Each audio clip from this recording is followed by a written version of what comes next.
Ladies and gentlemen, esteemed guests and distinguished speakers, good morning.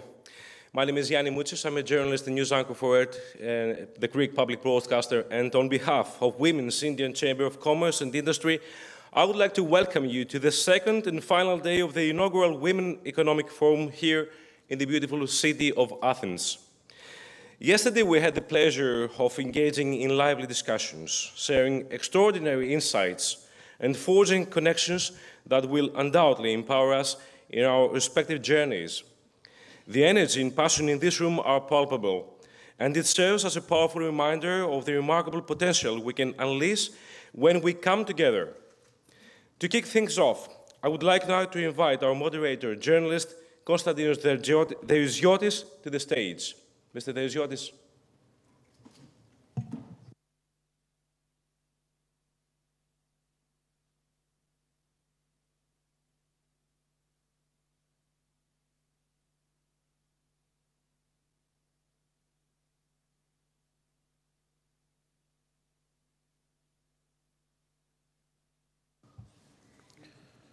So, good morning.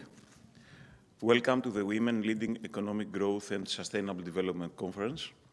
We're excited to bring together visionary leaders and innovators to discuss the pivotal role of women in shaping a sustainable and prosperous future. Let's collaborate, inspire, and drive meaningful change. I would like also to welcome you to today's session on cultural assets and alternative tourism for sustainability. In an era where sustainable development is at the forefront of global discussions, the role of cultural heritage and alternative tourism has never been more important. By leveraging cultural assets such as traditions, history, and unique local practices, we can create alternative tourism models that not only provide economic benefits, but also protect the environment and enhance the cultural integrity of communities. This approach offers a pathway to more responsible and sustainable tourism, fostering a deeper connection between travelers and the destinations that they visit. Together, let's explore how these strategies can contribute to long-term sustainability and enrich both local communities and visitors alike. And now, allow me to introduce the distinguished speakers of our panel. Olga Kefalogianni, Minister of Tourism. We are honored to welcome Olga Kefalogianni, Greece's Minister of Tourism, a dedicated leader in promoting sustainable tourism and enhancing Greece's global tourism profile. With her experience and vision, she has played a pivotal role in shaping the country's tourism policies to foster economic growth and sustainability. Mrs. Tonia Moropoulou, President, International Advisory Committee, Wefgreece, Vice President, and a lot more. She's a distinguished scholar from NTUA, renowned for her work in heritage preservation and sustainable development. She has contributed significantly to the conservation of cultural landmarks, bringing innovative technologies and methods to protect our shared heritage. Mrs. Lee Minaidis, former Deputy Secretary General of the Organization of World Heritage Cities. My friend Lee With extensive experience in urban development and cultural heritage, she has played a significant role in fostering collaboration between cities to protect and promote their cultural and historical assets in sustainable ways. Mrs. Eleni Maistru, Professor Emeritus at NTUA. She's a distinguished academic from NTUA, specializing in architectural heritage and urban design of Hellas. Her work emphasizes the integration of cultural values into contemporary urban planning for sustainable development. Mrs. Amalia Androulidakis, Director General for Restoration, Museums and Technical Works at the Hellenic Ministry of Culture. She has been a leading figure in safeguarding Greece's cultural assets and developing policies that ensure that the preservation and promotion of cultural heritage within sustainable frameworks. Konstantinas Vinou, the President of Institute of Tourism Research and Forecasts. Konstantina joined us as a key voice in tourism research and forecasting. Her expertise in tourism development and sustainability is essential in shaping the future of alternative tourism models that support local economies and the environment. And last but not least, another friend, Emanuela Moussama, Experience and Communication Director at Adonis Moussamas SA, founder of Dyname as Peace Against Violence. We are delighted to have Emanuela Moussama, a successful hotel owner whose approach to hospitality focuses on sustainability and cultural authenticity. Her commitment to eco-friendly practices and promoting local culture sets a high standard for responsible tourism. Please join us to start the session. Just to wait for the ladies to come, the Minister of Tourism, Olga Kefalogianni, makes her statements through a recorded video, so please watch it with great attention as she makes important points on the topic. Thank you. Ladies and gentlemen, I would like to congratulate the organizers for crafting such a comprehensive agenda for this important meeting. I would also like to thank you for this opportunity to share insights on the role of cultural assets and thematic tourism in promoting sustainability. Without a doubt, cultural heritage plays a pivotal role in shaping sustainable tourism models. History, traditions, and modern culture represent the soul of a nation. Tourism offers the opportunity to promote these treasures in a way that nurtures both environmental responsibility and economic growth. At the same time, thematic forms of tourism include activities that resonate with both travelers and local communities. Activities such as ecotourism and agrotourism create opportunities to preserve ecosystems while promoting long-term regional development. Greece has recognized these opportunities and, in response to environmental, social, and economic challenges, has embarked on a new course in tourism development. Our vision at the Ministry of Tourism places emphasis on qualitative growth, sustainability, and resilience. Central to our mission is the protection of our natural and cultural environment alongside the empowerment of local communities. Our strategy focuses on enhancing the traveler's experience through diverse offerings that promote high-value, year-round tourism and encourage off-peak travel. The promotion of thematic forms of tourism and cultural assets is therefore critical to our efforts. To achieve our goals, we invest in infrastructure to support activities such as yachting, mountain hiking, skiing, and wellness tourism. Furthermore, we recently introduced legislation to facilitate investment in segments such as yacht marinas and thermal spa and wellness centers. At the same time, we are placing emphasis on promoting agrotourism, gastronomy, and wine tourism. Additionally, alongside facility upgrades and development, we are launching digital platforms and targeted campaigns to promote all these activities. Finally, our marketing strategy will leverage new and digital tools such as detailed mapping of cultural assets and an information system that will utilize AI technology. We aim to highlight Greece's diverse landscapes and, of course, our vast cultural heritage. From the marvels of ancient Greece and religious monuments to our vibrant traditions, crafts, music, gastronomy, and modern creative expression. We believe that these initiatives will create new opportunities for sustainable growth and will help distribute benefits more evenly across the country. Overall, Greece is committed to making tourism a driver of long-term sustainable development, one that balances economic growth with social and environmental responsibility. Ladies and gentlemen, across the globe, travelers increasingly seek authentic experiences and deeper connections with the places they visit. The development of thematic tourism and the promotion of cultural assets allows travelers to immerse themselves in the essence of destinations. It enriches the travel experience while supporting the preservation of local traditions and natural environments. Centered on authenticity and community engagement, this approach sets the foundation for tourism that fosters positive change. It paves a path of qualitative growth that honors our past and safeguards our future.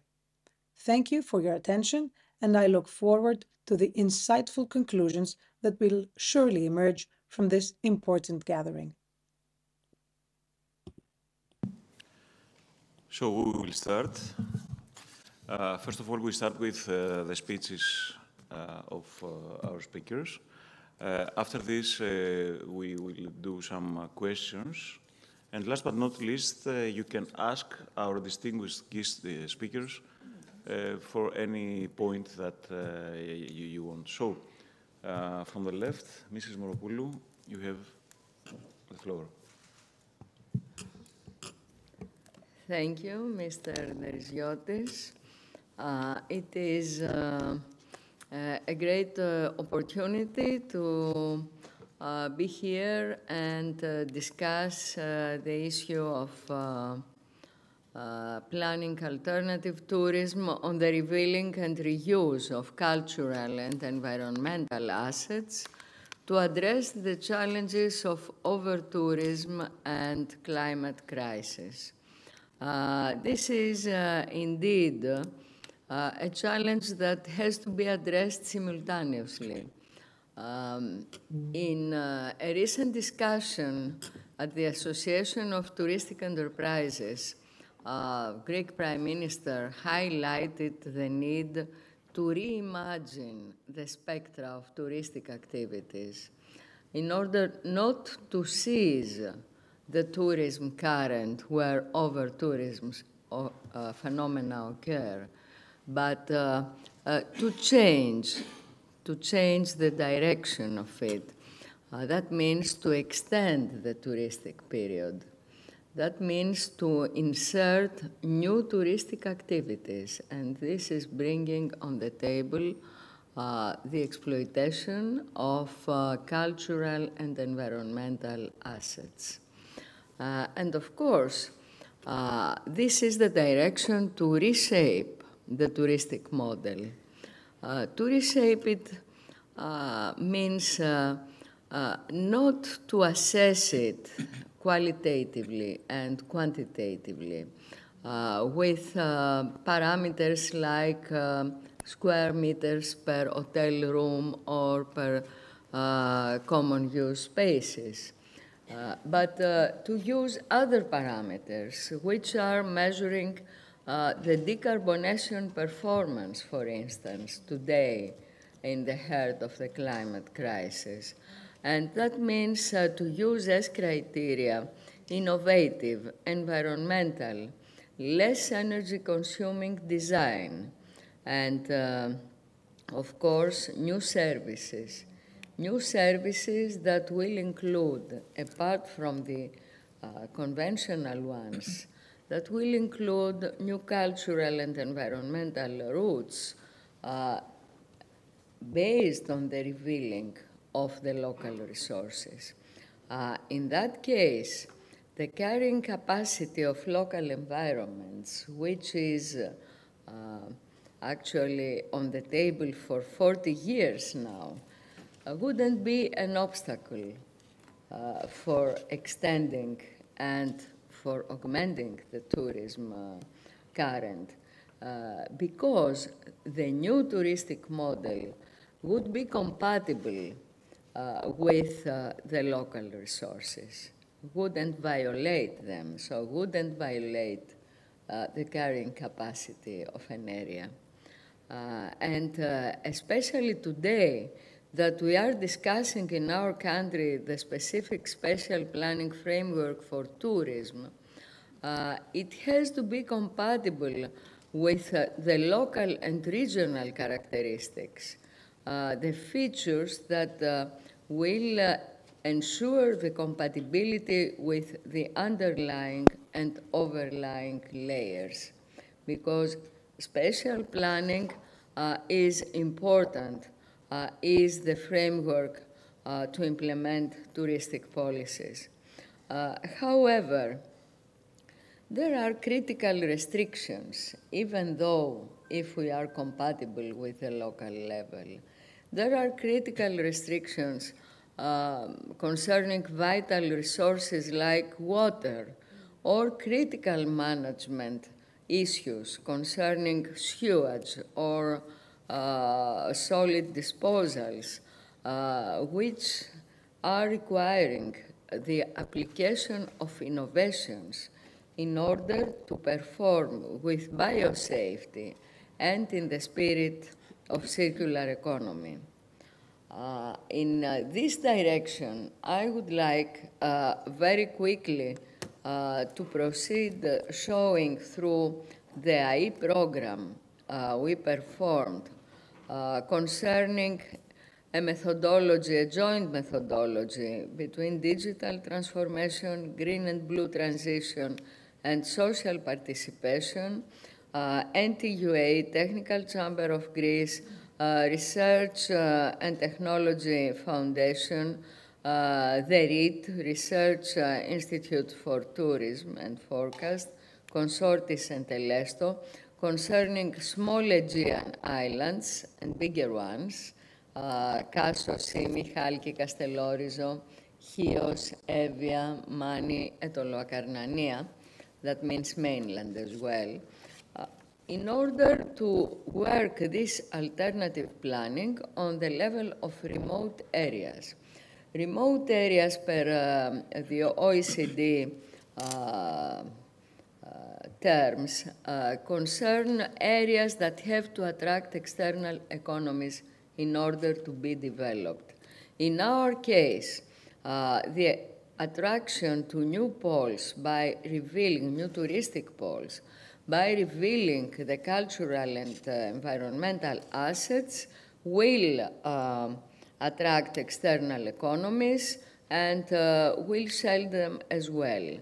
The documentation with modeling methodology concerning extensive research for databases of the cultural and heritage resources and integrated ones, including dimensions like the state of preservation, protection framework, and others, are showing for the cases we examined that we actually have in different types of regions and heritage, we have the density and dispersion of local resources that can justify sustainable development. That means, yes, we can. How?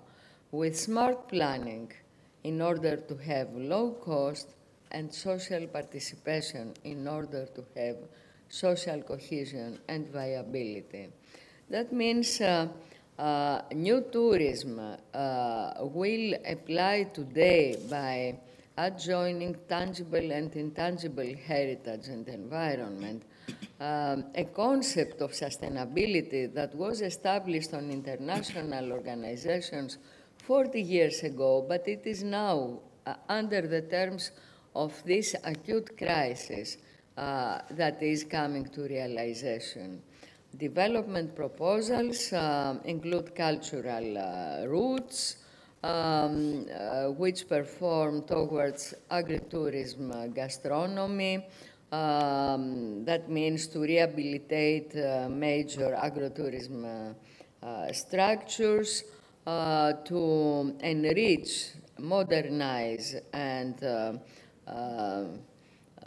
revive existing infrastructures, to accomplish them with environmental protection works which especially for the islands are not ensured, to apply new tools and innovations, especially concerning renewable energy resources, like with the GR Eco Islands initiative here in HAWCT Island, to accomplish the already existing plan of sustainability which was applied 40 years ago.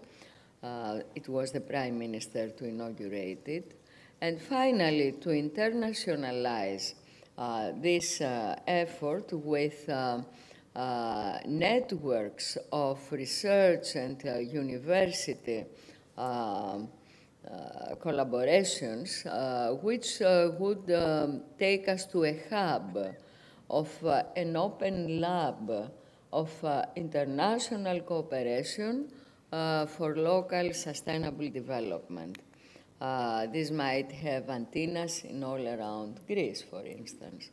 Of course, I presented this to the Europarlament and to UNESCO, and the European Competence Center for the Conservation of Cultural Heritage is open to these ideas.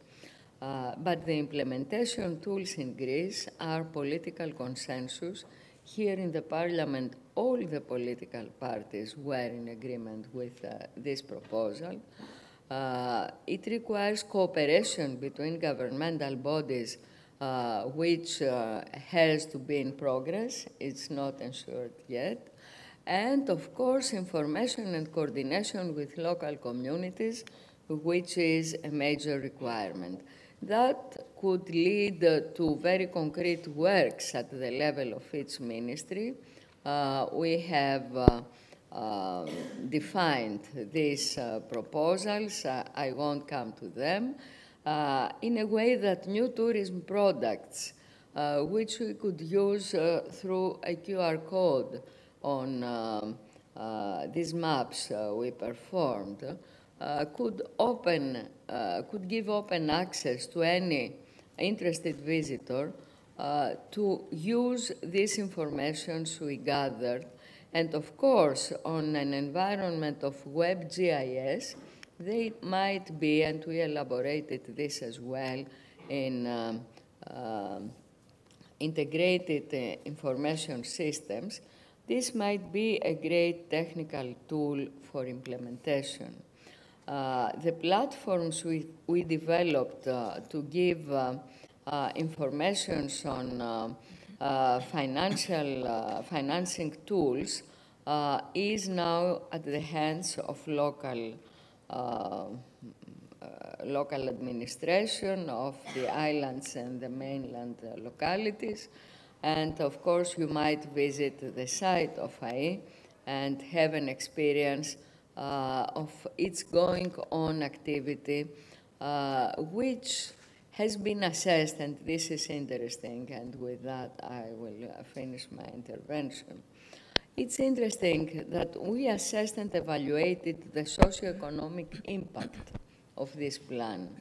For each 1 million of euros it is invested through any application on local level, there is regenerated 0.7 million on local level and 1.3 on regional and national level. There are developed 20 new jobs positions on local level and more than 30 on regional and national level. That means all this work we have published and discussed on national and international levels might work. And the way forward to the COP26, which is coming, is to address climate change impacts on cultural and natural heritage exploitation. Thank you very much.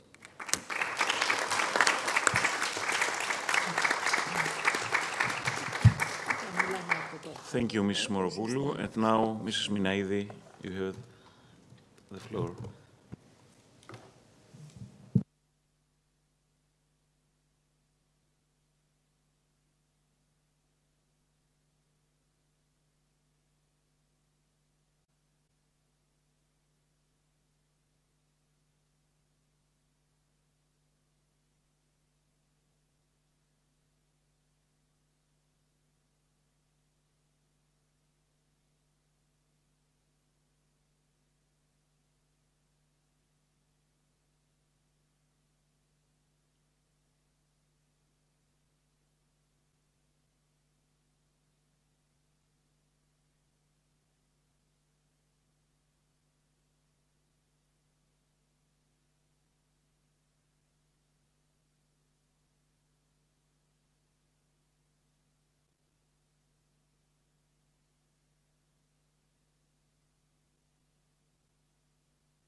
δεν είναι? I can be heard. Good. All right. Technology often does weird things. But anyway, here we are. Good morning from me. And my thanks first to my dear, dear friend Tonya, who always invites me to take part in these. And of course, I do reciprocate. I often entangle her in some of my initiatives. At any rate, to begin, it is generally recognized that cultural heritage provides an identifying element of a city or a region, setting it apart from other places and thus contributing to its distinctiveness and counteracting the tendency toward uniformity so prevalent in this modern world.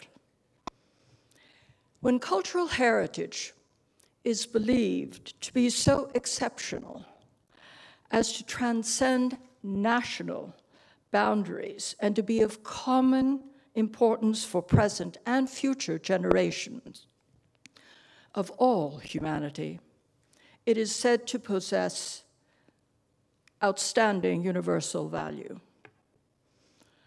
And that is the hallmark of World Heritage as defined by the 1972 UNESCO Convention concerning the protection of the world cultural and natural heritage. Excuse me 1 minute. It's not only technology that fails us. So,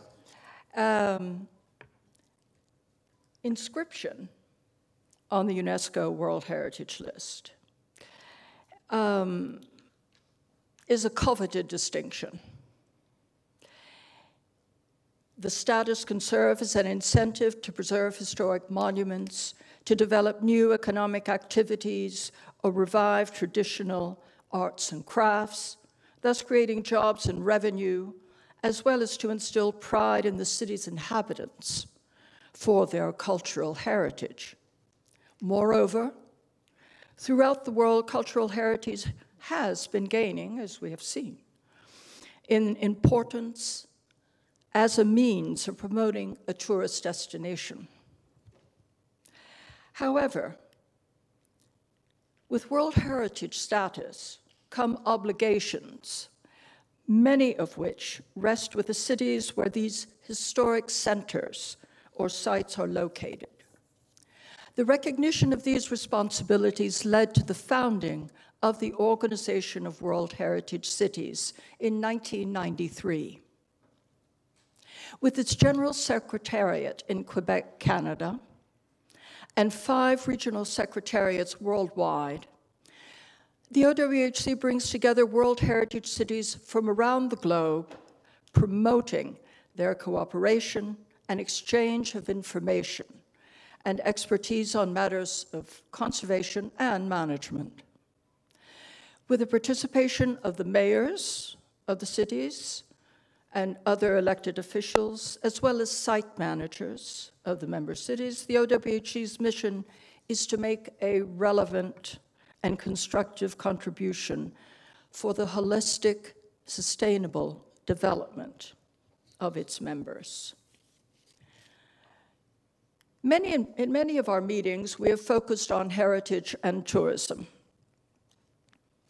and the shared responsibilities of local communities and visitors. Discussions have centered on the need to preserve the local character of our historic cities, to limit gentrification, to instill respect for heritage by the local residents and visitors, as well as to mitigate the impact of cruise tourism in our coastal member cities. As a continuation of that conversation, our World Congress held last month in Cordoba, Spain, focused on the habitability in historic centers. One aspect being the need to alleviate the pressure of tourism in the historic centers while still promoting heritage as an essential resource for sustainable development. Tourism is not the enemy, but it can give rise to imbalances. Real estate pressure can lead to cities without citizens. Poor management of tourist flow can lead to unhappy residents. And when citizens are unhappy, it can very often affect a visitor's experience. Barcelona comes to mind. In Cordoba, the mayor of Dubrovnik, one of our more dynamic members, presented various measures and actions his city adopted to safeguard its quality of life. These include limiting disembarking cruise ship passengers to 4,000 per day, issuing pre-booked visitors' time slots, designating traffic control zones, reducing street clutter, capping the number of tables and chairs in public spaces, the approval of 80% of residents in apartment complexes for the establishment of Airbnb rentals. Many of these measures might seem modest or even mundane, but are essential to making the historic cities livable for the local population, as well as providing a positive experience for visitors. As the cradles of our cities, historic districts have formed their identities. However, as a living entity, the historic city must continually adapt to remain the foundation for the future development of the entire urban area. It is imperative that its evolution in the modern world respect the notion that the city must maintain its livability, habitability, as we say, but also that the city's heritage is an irreplaceable resource for ensuring a good quality of life for all. Interventions in these areas must preserve the integrity and authenticity of the place, and at the same time revitalize the functions that coexist within the historic districts, and in some cases to reinvent their functionality.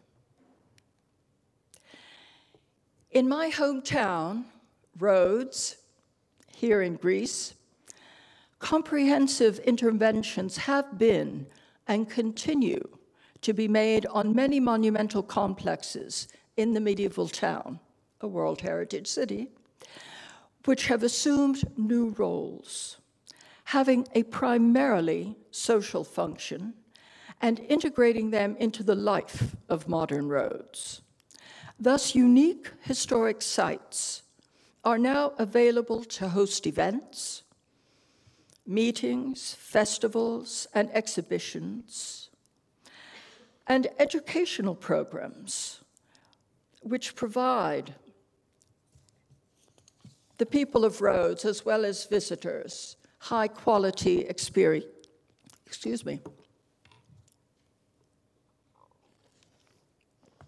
High-quality experiences. Through this plan of action, the medieval town has brought back into the mainstream of Rhodian life, offering spectacular venues for a variety of events, as well as becoming the springboard of cultural tourism. However, we must be vigilant in ensuring that the medieval town remains a living city. In closing, I would like to share with you an analogy of the elements of heritage as presented by the city of Bruges, Belgium, at our Cordoba symposium. They posited that one could think of our tangible heritage, our built heritage, as the entity, the body.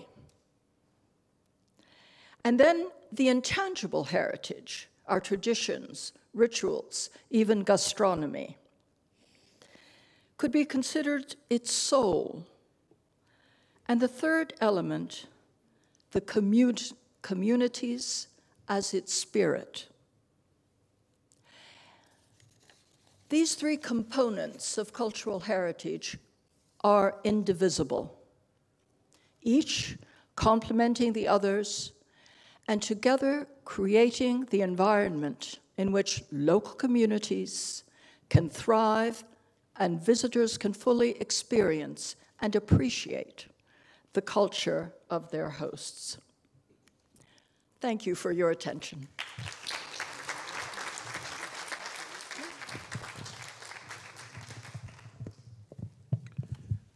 Thank you, Mrs. Minaidi.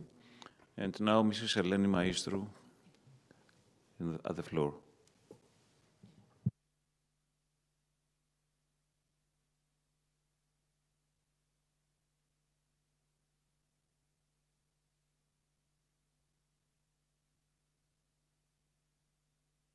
My presentation? Can we find it?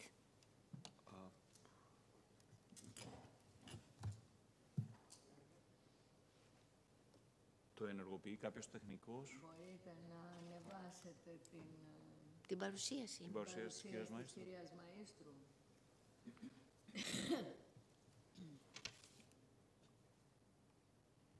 Δεν είναι καν touchscreen. Την έχω στείλει και με ευχαρίστησαν κιόλας.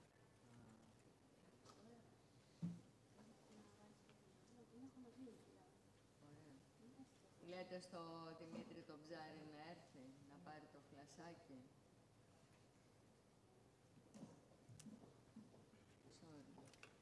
I've sent it. Την έχω στείλει. Έπαθε COVID. Φαίνεται ποια είναι, φαίνεται.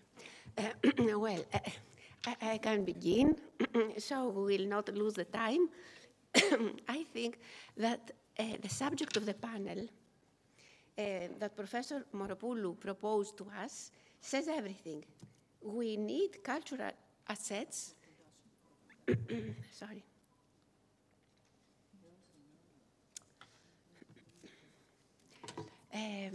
Cultural assets, as she writes, for the subject of the panel, and alternative tourism offer unique opportunities to promote sustainability while preserving heritage and foster local economies. The previous one, please, to begin. No, that's okay, that's okay.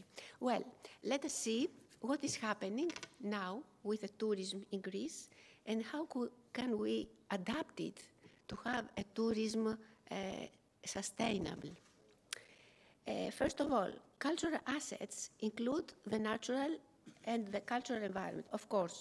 And we have cultural assets that are landscapes, historical towns, traditional villages, archaeological sites, historical buildings and monuments, as well as exceptional landscapes, biodiversity, and traditional cultural practices. Of course, Greece disposes many very interesting and of high value cultural assets. Now,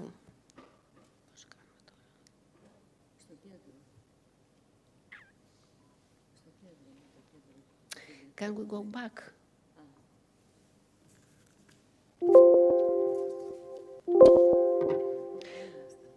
Well, now, the case of Greece. Το κέντρο. Thank you.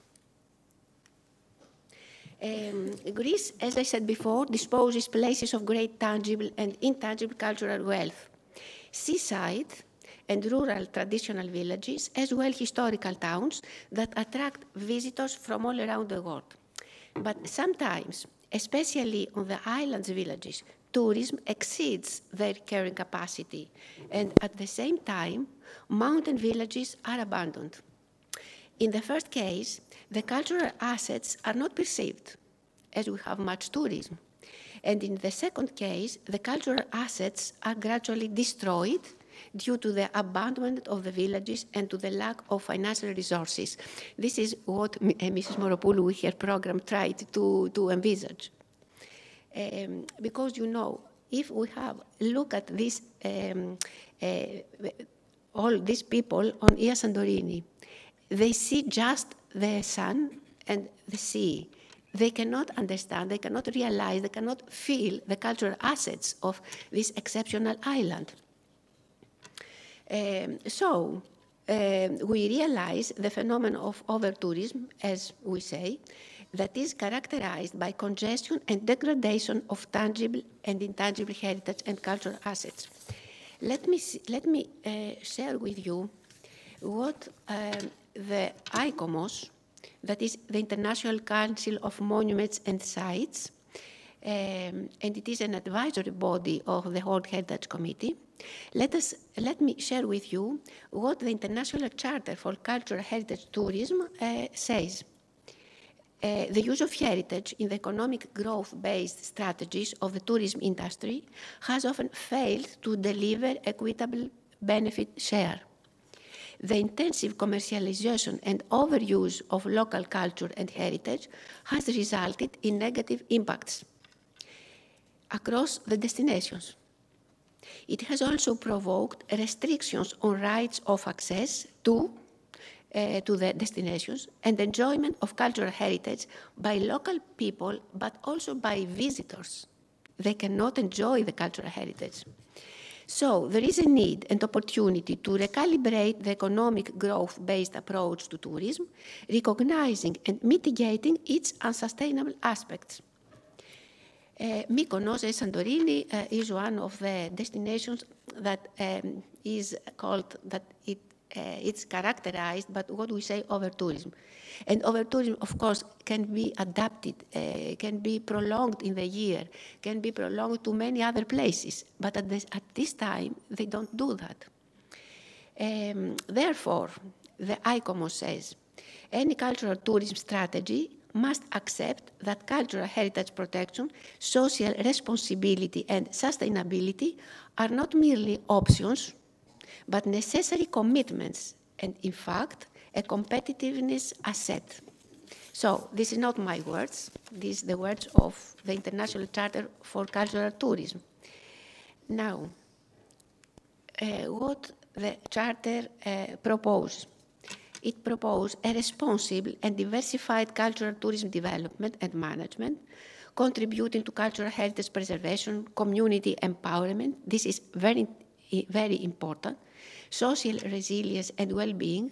We are very much interested about people living in these places, and a healthy environment. And they propose some principles. Place cultural heritage protection at the center of responsible cultural tourism planning and management.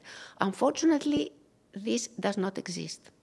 Manage tourism at cultural heritage places through management plans, informed by monitoring. I have never seen monitoring, carrying capacity, not yet, and other planning instruments. Enhance public awareness and visitor experience through sensitive interpretation and presentation of cultural heritage, what Professor Moropoulou proposed. Reinforce the access of communities and traditional owners in participatory governance of the cultural and natural heritage commons used in tourism. It is very important that people and the local communities have an idea, have a proposal about what happens in their place. Raising awareness and reinforce cooperation for cultural heritage conservation among all stakeholders involved in tourism. They also must agree. They also must be with the owners and with the communities. And integrate climate action and sustainability measures in the management of cultural tourism and cultural heritage. And finally, Hellenic Society of Environment and Culture, where I am involved this time, initiated an awareness campaign since 2013 regarding the current capacity of each island. Our aim is to engage civil society, local government, and the state to protect the natural and cultural environments, maintain social cohesion, and promote the economic well-being of local communities through sustainable practice. Sorry. Back? How go back? Yes. This is the last slide where I see that we really try how to do that, how to inform civil society, local government, and the state, how we can persuade them how to manage with tourism so that it will be sustainable and not disturb the social life and the environment. Thank you.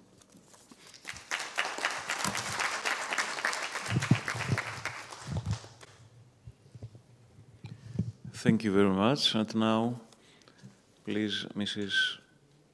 Amalia Androulidaki, you have the floor.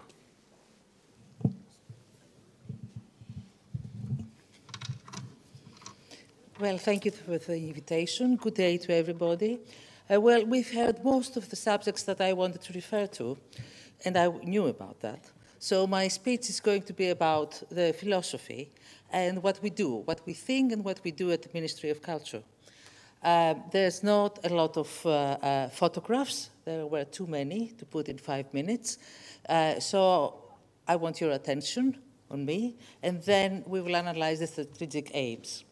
So there are, as we have already seen, there are very few countries, such as Greece, whereas the history and built heritage is so rich and evident, making the relationship with the needs of economic development and the needs of modern society difficult, in many cases problematic, and most of all challenging. Heritage is a strategic factor enabling opportunities for productive and beneficial development that derives from the coexistent or symbiosis with the challenges of today. The heritage concept very often is nothing more, as we have already seen, than a marketing image. To some, it's just a mask for global commodification. We use scientific and technological resources to serve the goals of conservation and proper management of built heritage, cultural heritage. But we do that also to preserve the meaning. This is something that has been added the last years at the Ministry of Culture. The meaning, the embedded memory, the authentic information. And I insist on authentic because it's a Greek idea that has been implanted into the Charter of Venice, authenticity. It is also a social value. So we identify the ethical values, the social customs, the beliefs or myths of which physical heritage, as Mrs. Minady said, is just a sign. It's the expression of people in time and space.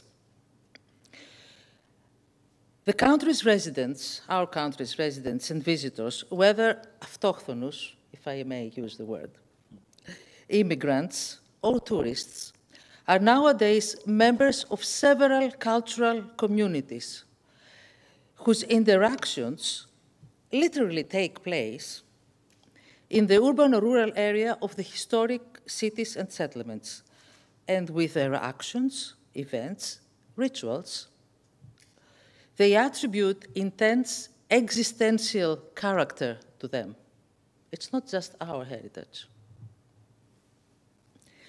The experiences and memories of the past, the links and relationships of the present, combined with the intentions and expectations of the future, are linked and emerge within these areas, thus acquiring a new cultural and ontological significance for communities and visitors that experience living, and I prefer to say being, there. The distinctive landmarks, whether natural, like hills and mountains, or man-made, historic buildings and monuments, are the elements that create what we call the cultural landscape. and identify the special character, highlight the uniqueness of the identity of a place. Ultimately, they determine to a large extent the genius loci, or genius loci, as some people say it, the spirit and the charm of the place. We consider cultural heritage and landscape as a field of dynamic identification, development, and wealth, placing society at the center. I like very much what you said about the three parts. Yes, it's great. The maintenance of cultural landscape means all requirements of sustainability in social, economic, and environmental areas. For the safeguarding and maintenance of cultural environment, the state, our state, has the obligation to take preventive and repressive measures. And the Ministry of Culture does that. I'm not sure that everybody else does that. Particularly in the context and the principle of sustainability. The obligation raises a very interesting question on the symbiosis, as I said before, of sustainable development, economic development, and the protection and sustainability of the cultural environment. So, of course, restoration, promotion, and accessibility of monuments and archaeological sites are our primary objectives. The restoration and heritage projects are implemented by raising funds from European structural and investment funds, resilience and recovery funds, and other international funding programs. For instance, in Athens, and I'll tell you what the difference makes to have all these investments in cultural projects. Over the last years, more than 100 projects run in Athens, and more than 120 million euros have been invested in maintenance and accessibility to heritage buildings and sites. And you see the result. Athens has become from an intermediate stop where people just stopped for one day to go to the islands, it has become a destination.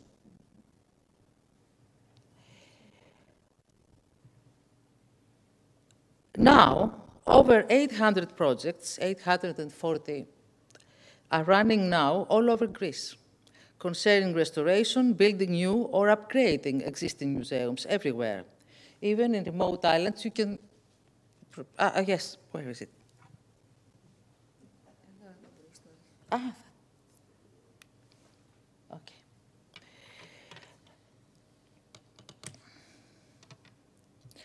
Concerning restoration, building new or upgrading existing museums everywhere, even in the most remote islands, and promoting cultural activities and enterprises. We have over 200 museums in Greece. Apart from the private ones. According to research on evaluation of socio-economic impact of the cultural projects published in 2024, you've mentioned something about that, but I have a better figure. Funds invested in cultural heritage have a return with a multiplier of 3.7. And there was another research and had the same results in 2014. 10 years after, we have, I think it was 3.4 then, it's 3.7 now. It has been found that innovative business ventures and small cultural spaces with remarkable cultural and intellectual activity created by young people thrive in and around the restored buildings and the archaeological areas, making the best of gentrification paradigms. We cannot avoid gentrification, but we can make the best of it. So our efforts focus. These are the aims. I'm not going to go through that because I will exceed the 5 minutes I'm entitled to have. But it's more or less what other people have already, other speakers have already mentioned. Next one. Users is also quite important for us, how we plan and what use we give to these historic buildings and in the area. And our efforts focus to create the conditions for accessibility and understanding heritage. Encourage visitors and residents to regenerate the embedded memory of the place and to generate an enhanced experience of the cultural environment.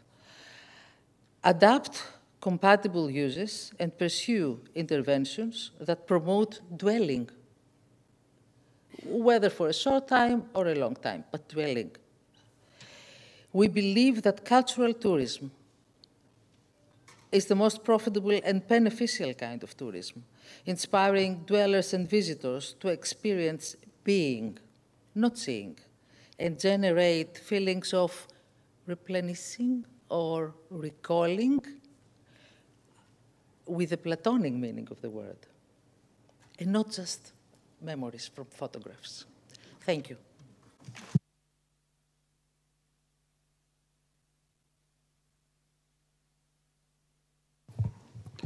Thank you, Dr. Androulidaki. And now I ask Ms. Konstantina Svinou to make the speech. Thank you, Mr. Deriziotis. My presentation, okay. Okay, please let me first introduce ourselves. We are the Research Institute for Tourism, a non-profitable organization with main objective the study of the tourism sector in Greece and in other competitive countries.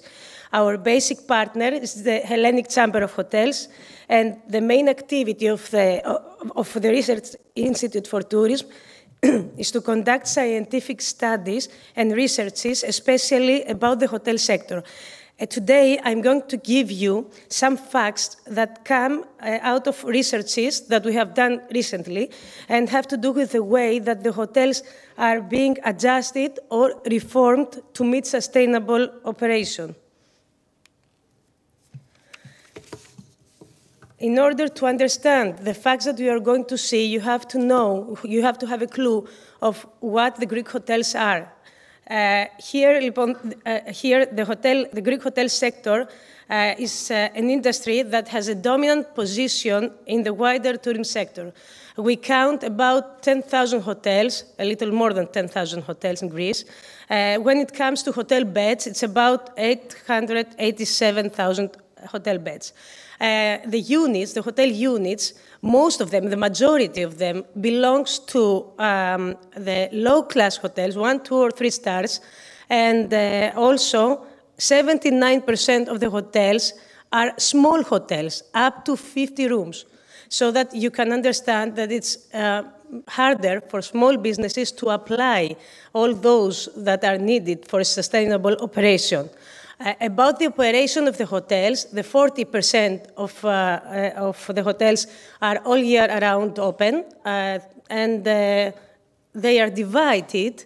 50% of hotels are located in the mainland, and the other 50 are in the islands.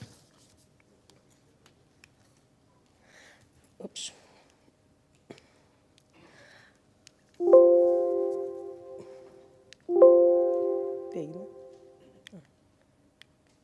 Sorry about that. I have to get used to the left and the right.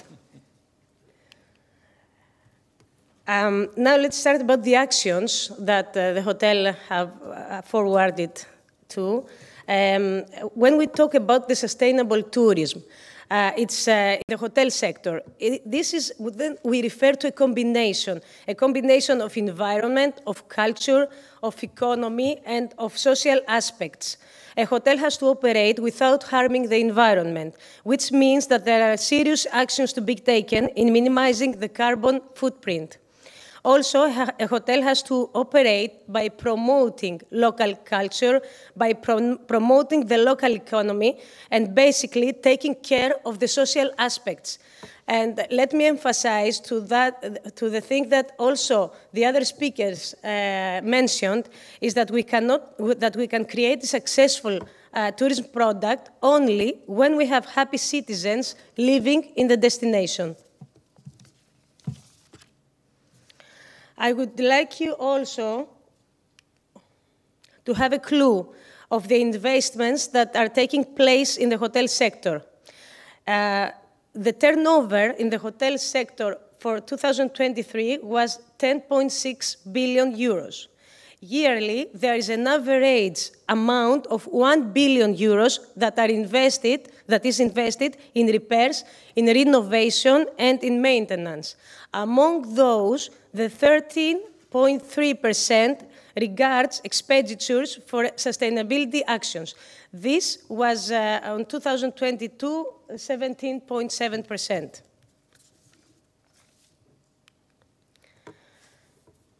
Let's see how many hotels. We can see now that the hotels proceed to implement actions that contribute to environmental protection, 40% of the hotels. The 29th of the hotels proceed to actions in highlighting and preserving the cultural heritage of the region that they are located in. And also, they proceed in the conservation of ecosystem and biodiversity. What about training? Because you know that everything is being provided to our guests by our staff. So a business, and especially hotel business, cannot achieve a sustainable operation without having the staff trained.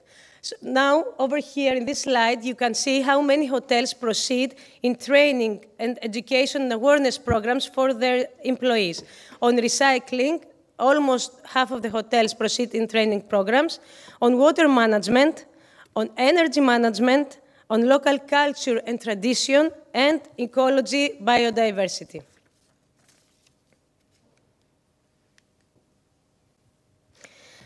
We can see the latest 3 years that the hotels proceed also to adjust their design according to the special needs of the sustainability. So the renovation and the extensions of the hotel, about 50%, about half of the hotels, follows the special local character with respect to the history, to the tradition, and the people. Also, hotels proceed to harmonize with the natural landscape and to incorporate sustainable architectural threads.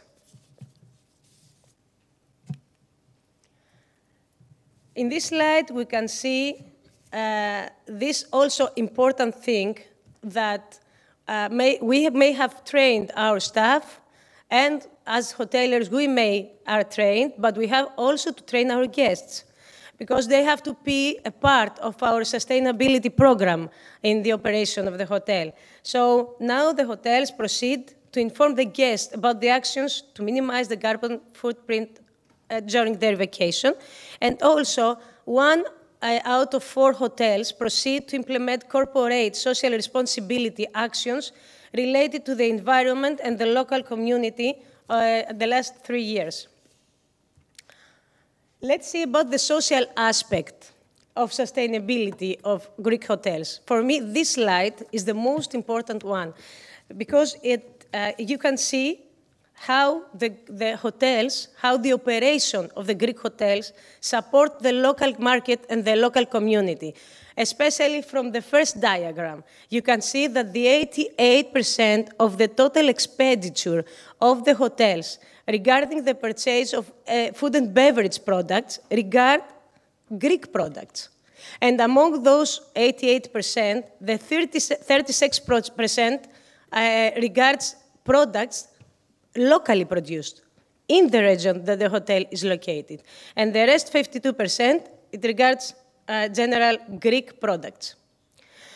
9 out of 10 hotels employ personnel from the local labor market, of course, if we can find persons to work in the hotel sector.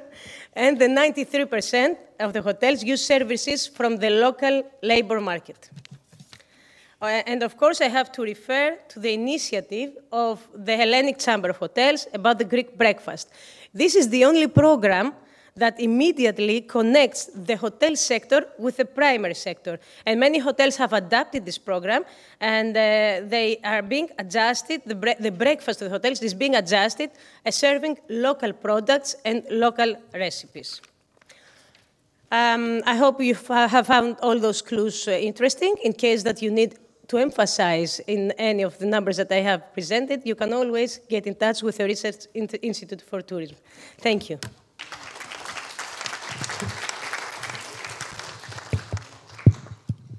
Thank you, Mrs.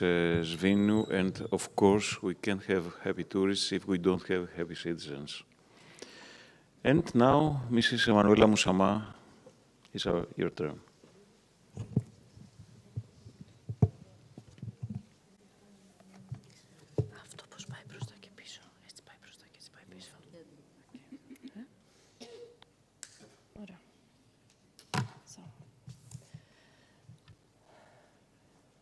Thank you for the opportunity to speak today on a topic reshaping the hospitality industry. Can you hear me better now? Good. Okay.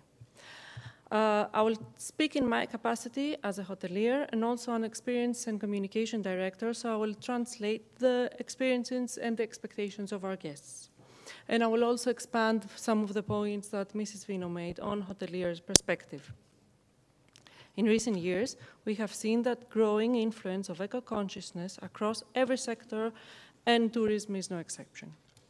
Sustainability is no longer a niche movement. It has become a mainstream expectation, driven by consumer preferences and global awareness for the environmental impacts of travel. Recent research has shown from the 2024 Sustainable Travel Report involving 31,000 travelers from 34 countries, shows that 83% of travelers say sustainable travel is important to them, with 75% wanting to travel more sustainably next year. However, this report highlights challenges. While nearly half see sustainable travel as important, only 45% prioritize it when booking trips. The gap between intention and action reveals an opportunity for us hoteliers to step up and make sustainability central to the travel experience. Another study highlights the frustration travelers face when making sustainable choices, or 33% feel their individual actions won't make a difference. This sense of powerlessness presents an opportunity for hotels to lead, with 43% of travelers believing that the hospitality industry holds the key to addressing environmental challenges. Hotels have to adopt and clearly communicate eco-friendly solutions that can bridge the gap between action and intention. Implementing sustainable practices isn't just a moral imperative, but it's also a competitive advantage, making sustainable choices easy and appealing for guests. As climate change continues to impact our lives, more frequent natural disaster and extreme weather may disrupt travel, but also strengthen travelers' commitment to sustainability. Therefore, climate-related disasters become more common, and this eco-consciousness is expected to accelerate, driving more consumers towards sustainable options. The Sustainable Consumer 2023 survey shows that 1 in 2 consumers globally are increasingly concerned about climate change, with many shifting their purchasing habits toward ethical and sustainable choices. For hotels, turning sustainability to offer several key benefits. Meeting consumer demand. There is a growing segment of travelers, especially among Gen Z and millennials, seeking accommodations that share their values. According to MMGY Global, 45% of travelers say they are more likely to book a hotel labeled as sustainable. Brand differentiation. 67% of travelers inspired by sustainable practices while traveling are more likely to share their positive experience and become repeat customers. Operational savings. Sustainability also improves efficiency. Hotels investing in energy-efficient technologies, water-saving system, and waste reduction can significantly reduce operational costs. And of course, Number 4, I didn't add a lot of text, so you could listen to me. So regulatory readiness, as governments worldwide increase, enforce stricter climate regulations, hotels adopting sustainable practices now will be better positioned to meet future compliance requirements. And of course, as you all mentioned, enhanced guest experience, sustainable travel is about more than minimizing environmental impact. It's about creating richer, more authentic experiences for guests. Research shows 96% of travelers engaging in sustainable activities, such as taking local course, shopping at independent stores, or using public transportation, feel these choices enhance their overall travel experience. Hotels and cities promoting local culture, eco-friendly activities, or supporting community-based initiatives contribute to a more memorable guest experience. Large chains like IHG, in which we are part of, are setting a standard for sustainability. IHG's 2030 sustainability commitment includes 46% reduction in carbon emissions and a focus on zero-carbon new-built hotels, among other things. What do guests expect from us? So it's clear communication. Rather than overwhelming them with data, hotels should focus on tangible benefits of sustainable choices. And additionally, there is a growing call for standardization in sustainability certifications. 67% of travelers agree that having a consistent standards across booking platforms would make it easier for them to identify and trust sustainable options. In conclusion, sustainability is no longer just a trend. It's a vital shift that benefits both hotels and travelers. As more people seek responsible travel, hotels that embrace sustainability will attract eco-conscious guests, reduce costs, and strengthen their position as leaders. The time to act is now. Making sustainability a core strategy ensures a better future for the planet and long-term success in a competitive market. Thank you.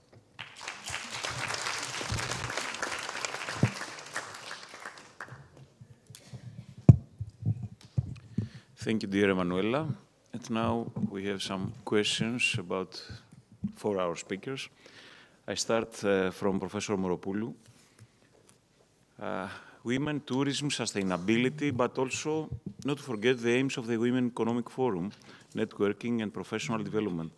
Is tourism as a sector, a privileged sector for women's activity and development? Thank you for the question, Mr. Deriziotis. It seems that it is.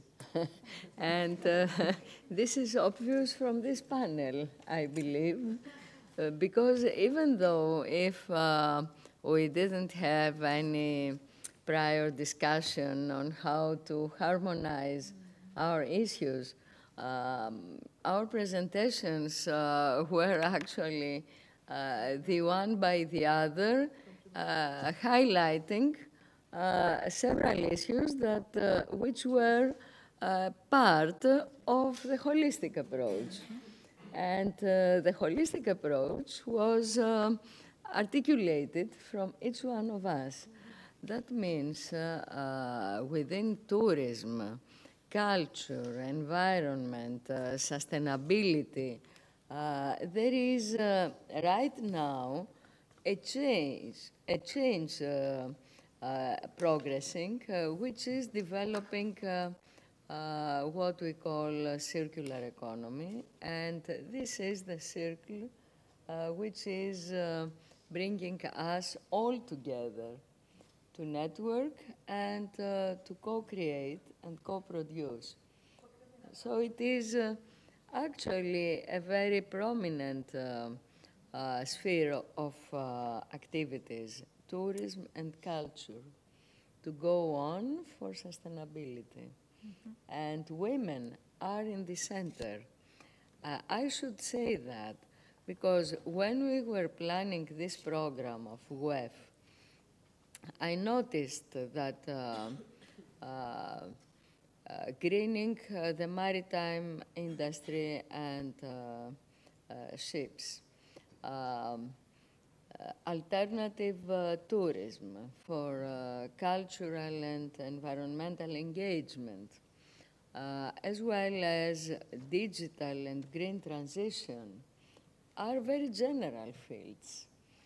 The important is that women are at the epicenter of these general transitions, which are very important to take the world to a future progress which is addressing not only climate change, is addressing poverty, is addressing social instead of well-being, not well-being, which is a crisis of today. So we are going to the future together, and women are in the epicenter. Thank you, Professor Mavropoulou. Mrs. Minaidi, do you think that tourists respect the culture and the values of our country, or do they see Greece and its islands as a consumer product for entertainment, holidays, and nothing more? What are your experiences from Rhodes, where you have been doing great work for many, many years now? Yes, for many years, Costa. Anyway, well, that question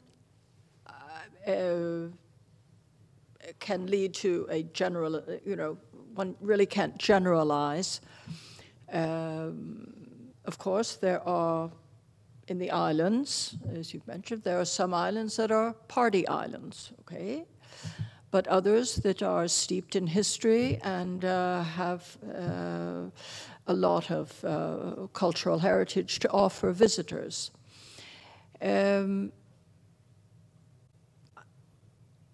My husband is a hotelier, so I often have the opportunity to meet our guests. And actually, I have met one or two couples who have been coming for years and years and had never been to the medieval town. So, of course, I invited them for coffee, and we went to the medieval town so that they could see the World Heritage City of Rhodes. But if we look at statistics, which I recently had the opportunity to see, for example, the revenues from the archaeological sites, the Acropolis of Lindos, for those who don't know, Lindos is in the south of the island. It was one of the 3 ancient cities before those cities founded the city of Rhodes in 408 BC. At any rate, the Acropolis of Lindos, the revenues are second only to the Acropolis in Athens. And actually, the Acropolis of Lindos is older than, than the Acropolis of Athens. That's just an aside and a joke.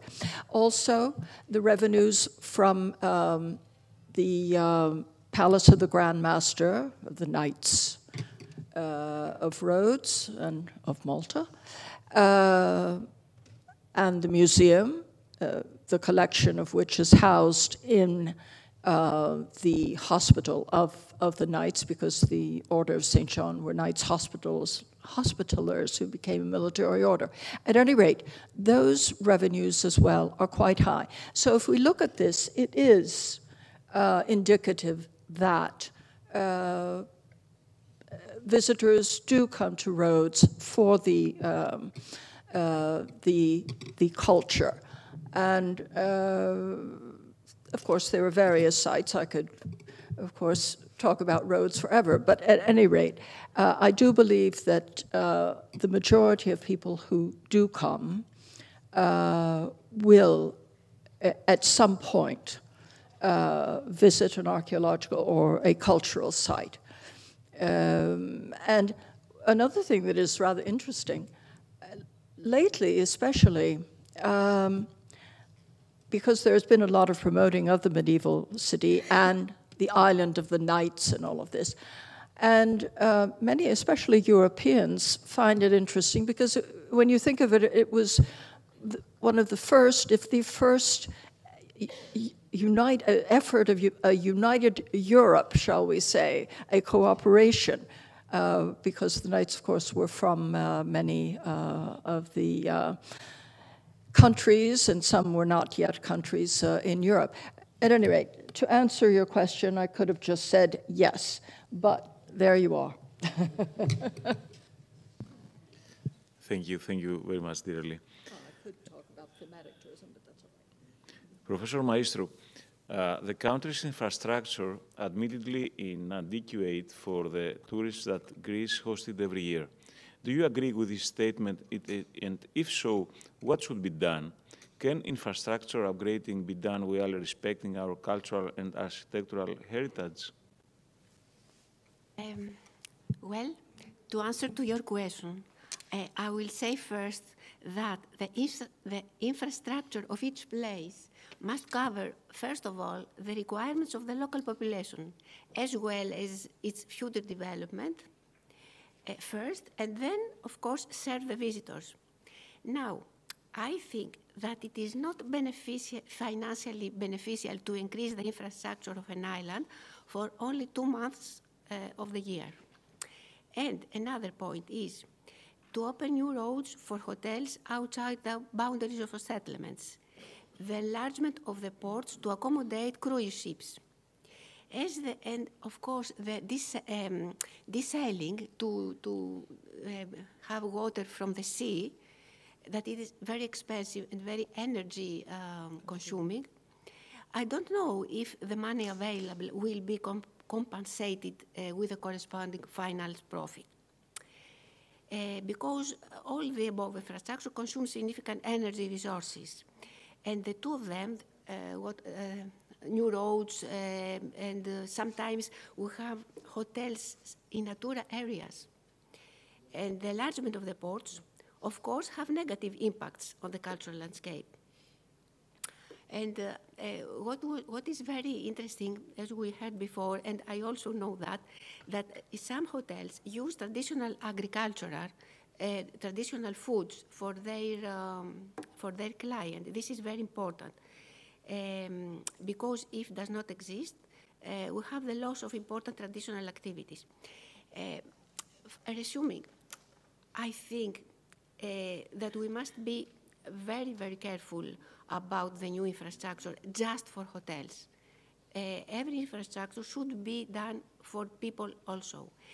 And I think that it is very important, very, very important that we have hotels that have a sustainable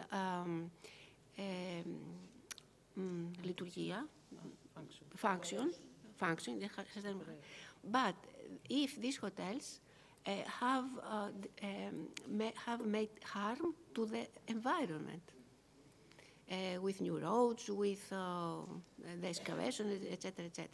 Because unfortunately, we have many good examples of tourist accommodation hotels, and at the same time, we have many bad examples that destroy the landscape. Thank you. Thank you very much. Director General Androulidakis, Greece is known for its authentic experiences, its gastronomy, and the hospitality it offers. These are complemented by its cultural heritage, values, and cultures presented through its museums and archaeological sites. Are our archaeological sites and museums at the point where they should be to showcase our important cultural heritage? Well, thank you for the question. Well, let's see the numbers first. We have the privilege of safeguarding over 600 archaeological sites, 400 historical cities and settlements, and 22,000 monuments from all periods, and also more than 200 museums. As I have already mentioned, we are already running 840 projects.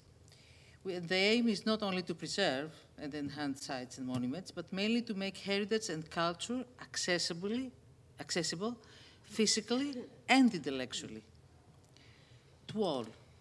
So millions of euros are invested to create sufficient and sustainable infrastructure, and we employ digital technologies and AI to elevate the experience of visitors. Now, as has already been said, the archaeological sites and museums, like in Rhodes, are ideal for open-air venues. We have music performances, we have theater, we have gastronomic festivals. There is one held tomorrow at Mistras, gastronomical festivals. And they can also be used as playfields for children of all ages, meaning not just the educational programs, but also the fantasy that the adults and the young people employ when they visit these areas. We try to elevate this experience. So there is also another reason for warranting accessibility for all. And for this purpose, we collaborate with the National Union of Disabled People. We are right now running a project with a cost of 450,000 euros to monitor, because somebody said we never monitor, to monitor the infrastructure, the ways of accessibility, and the quality of accessibility to start with the UNESCO sites.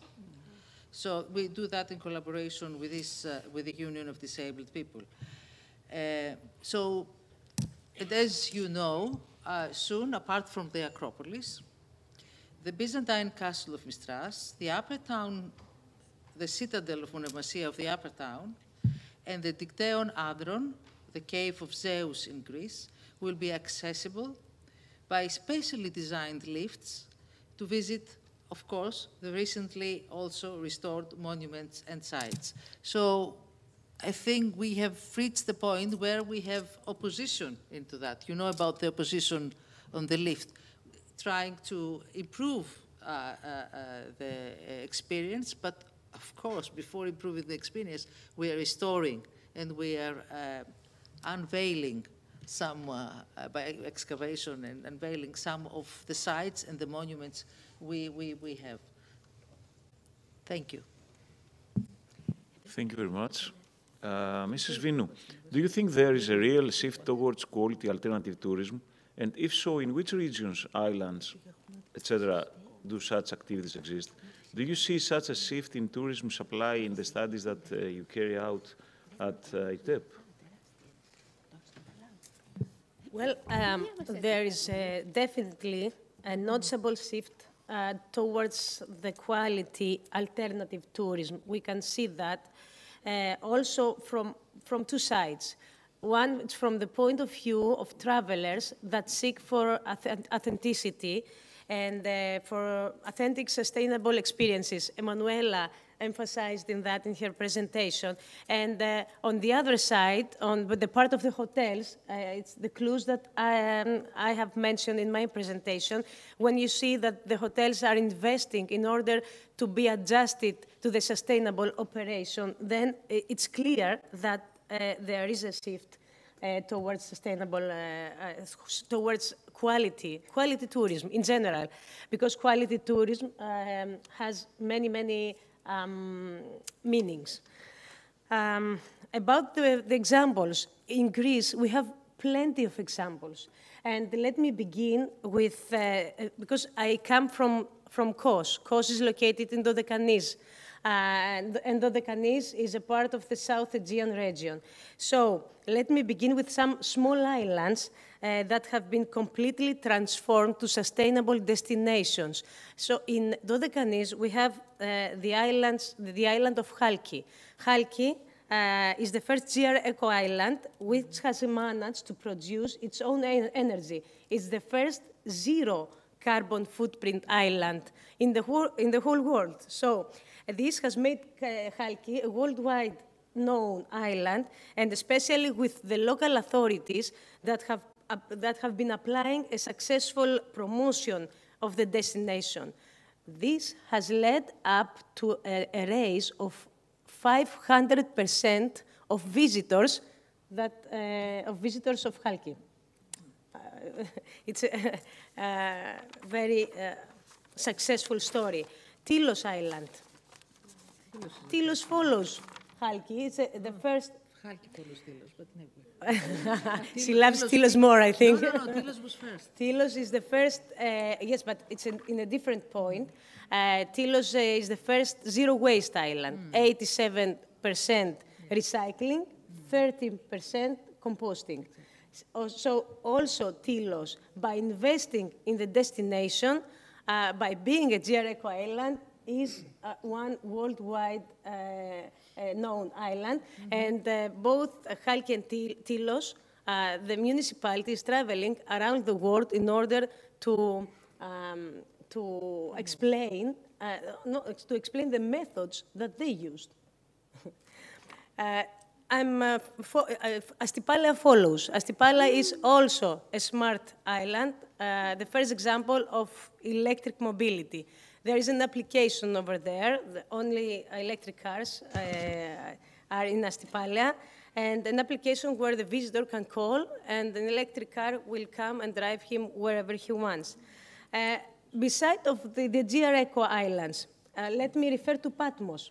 Patmos is well known for the monasteries, so it attracts visitors that, beside of religion, they are spiritual tourism in Patmos, but unfortunately only 3 months of full operation. But in those 3 months, it's almost 100% occupancy in Patmos Island. Naxos. Naxos is famous for the agricultural heritage and also for gastronomy. Also, I have to refer to sports tourism. Besides the advantages of the islands, sports tourism. We have the best example in Athens Marathon. Over 70,000 athletes that are participating, and within 5 days, 45 million revenues for 5 days. So we can see how sport tourism can give us even more added value to the tourism product that we have. A smaller example is the Rhodes Marathon with 4,000 participants from 69 countries. And let me... Spartathlon, ski mountaineering. It's plenty of sport facts that help the destinations to improve in tourism. And I will close with another example that is taking place in Kos. It just happens to taking place in Kos, which regards culture.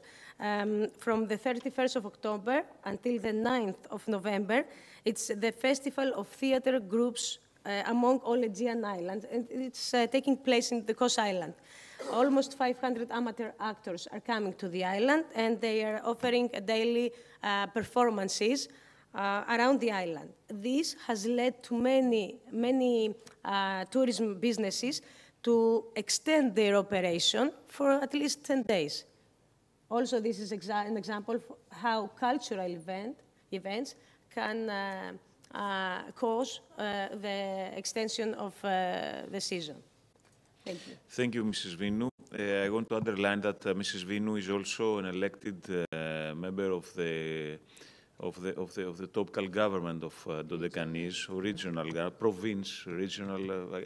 I don't know if the prefect of Kos and Isiros Islands. It's perfect. It's a prefecture of South Aegean, and Mrs. Vinou is the responsible for the island of Kos, so she knows very well all these things. Mrs. Moussama, a big issue is the female contribution to the hotel business as women are now claiming and holding positions of power. Do you think this helps tourism and sustainability? Do you think that women make better management of staff and hotels in general? How important is the sustainability factor in the hotels? So, thank you for the question, because now I can speak with my capacity of member of the European Women's Lobby and the working group of the Feminist Economics Group. So, first of all, I totally concur with what Mrs. Moropoulou said about women in the hotel industry. Study after study, we see that that companies that are more gender diverse perform better. So a recent study from McKinsey says that 21% there's higher profitability compared to less diverse ones, which really highlights the business case for promoting diversity, not in just the hotel business, across the board. According to the ILO, women make up about 55.5% of the global force in hospitality, catering, and tourism. And in some regions, that number is above 70%. However, despite the numbers, women are still underrepresented in leadership position. So in tourism specifically, women leaders are making a big difference when it comes to sustainability. Studies suggest that female leaders are more likely to prioritize ethical and sustainable practices, and which fits perfectly with the rising demand for eco-friendly travel options. The global report on women in tourism is also telling. It shows 23% of tourism ministers globally are women, compared to 20.7%, which is the average in other government sectors. So, in conclusion, women leaders enhance performance and lead change towards sustainability better. Yes. Thank you. Thank you very much. Before we take some questions from the audience, Professor Moropoulou wants to remind something. Yes, actually, I want to remind, because it's the time machine that has to take us back and have a flash of memories how youth initiated both experiments in roads. What Lee presented started by youth at 82. I'm from Rhodes as well, and I was responsible at that time for the conception of the cultural revival of the medieval city of Rhodes. All these works you have seen, of course, modernized later on by local authorities and the Ministry of Culture. But it was used to start with the strategy to revive cultural heritage through developing awareness and contact of local people with it. That was at this era a Latin American strategy, which became very European, and it was very necessary because at that time I had submitted to UNESCO the proposal for Rhodes to become a city enlisted in the World Heritage Cities. And it was needed the justification that this heritage is alive, and it became alive.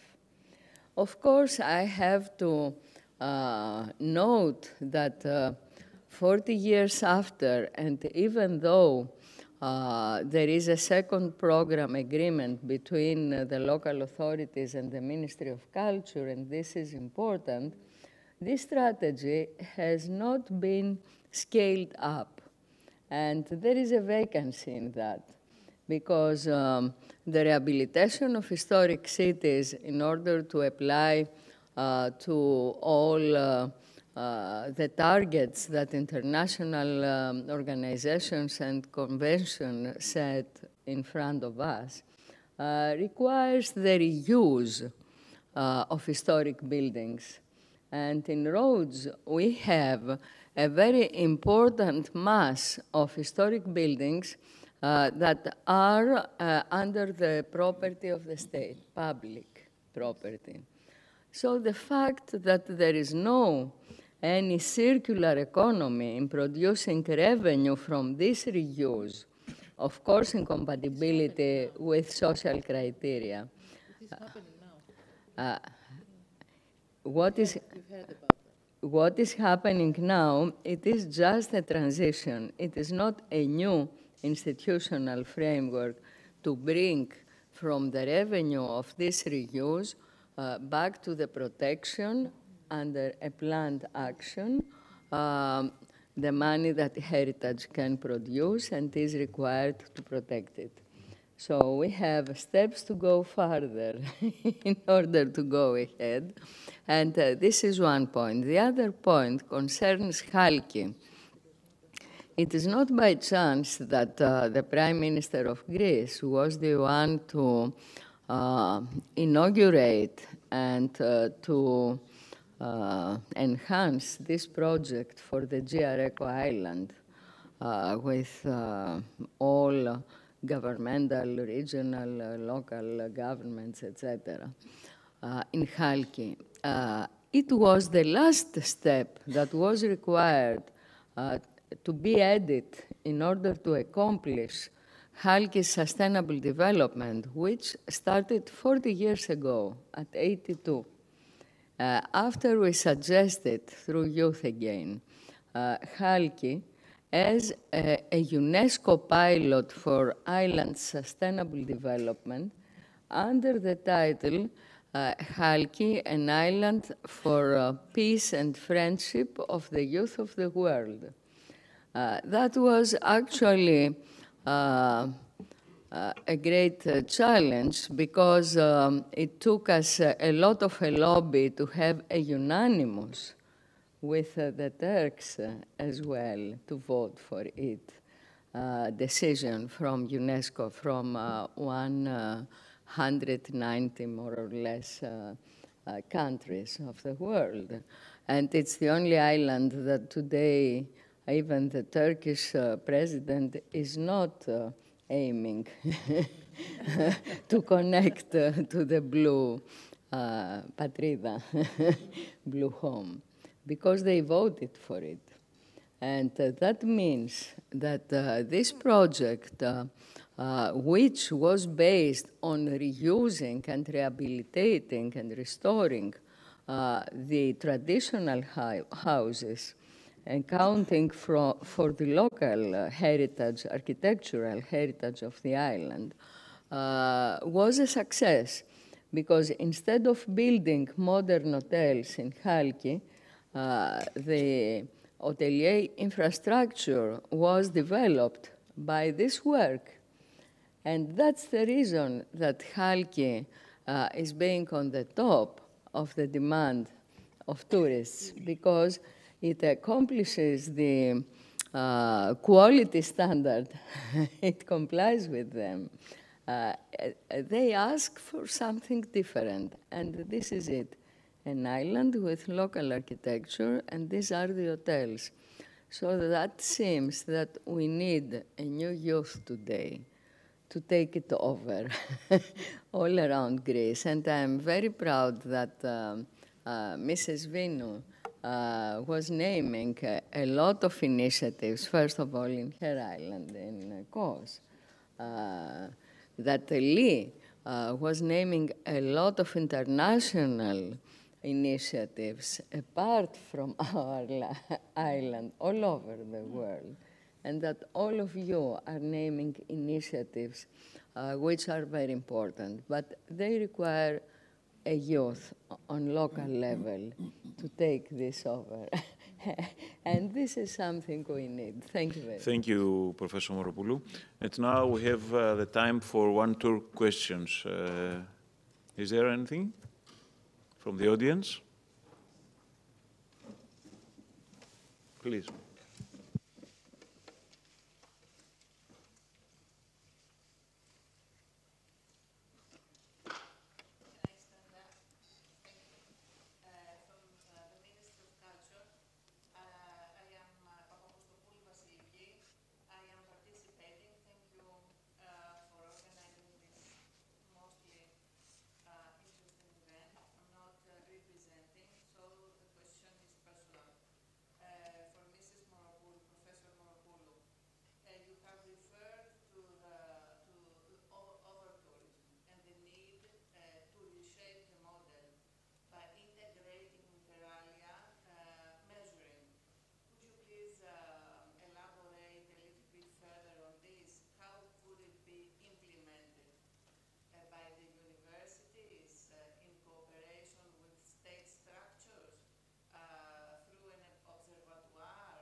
I think I presented clearly.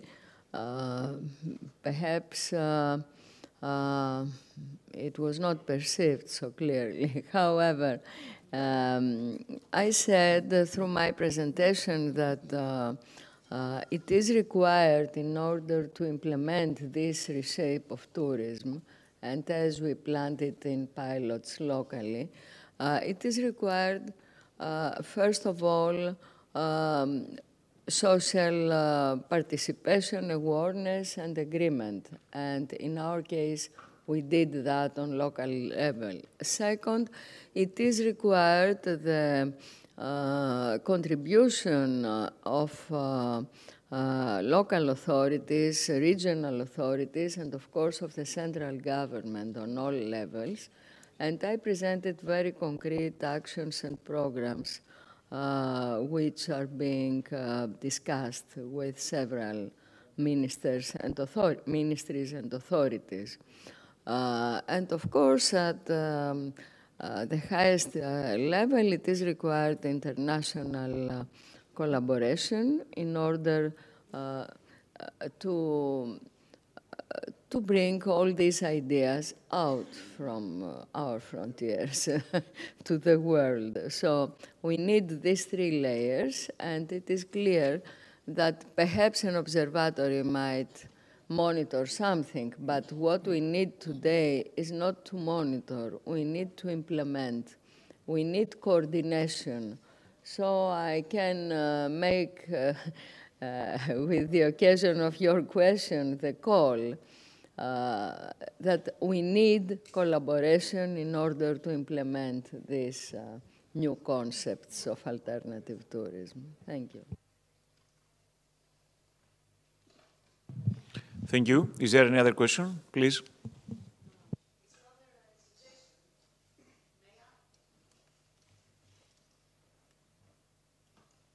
Of course.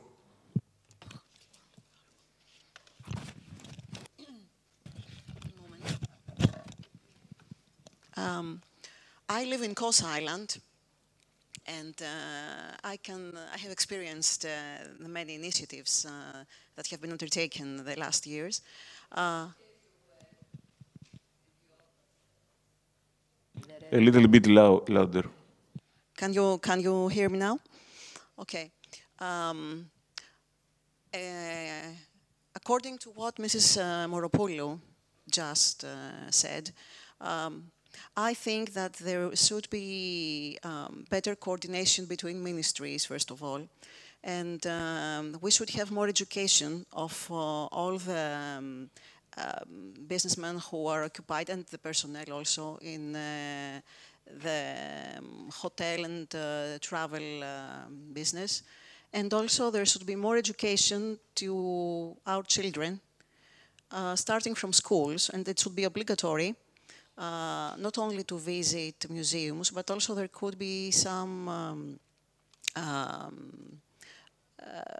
initiatives from the ministries in collaboration with archaeology officers and Ministry of Education. For example, they could design some games. We had just ourselves made as Association of Parents in our school for many years, a game of hidden treasure, for example, in having to do with the museums and all the archaeological sites, of course. And it was very, very successful, and the children were very aware, became very aware. We could do the same even for tourists, for children of tourists. The Ministry of Civilization could do something like that. We could also take advantage of the Greek nights that the hotels have. We could even translate some of the songs and have some program that we could give. We have to understand that we even make a foreign policy through our culture. Thank you. Thank you very much. Is there any other question? So. That we do all that and far more than that, I assure you. There is no time to explain now, but we do a lot of that. What is a good idea is to have for tourists, educational programs for tourists, which we don't, but yes. But we do have a lot for immigrants, for elderly people, for disabled people, and they run regularly. And we have the nights, the full moon nights over the monuments, which is an experience for everybody. And I mean, I cannot count them. It's a lot. The number of the events that are taking place in archaeological sites and monuments is vast. I mean, you have to go to the specific place and see what is happening. But thank you for your suggestions. Thank you, Ms. Androglidaki, for the comment. In conclusion, our discussion today has highlighted the significant role that cultural assets play in shaping alternative tourism models that are not only unique and immersive, but also essential for driving sustainability. We have seen how culture, traditions, and heritage can serve as powerful tools to foster responsible travel, benefiting local communities and preserving their identity while reducing environmental impact. The insights shared today underscore the importance of innovative approaches in tourism that prioritize long-term sustainability over short-term gains. By leveraging cultural assets and promoting alternative tourism, we can contribute to a more equitable and resilient global economy.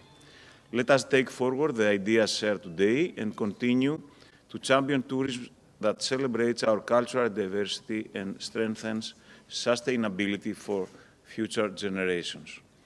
Many thanks to our esteemed panelists for their valuable contributions, and thank you all for engaging in this vital conversation. Thank you very much.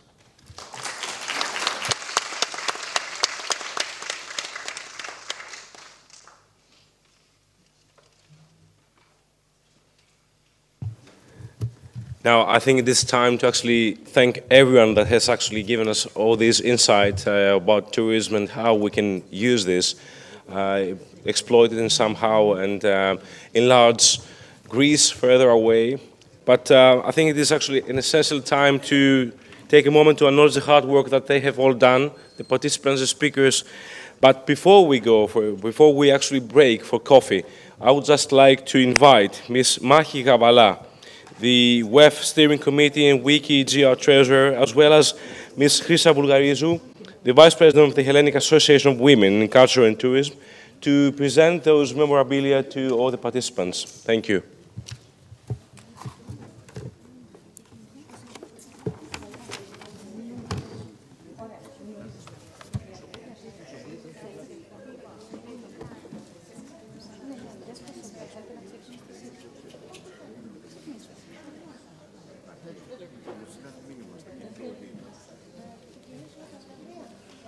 Να δώσουμε λίγο τα βραβεία ένας προς έναν. Βεβαίως, βεβαίως.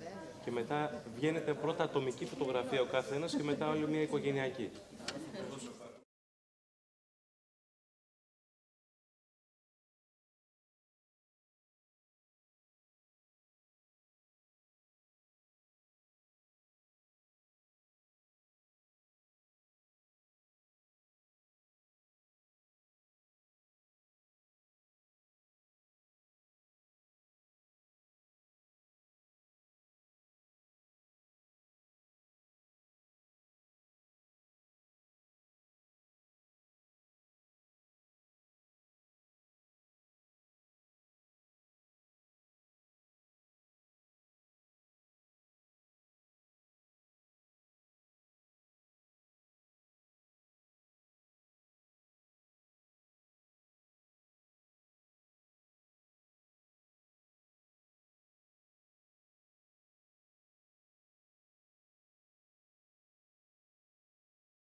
I hope you enjoyed your coffee break, and I think it's time now to move on to the next panel discussion. And as we gather once again, I'm delighted to introduce my fellow colleague, Alexia Tassouli, diplomatic correspondent, for the moderation of the discussion. So, Tassoula, Alexia, the floor is yours. Thank you. Thank you so much, Yanni, Mr. Moutsios, for excellent organizing the whole event yesterday and tomorrow, and of course, Ms. Moropoulou. So, good afternoon. As you heard, my name is Alexia Tassouli. I'm a diplomatic correspondent covering international affairs. And our next panel of discussion will involve three key words: innovation, green, and digital transition. We will focus on innovation because we believe that innovation is essential for achieving a successful green and digital transition. We will discuss the cutting-edge technology, sustainable practices, and businesses and communities who can foster resilience and reduce environmental impact. So it's an honor for me to welcome Ms. Phoebe Koundouri, who is chairwoman of World Council of Environmental and Natural Resources Economists Association. She's also chair of Global Climate Hub SDSN. She's also professor of Athens University of Economics and Business. Welcome. Thank you very much. I would like also to welcome Ms. Margarita Karavassili, who is a former Special Secretary of Environmental and Energy Inspectors at Hellenic Ministry of Environment and Energy. She's a planner architect, and she's the member of the board of directors at EcoCity. Good afternoon. It's an honor for me to welcome also Ms. Betty Haralambopoulou, who is the CEO President of Geosystems Hellas Director of the European Association of Remote Sensing Companies. Welcome. Good morning. Good morning. Ms. Kleos Gouropoulou, who is professor of Department of Computer Engineering and member of the Government Council of UNIWA. Good afternoon. And it's an honor for us that Ms. Dominique Delporte, who is the art curator, she is available to join us to the panel. Thank you so much, all the ladies. And we're ready to start. Before we start with the presentation of Ms. Koundouri, I think we are ready to listen to a video of Mr. Stratos Sesimopoulos, who is the chairman of the Special Permanent Committee on Research and Technology of the Hellenic Parliament. Mr. Sesimopoulos wasn't able to be with us, but he sent us his speech. It is with great pleasure that I address the proceedings of Women's Economic Forum. Unfortunately, my obligations as chairman of the Special Permanent Committee on Research and Technology of the Greek Parliament in Oslo prevent me from being among you in person. The topic of the meeting is particularly interesting and current. It is important to recognize that women have always been key contributors to the economic and social fabric of societies. However, in recent years, we have seen a powerful and much needed shift. Women are no longer just participants in the economy. They are leading forces driving innovation, growth, and sustainable progress on a global scale. Women have demonstrated a profound ability to combine economic success with social responsibility. As chairman of the Special Permanent Committee on Research and Technology of the Hellenic Parliament, I am in contact with many women entrepreneurs and scientists. A typical example was the innovation competition for women's business groups, startups organized by the Athens Chamber of Commerce and Industry and the Athens Startup Business Incubator. During this competition, I had the opportunity to interact with very important business women and scientists, not really innovative projects, such as specialized programs for the elderly, research and production of sustainable building materials, biomedicine, green technology, eye tracking, etc. The emerging challenges that all states have to deal with are climate crisis, green transition, circular economy, food self-sufficiency, and applications of artificial intelligence. If we want to meet the challenges, it is necessary to form a framework for the transfer of technology to society. Innovation is the ultimate solution. Although Greece is at the EU average in research, it falls significantly behind in innovation. Regarding the Greek innovative framework, the Greek government is moving in this direction, giving strong incentives for the cooperation of universities and research centers with the private sector, financing interest-free or even subsidizing the patents, financing and supporting startups without backing criteria, breaking free from bureaucracy in the research innovate program, etc. However, we cannot overlook the barriers that still exist.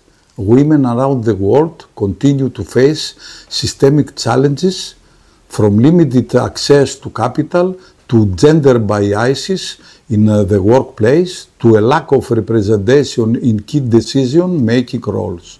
Greek government policies that address these constraints include implementing legal reforms that make laws more equitable for women, reducing financial and labor market discrimination, and creating a more gender-friendly business environment.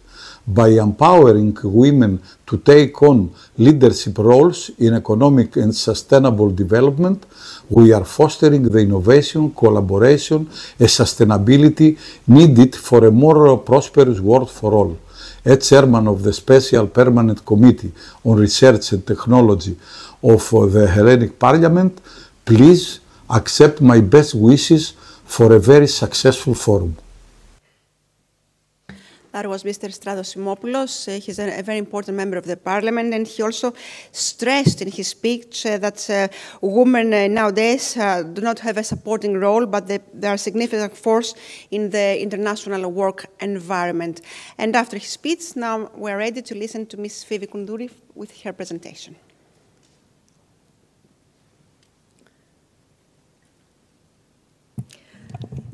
Good morning, everybody. Good afternoon. I am always very happy to be here. I am grateful to Professor Moropoulou for inviting me, and I am extremely honored to share a panel with all these dynamic and impactful ladies, most of whom I know for many years.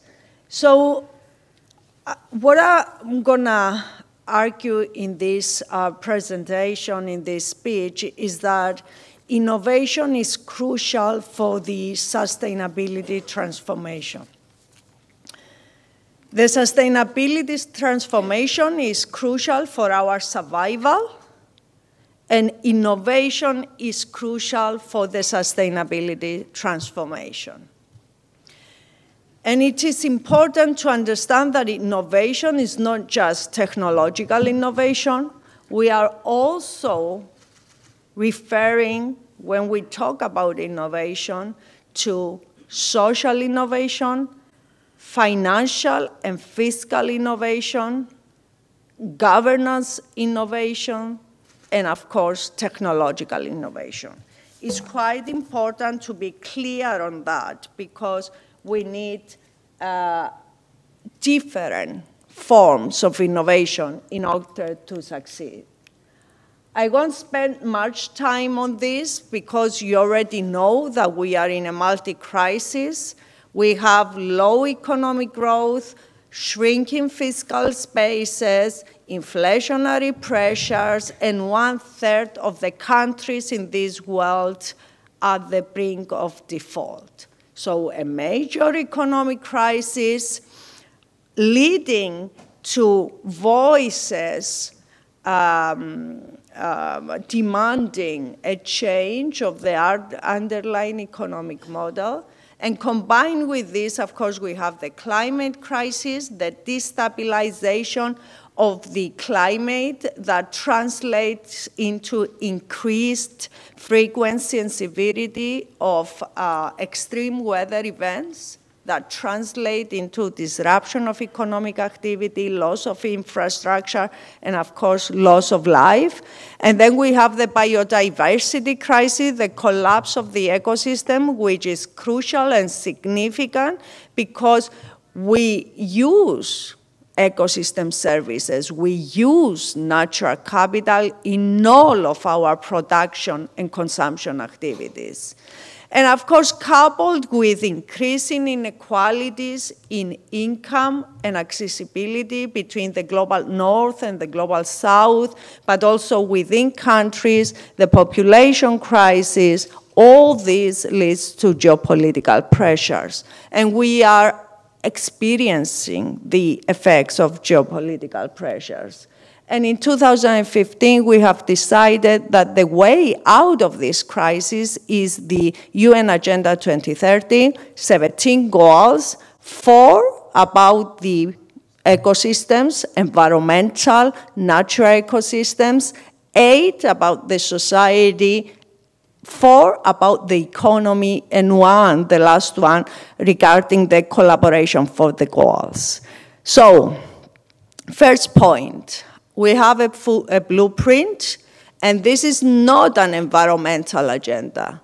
This is an interactive agenda between nature, economy, and society. And most of the goals are focused on the economy and the society. Second point, this is a holistic, integrated, systems-based agenda that you need lots of innovation to even start thinking about implementing this. And this is what I'm going to show in my work later on. And quickly, because I don't have a lot of time. So I founded and lead the Alliance of Excellence for Research and Innovation in Sustainability, 18 years in UK universities, the rest of the 30 years that it exists in Greek universities with collaborations all over the world. We have many research projects under different research labs that I lead or co-lead. We have a lot of work on innovation acceleration, and I'm going to focus on this in the rest of the presentation. A lot of work on science policy interface, and a lot of work with international scientific academies and associations that I lead in or co-lead in an attempt to bring in the best minds to produce the innovation that is needed in order to implement this very integrated, systemic, holistic, science-hectic and data-hectic agenda that we call the Agenda 2030. Now, we all know that each region of the world has transposed this agenda into a policy framework. Without the policy framework, you cannot really achieve implementation. In Europe, we have transposed UN Agenda 2030 into the European Green Deal. And we have a myriad of regulations and laws that make the targets of the European Green Deal explicit and implementable, and they reflect, they mirror the SDGs. Not 100%, but 80% is at least the mirroring effect. And this calculation was published in Nature this year, showing with an AI approach the connection between the European Green Deal and the SDGs, and the same connection, lower in terms of the percentage of connection, can be found in other regional policies. So we know where we want to go is the SDGs, and we have made them explicit in Europe and in other regions with policy frameworks. So we know our targets. What else do we need to know? We need to know where we are. Every year, UNSDSN, the United Nations Sustainable Development Solutions Network, a network of 2,000 universities. I lead the European Hub with 900 universities and also the Global Climate Hub of this network. We publish reports that measure, quantification is crucial, measure where we are with regards to implementing the SDGs. And the news are not very good because you can see on the slide that we are lagging behind. Red means 50% implementation only, orange means 60%, yellow 70 to 80% implementation. And what we need to do in terms of the slope of the graph at the end of my slide, to get away from the blue projection and get on the green is really a huge acceleration. That is not possible by 2030. But I'm arguing it is possible by 2050. So quantification is important. We know where we are, and this is where we are in terms of goal 9, which is the goal that includes innovation. And you see how little green you get on the map. Green means that you are on track to achieving the goal. And the map below is, so the map above is today, how it measures and quantifies, and the map below is how it will look like by 2030 if we keep the same pace of transformation. And to get into the details of the calculation that I just shown you, each SDG has many targets. So we have 17 SDGs, but we have 169 targets.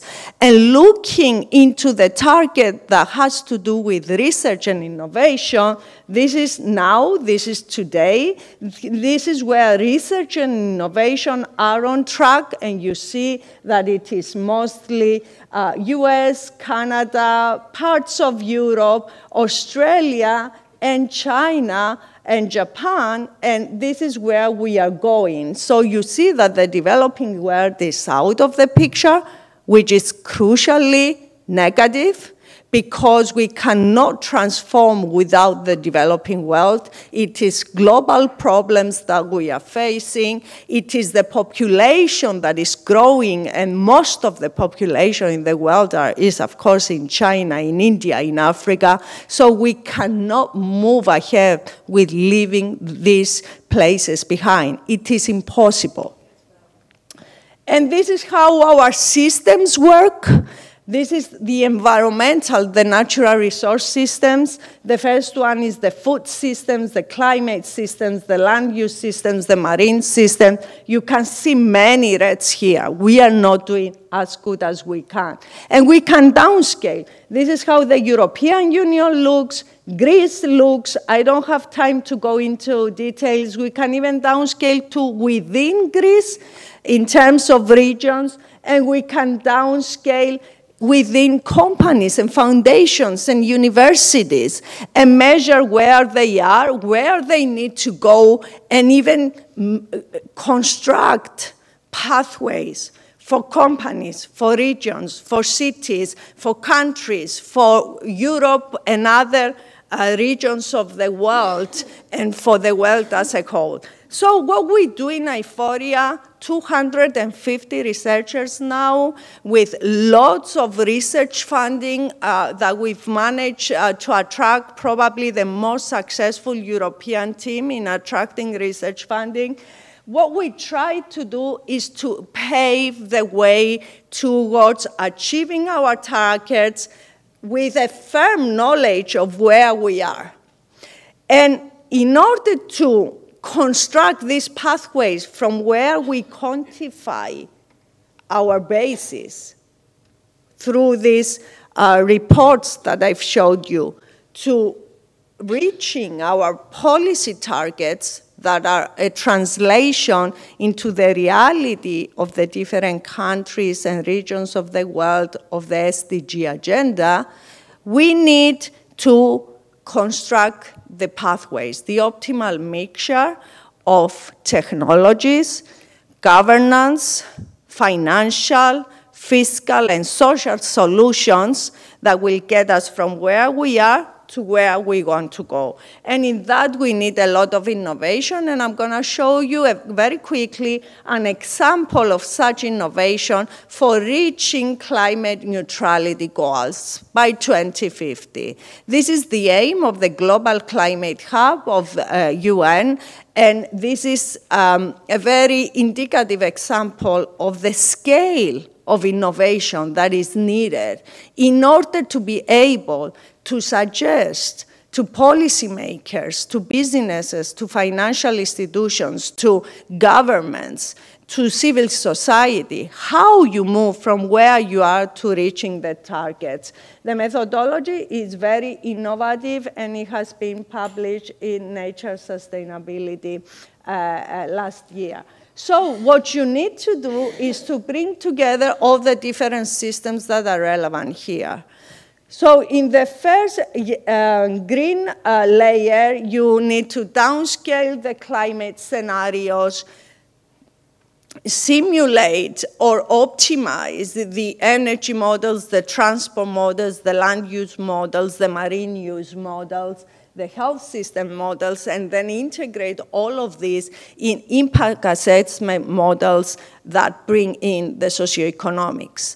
And this is the science, the interdisciplinary systems integrating science. But you need to check every step of the way of implementing these mathematical scientific models and integrate them. You need to check your approaches, your parameters, your assumptions, your solutions with the stakeholders. So there is another layer that is intradisciplinary, where you invite the stakeholders to co-design with you and co-share the pathways and become shareholders of the implementation of the pathways. And in order to do that, you also need to reskill, upskill, and educate the stakeholders, because these are such innovative frameworks. The integration is so innovative. It needs a lot of technological innovation, governance innovation, social, fiscal, and financial innovation that is very difficult to find in the labor market, in the civil society. And at the same time, you save all of this in an AI-based digital data platform and application, because you need to have the data, you need to update the data, you need to be able to make open access all of the models, the solutions, and the designed pathways. Open science, open access, and continuous training. I'm not going to go into the details, but if you do that, you have energy models, optimal sourcing of energy across Europe and the green corridors. You have land use models and marine use models that tell you how you can achieve food security, climate targets, biodiversity targets in each and every country. What is the combination of changes that you have to implement in agriculture, in forestry, how they connect with the remote sensing information that you have, how they connect with the energy models. So you have to connect the energy models with the land use models, with the food systems models, with the forestry models, and at the same time care about the coastal and marine and the interface between land use and marine, and integrate that, and also not care only about mitigation, is adaptation as well, is resilience. So models of how do you handle the extreme events, their effects. Here's a model that showcases after a forest fires how you should handle the forthcoming floods.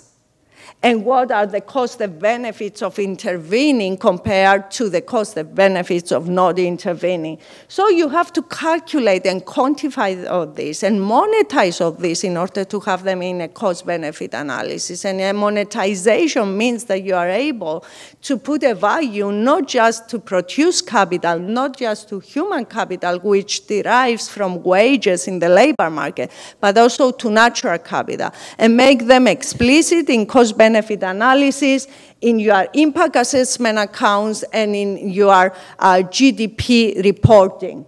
So a lot is needed here, and integrate into financially and fiscally innovative systems in order to be able to finance the pathways. So it's not enough to know what technologies you are going to use in the different energy, land use, marine use system, health system. You also need to make explicit who is going to finance the implementation of these technologies and who is going to support the transition of the innovative technologies to the market. So there are financial innovation that can derive from work in general equilibrium analysis, and there is also the huge issue of financial innovation and restructuring the financial architecture of the world in order to be able to streamline resources to the global south. Low interest rates, long-run loans for SDG investments. If you want to create growth, you need to go to a less developed country and get each and every kid at school.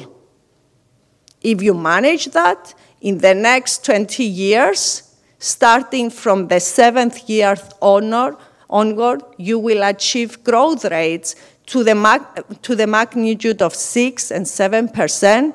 You cannot hope to have such growth rates in a developed country. Maximum is 3.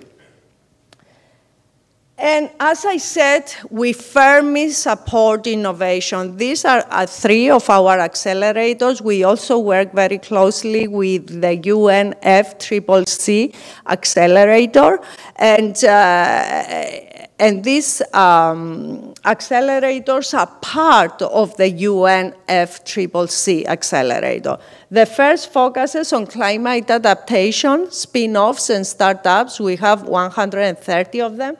The second focuses on startups and spin-offs that are relevant for the transition of shipping to climate neutrality and climate resilience. And the third one is an accelerator relevant to all innovations that can help the sustainability transition of the Black Sea. For example, the Innovator Brigade Connect brings together 130 startups, and it creates an ecosystem where the startups, the problem owners, usually states, local authorities, cities, municipalities, can find solutions to their problems. They can be guided with regards to solutions to their problems. And at the same time, we have the funders, the financiers coming in to choose which startups they want to support with further VC funding. And we have articulated everything in terms of hazards, areas, solutions, technology, TRL levels, and the idea is that the problem owners, the funders, and the technology developers, and again, here we have technologies, as I showed, that are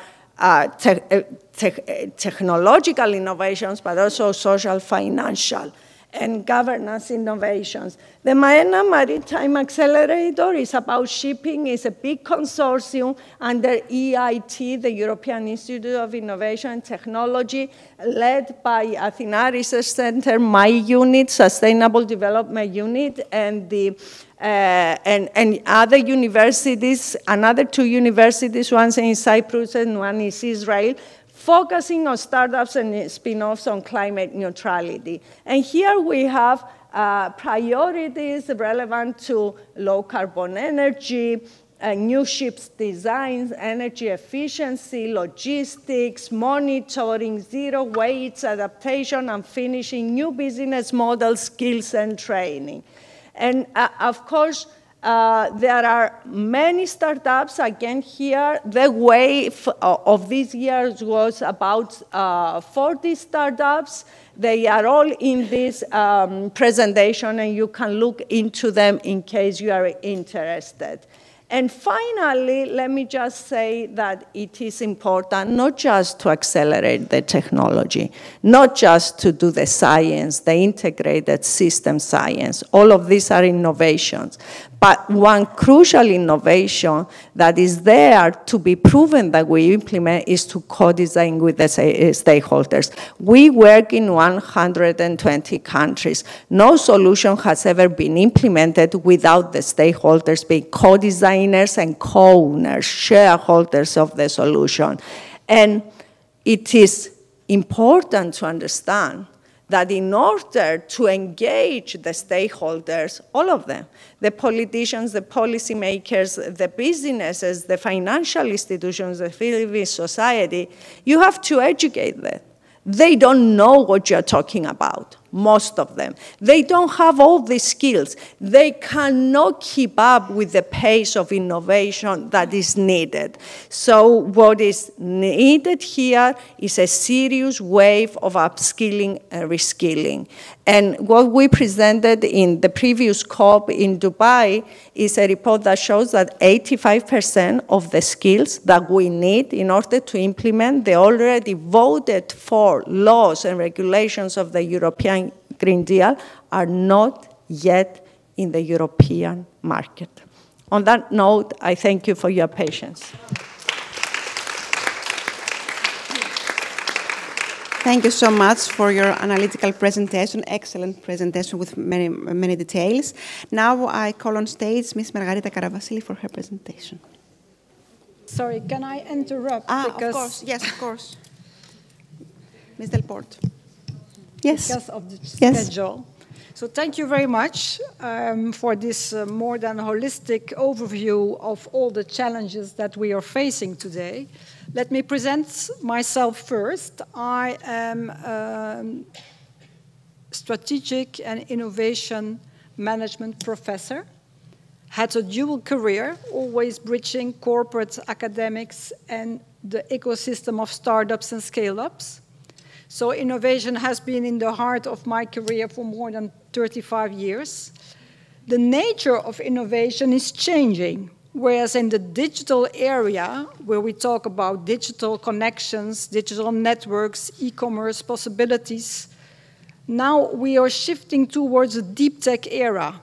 And the deep tech era is a very, very interesting, disruptive era in that sense that we see newcomers coming up, changing and disrupting the status quo of the, I would say, the economy, in that sense that deep tech technology is a blending of several technologies, but the character of the company who does that because of a purpose, I would say a purpose of sustainability, a purpose aligned to the SDG goals. So, for example, they try to come up with a solution to tackle poverty. They try to come up with a solution to tackle climate change. They come up with a solution to tackle social injustice globally. So that's the point that I wanted to make. I had the opportunity yesterday to meet with your deputy minister, Zoetzapi, talking about the development and what is going on at the moment in Greece. I met the Greek ecosystem. I have been listening to what they were saying to me about the challenges and the hurdles they have to overcome. But I also discovered a lot of pride and drive at the younger generations to make really a change. So as the global chair for humanities, technology and innovation, we advocate and we set up digital literacy programs to make sure that the next generation is upskilled and reskilled. for the technologies and the challenges, social challenges that are coming, because this is a transformative technology that's coming up. So it will transform everything. It will transform our governance systems, our legal frameworks, the way we work, the way we participate, the way we want to be treated.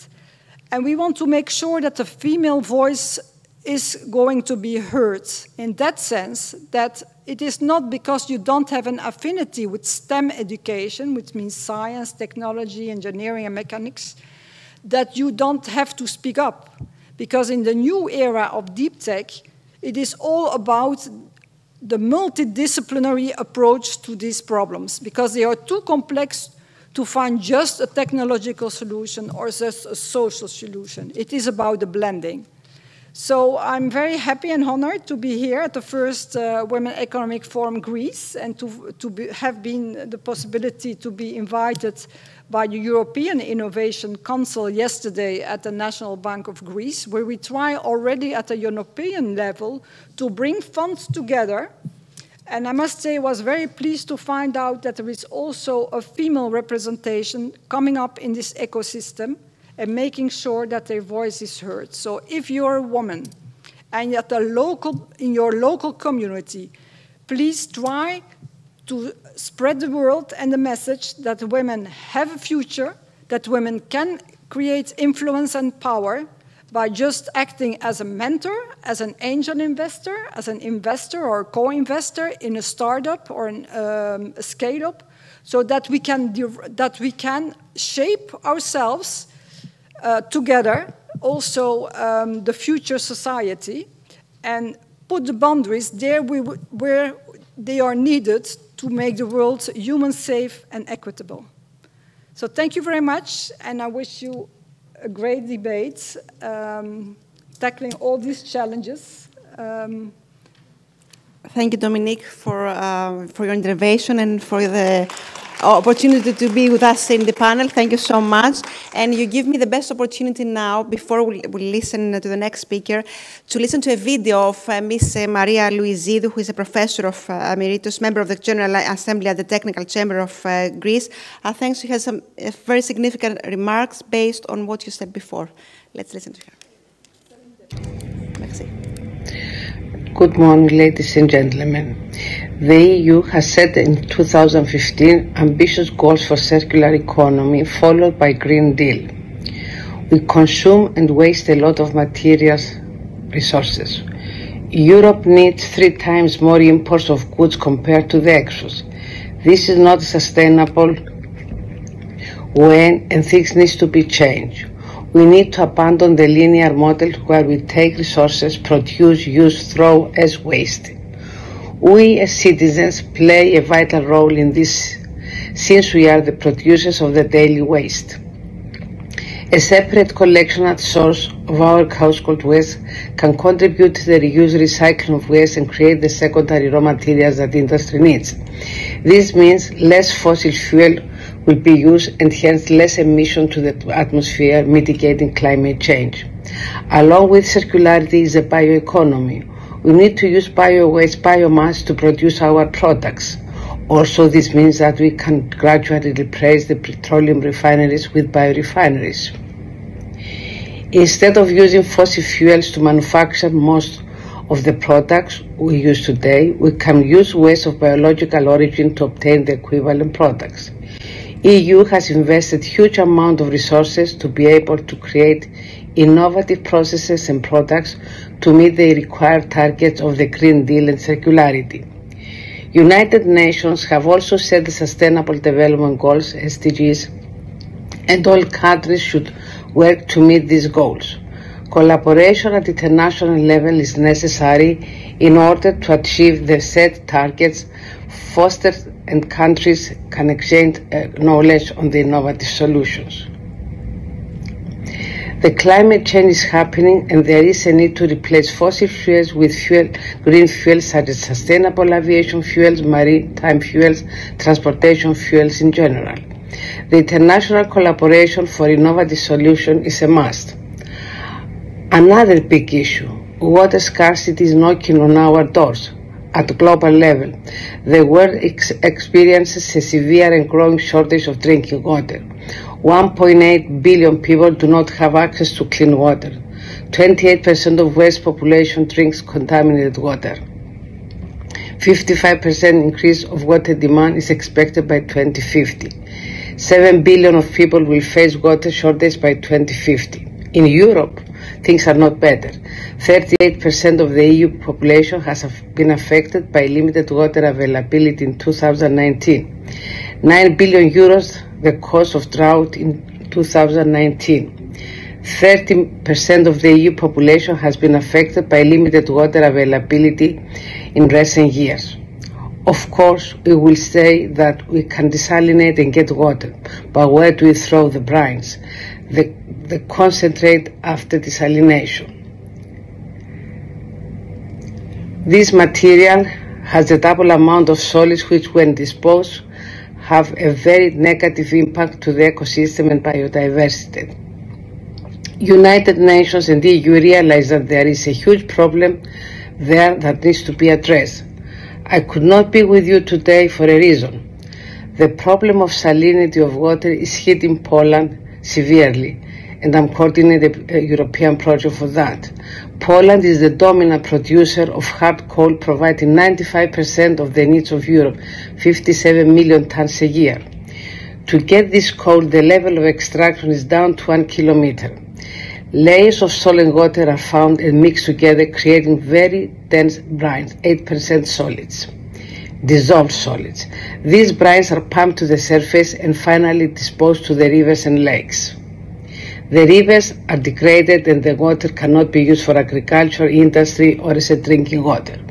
So we are trying to implement innovative and cost-effective solutions to minimize the impact. Coal mines are gradually closing down due to CO2 emissions, but still these brines will be there for the years to come. There is a need to reverse this phenomenon. Only collaborations that bring innovative solutions can handle this situation. Human resources with highly skilled people and financial resources are required. Digitization is a strong tool to bring the interested parties together. The creation of IT platforms supported by artificial intelligence can serve as means of communication between the various stakeholders, technology providers, problem owners, databases and data analytics models, to name few. In other words, a form of communication to solve problems, to reach circularity, to protect the environment with a target to make our planet green. Thank you very much for your attention.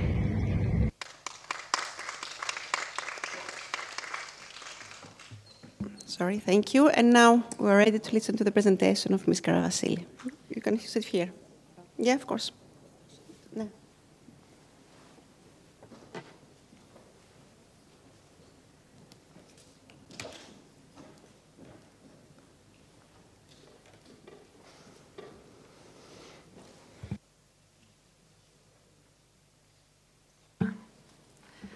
Good morning.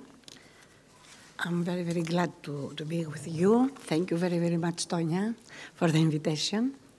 So, let's start speaking about the words green, digital, transition. Let's talk about a focus on the vision.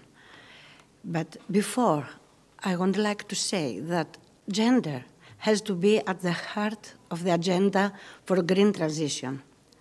Climate change is one of the defining challenges of our time, and women are disproportionately vulnerable to do and how they have an important role in addressing it. So, without vision, nothing is possible. The vision for Europe, after the holistic approach you have done, dear Phoebe, I go in Europe and Greece to see the challenges we have before us. So the vision is a fair and inclusive green transition towards climate neutrality to complement, sorry, to find, here is, to complement the package on delivering the Green Deal together with digital transition, where women involvement is essential for achieving sustainable development goals. The twin, green and sustainable digital transition are political priorities of the European Commission, focused on a carbon neutral EU by 2050, and they can reinforce each other.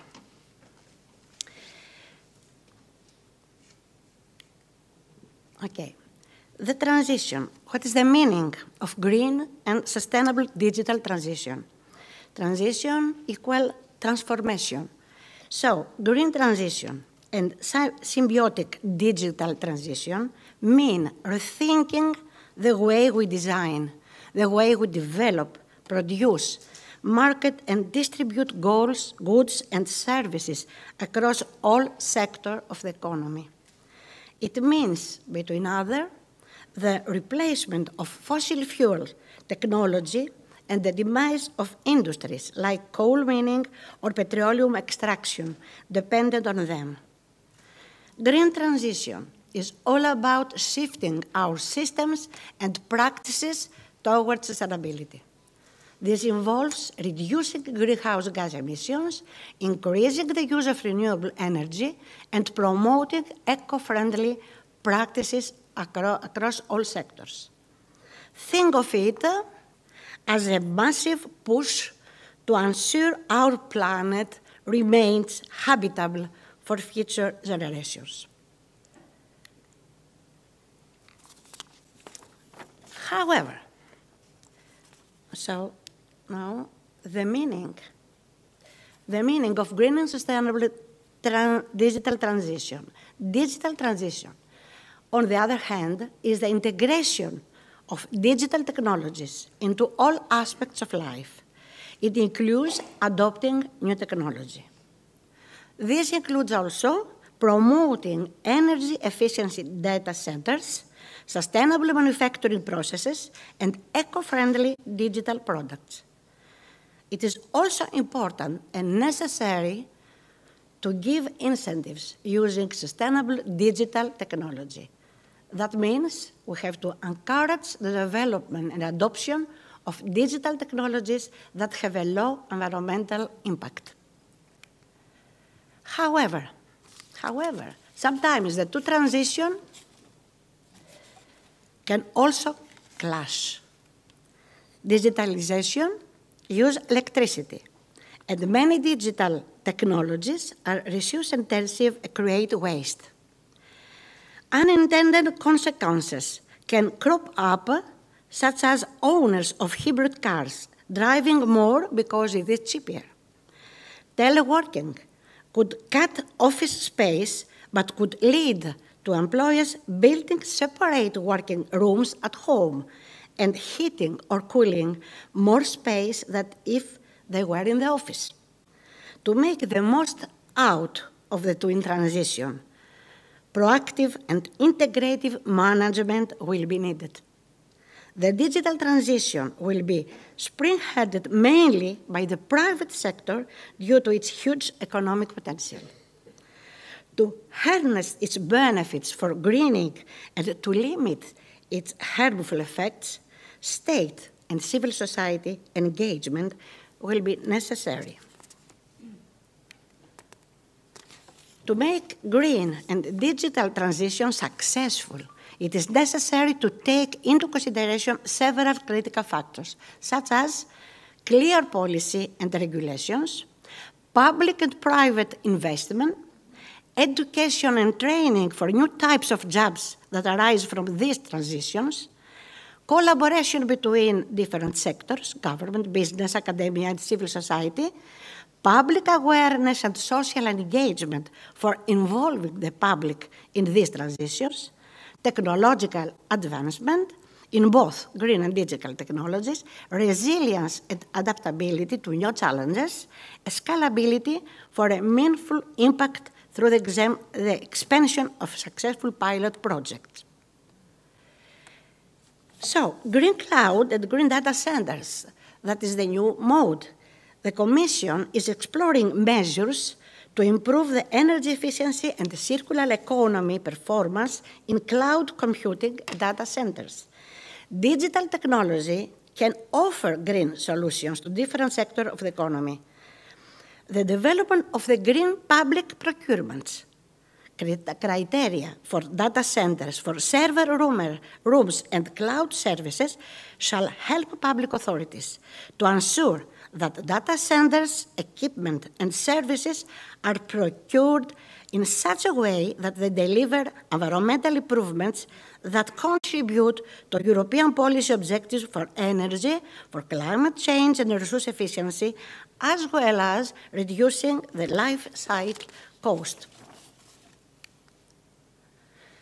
The EU is pursuing a human-centered, sustainable vision for digital society through the digital decade to empower citizens and business.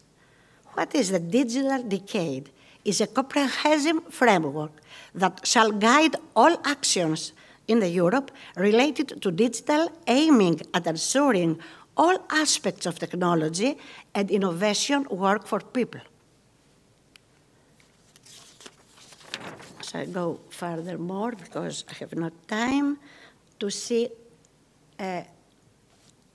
European Digital Decade and Electrification Action Plan. What is that? In order to promote clean energy, it is very important to implement the EU Electrification Action Plan. It's a very innovative action plan that ensures the industrial transition powered by a green energy system, and also promote the dedicated clean energy investment strategy for Europe, which will help to prioritize the investments in clean energy infrastructure, including for hydrogen. Because the energy sector accounts for 55% of EU greenhouse gases emissions, and its successful transition is the key to delivering the European Green Deal objectives. The European Green Digital Coalition also, it's a very important strategy, has released science-based methodology and guidance to measure the impact of digital solutions in reducing and avoiding greenhouse gases emissions across different sectors. Also, the regulation of eco-design requirements for servers and data storage is also very important, and limit the environmental impact of these products with a set of rules on energy efficiency, such as minimum efficiency of the power supply unit and minimum server efficiency in active state, maximum consumption, etc. To conclude, our scope, our vision is to go towards climate-neutral cities. That means that we have to improve circular economy practices, also in the construction sector, key to increasing material reuse and give high-quality recycling. Build green infrastructure improvements is necessary to have resilient cities. We have to minimize urban heat island effect to make our cities more viable. Build green infrastructure improvements, trees and shade structure, green roofs and walls, painting roofs white, cooler streets and pavements, water feature, ventilation. Because the circularity, a circular economy, goes towards circular cities. Cities with zero CO emissions, cities zero waste. And for that, renovation of worst performing buildings is a big priority. The renovation wave strategy as part of the European Green Deal and the revised energy performance of buildings, it is the base of the climate neutral cities by 2030, by and for their citizens, and follow also the strategy of new Bauhaus strategy. It contains an action plan with concrete regulation, financing, and enabling measures to boost building renovation. The strategy aims to at least double the annual energy renovation rate of buildings by 2030 and foster deep renovations. Also, the new buildings of tomorrow will be circular, sustainable buildings, buildings zero CO2. And finally, the most important, and that is the biggest challenge of this period, is the reducing of new extraction of material. Is circular economy in the waste, in the cycle of waste. Improving circularity in materials will help reduce the total emissions in the building sector. Concrete, for instance, and cement circularity could allow industry to rein in costs and reduce emissions, aiding untapped value to the built environment. And that's a big program for the few years now that EcoCity try to promote and discuss with important organizations in Europe like ECOS and here in Greece. Construction and demolition waste makes up just over 1/3 of total waste generation in the EU. Europe's construction sector will need to be even more ambitious in its waste management practices if it is to fully embrace Europe's circular economy. And all that is the big challenges of our period if we want to make towards green transition, a fair for everybody green transition. Thank you very much.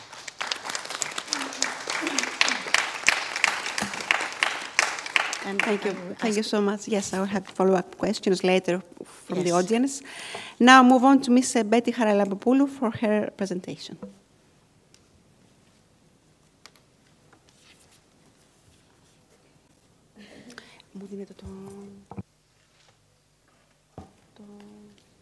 Can you hear me? Can you hear me? Okay. So first of all, I would like to thank Tonia Moropoulou for the invitation and also to congratulate the whole team that have organized this today's symposium. I'm Betty Haralabopoulou. I'm the president of Geosystems Hellas, but in this panel today, I will mostly act as a part of merging research and innovation to applications and to the market. I would like to say that I'm here from the position of being director of the European Association of Remote Sensing Companies, a representative from ERSC to the GeoPost25 working group, which is the working group, the UN working group that merges artificial intelligence with geoinformation and imagery and gives information on geointelligence, which shall be a value in the transition, digital, green, and blue transition all over the world. This started from my side several years ago as being part of a Greek association, the Hellenic Association of Space Industries and the Greek Space Cluster. And also has been following the ISO working group team for downstream standardization for space services and space-based applications. So what we see from that position, because we start, of course, from research, in order that this research drive us to innovation, is to, at the end, use all those technologies and go to the Earth intelligence. Earth intelligence is what can provide an image and let's say oldest people are usually saying that an image is more than 1,000 words and can provide targeted and actionable insight based on Earth observation data that it's co-created with users and enables them to make better informed decisions for a more sustainable world. This is the result of what we tried to post in Geneva in UN in November 23 by our Working Post-25 Strategy white paper. This is an image that everybody has seen in the TV in this August. It's an image that shows that downstream space applications means image coming from space, but also by using artificial intelligence tools can give us a result. It's something that it's not brand new. We see it in the TV the last years, and shows that those images can give us information for the real world. Means that downstream space application is not only innovation and research, it's also application. And this application can drive us to a better future. But okay, this is not a nice image because it has to do with a fire here very close to Athens. And this affected a lot of people, affected the land, affected the atmosphere with pollution, affected the biodiversity, affected the well-being of the citizens. So it's a circle of a lot of aspects that all this circle affects our life. I'm going to go to something more, let's say, more focusing on the today panel, which is how European Union would like to see the energy on a clear priority with commitments by 2030.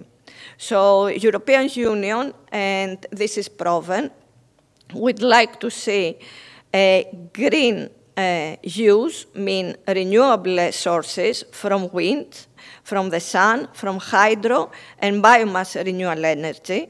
And this is something also downstream space technologies embraced.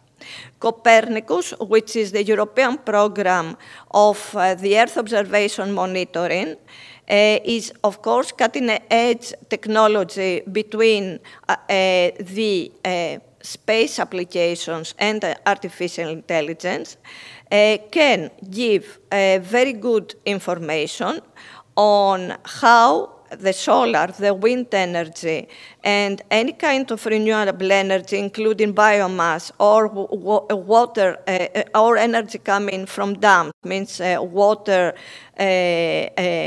subjects, can be monitored, can be manageable, and can give economic growth and development also not only to Europe, but worldwide. Europe requires mechanism, and those mechanisms shall help decision-making processes. And downstream space application is a digital method that is transparent because the image comes from a satellite, so the raw image cannot be manipulated because the truth, it's always truth there. And by using this, we can help with all this digital innovation with machine learning and deep learning tools, the decision-making processes. And this is a real transformation. It's a real transformation that, in cooperation with the regions, because it's very important, the cooperation with the regions and the countries, can give us a sustainable future. This is just a screenshot how European Energy and Climate Data Explorer is measuring the climate data over Europe and, of course, over Greece, and how valuable and time-scale view we can have of the climate change and the energy systems. Climate change is expected to affect also the supply and demand on energy. It's vital that energy providers and policymakers have the proper information in order to make informed choices on the future. And because we are in between two wars, those two wars affects the energy, means that the war in Ukraine and the war in Israel, for sure, we will see in front of us those effects. It's very, very important to well plan the energy sector by providing the proper information in a regional and national level in order that we go to a sustainable future. And it's not only the methodologies. Space is a tool, artificial intelligence is a tool, but also the citizen engagement, it's very important. Space can give a tool that when we have a coffee in the coastline, we don't see from the cafeteria the wind park area, because this is not part of the well-being of the citizen. So we have to get in consideration the spatial planning by using all these tools and the social innovation on making renewable energy landscapes sustainable for Europe. For Greece, of course, this will give us extra strength because we are a country that we have wind, we have sun, and also we can use also the water for having also offshore establishments in a sustainable way, means with a good spatial planning. This is let's say, the big picture of the future of the country. It's a big picture because since some months, Greece have been deeply involved in the innovation of the space technologies. Via the Ministry of Digital Transformation in Greece and European Space Agency, we have moved to a new program with the Greek CubeSats and the Greek microsatellites, which will be hosting in a governmental hub services. Those services will monitor land use, land change, which is very, very important of Earth intelligence, will monitor also and help the urban environment in order to have lower city emissions, green transition and greenness in a city, lower heat, urban heat, and also because we are in Greece and we suffer, first of all, from earthquakes, but also from the climate change, will monitor deformation. Means earth movements that can occur and from the earthquakes, but also from the climate change. And all those will be out in a marketplace. This marketplace will help the real estate, the tourism, and will help the sustainable development of the country. So I'm very happy because, okay, space for Greece, it was something not touchable the years before, but now I see a future, and I see also growth, means new jobs for new engineers, in order to have something more sustainable.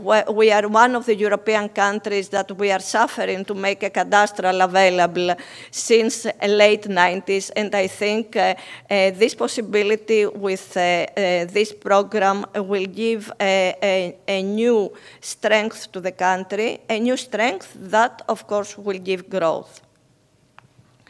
So I see this long-term financial viability and the implementation of effective and robust resource efforts to this success.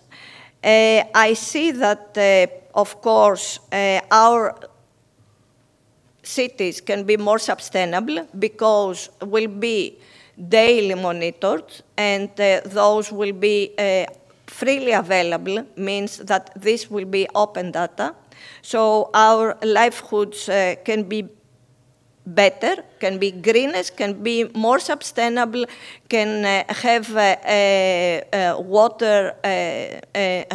water sufficiency, energy sufficiency, and we can have monitor on the biodiversity and the ecosystems, and of course this is a positive impact on society, especially for Greece. I would like to say that in similar programs, there are most of the European countries. We come just running after them, but it's a success story, and I think this merges research and innovation to application and to market. By closing, by targeting and actionable insights on Earth observation data, which always we have to have in mind the co-creation with the users, commitment to act on the urgent need to restore the equilibrium between the human race and the planetary health. The first image have shown the planetary health, which was damaged from the fire. Interconnected global challenges, transformation change is essential, because those are global changes, and downstream space is a transformable fact. Earth intelligence is the key. I mean, machine learning, deep learning is everywhere around us. And this unlocks the change through the interdisciplinary and intergenerational collaboration, because also new people are playing with that. We have seen a lot of interest the last 1.5 years from new entrepreneurs giving applications to the European Space Agency BIC. It's a new entrepreneurs incubator. One more point, in my view, equity in representation, equity in access to Earth intelligence, and equity in shaping the outcomes. I mean, women must be there. Earth intelligence aligns with the digital age, fostering economic growth and development. And by closing here, I would like once more to thank you for being with us in this room.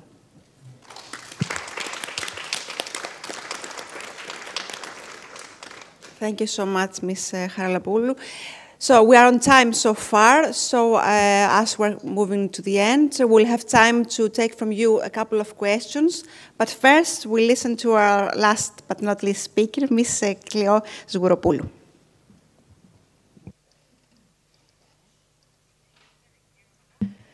Okay, thank you very, very much. It's really an honor to be here, and I want to thank our organizers, Mrs. Moropoulou, and all this beautiful event would give us the opportunity of us women to gather together here and share all these most important actions and innovations that we are sure that we want to contribute to our country, to transform, and to become better in the senses of all these interactions and sciences. So we've heard a lot of things here today, and from people that are in the core of Europe and all these actions and projects. So I would like to offer my presentation in shaping out some of the notable things that we have heard, to make a summarization and also offer a view of a project that is being carried out towards, I think, the heart of all that we've seen right now, towards resilience, inclusion, and development for just green and digital transition in Greek regions. So I will offer, again, an example of what is happening currently in Greek regions with a focus on the twin transition, which we think it is really important for our age and for combining all these challenges that we've seen, either in the green transition or the digital transition. So here, I will make a very short overview because we've listened to most of the facts that shape the twin transition, just some points about the synergies and tenses that are really important for us for shaping our green and digital future. And then I will present an emblematic project that we've been carrying out the last year with some of the most important research centers in Greece, the National Center for Social Research, the National Observatory of Athens, the Athena Research Center, and the Hellenic Center for Marine Research. And this also includes two universities, my University of West Attica and the International University of Greece. Okay. So we've seen by the former speakers what the digital and green transition mean for our societies at European level, and what are the policy frameworks, strategies that have been created in order to foster this kind of transition and transformation. So these two transformations are currently being at the top of the EU's policy agenda, and as we've heard, their success is crucial for achieving the UN Sustainable Development Goals. So their interaction will have enormous consequences for the future. So the twin transition, being at the top of the political agenda, it's imperative for us to consider how these two trends will interact and what are the possible tension points between them. And this is very essential because these transitions are dynamic and they are happening independently of one another. So we need to reach a point where to understand what the good and problematic things are in order to create this kind of changes, transformation, and amplification of their good results into societies. So digital technologies, of course, play a key role in achieving the climate neutrality. We've heard about this, reducing pollution and restoring our biodiversity. And on the other hand, the pursuit of green transition will also transform the digital sector. So these can be two synergies that can amplify the results of science and innovation and what the two transformations have to offer in our societies. There are, however, very significant tensions between the two. For example, and some numbers to what we've heard before, today the ICT sector accounts for 5 to 9% of electricity use, which is really huge, and more than 2% of global greenhouse gas emissions are due to the digital use in the ICT sector, and this is as much as all air traffic. And if this remains unchecked, the ICT footprint could increase to 14% of global emissions by 2040. So we understand that if our digital technologies do not become more energy efficient, their widespread use will increase energy consumption. So this is a very important aspect of tension between the two transitions. Further tensions will arise regarding electronic waste, environmental footprint of digital technologies. So shaping the twin transition means that we're shaping digital transformation in a climate-friendly way, and also, on the other hand, harnessing the potential of digital technologies to achieve digital goals is also another point which is very important for having these two transitions go hand by hand. So we need sustainable digital technologies. We have heard about the challenge of efficient data centers, about climate neutral electronic communications by 2030. Circular electronics initiative is another very important initiative in order to have durability and repairability and not much electronic waste. Low power processors and software and artificial intelligence algorithms is also very important, as we see the huge impact, the huge use of AI, even for common purposes, like, for example, the use of ChatGPT being so widely used, it creates huge needs of energy. And the contribution of digital technology to climate neutrality, which involves the digitalization of processes, the creation of what we call digital twins, so the way to be able to predict processes and products before these are actually being created, and being able to monitor their creation. We have anticipation and prediction and modeling, all these important things that we've heard before.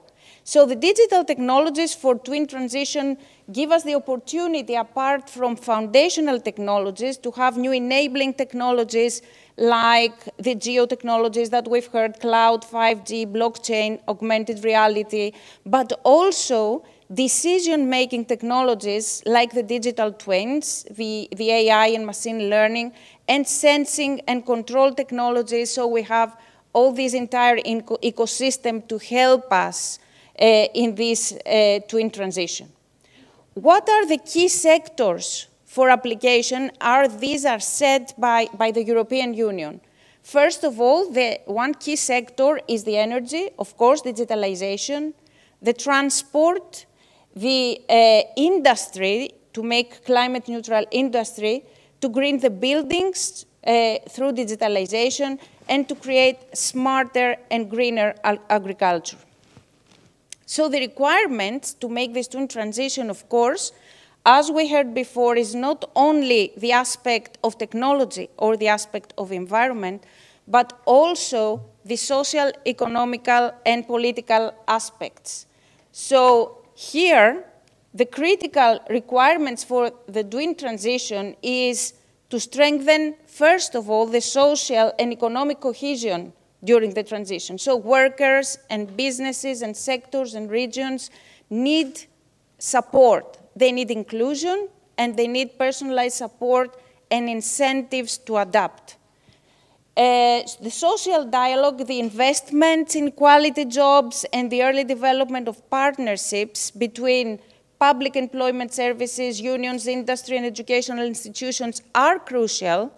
And being representing here an educational institution, I need to say that during the last years, and the law framework has given us the opportunity to progress towards internationalization and innovation. So currently within the Greek universities, we have technology transfer office, we have the opportunity to create spin-offs and startups, we have the opportunity to create innovation hubs and, enter and bridge the research we are doing with the innovation ecosystem, which is really important. Also, the twin transition will bring about radical changes in the EU labor market and the related skills. And of course, mapping transition requires adequate and reliable monitoring frameworks. So these are the areas and what we do in this emblematic project, which is a 5 million project, one of the 8 emblematic projects that were initiated by the General Secretariat of Research and Innovation. It's an ambitious project that actually focuses on all these 5 aspects that are targeted as key constituents of the problem of the twin transition. So Just Ready, the project, tries first of all to evaluate the current situation in Greece. So we are doing very explicit actions in all Greek regions. We've started by the evaluation of current situation, recording opinions, attitudes, values, and orientations, behavioral predispositions of the general public and specific social groups. This is a huge work because we have started a nationwide research with collection and analysis of primary data, processing of secondary data, in order then to provide support and technological solutions that will be available for the entire public and all Greek regions and the government. So together, we are trying to leverage former technological achievements and integrate new, the ones that creating, for creating a digital portal with mapping and data to assist the targeted policy measures. Because here, what we intend to do, not only measuring the public opinions and bringing technological solutions together, but to address the content of public policies. We have the frameworks, we have the resources and funding from the European Union, but we need to bring them down to the Greek reality, to create our own frameworks, fundings, and resources in order to be able to leverage all this in the correct way and towards the correct directions. One example of this, you've seen all the sectors that are important for the European Union, but we have our own important sectors that we targeted here in this group, was targeted in the first panel discussion, which is tourism. So one thing that we have to see is our own priorities here for the Greek regions and try to implement and foster with policy making, explicit policy making and funding support to the sectors that are important for Greece. So this is also another thing that we do in this project. What we want with this exercise, the nationwide exercise, is that the digital transformation and the green transition to be achieved under conditions of justice, resilience, sustainable development, and social inclusion. So our implementation methodology is a 2x3x2 approach, meaning that we have the project involving 2 transitions, both green and digital, in 3 sectors, meaning economy, business, individuals, so society, and also policy design and governance. And we have also the 2 dimensions of social impact, meaning positive and negative as well.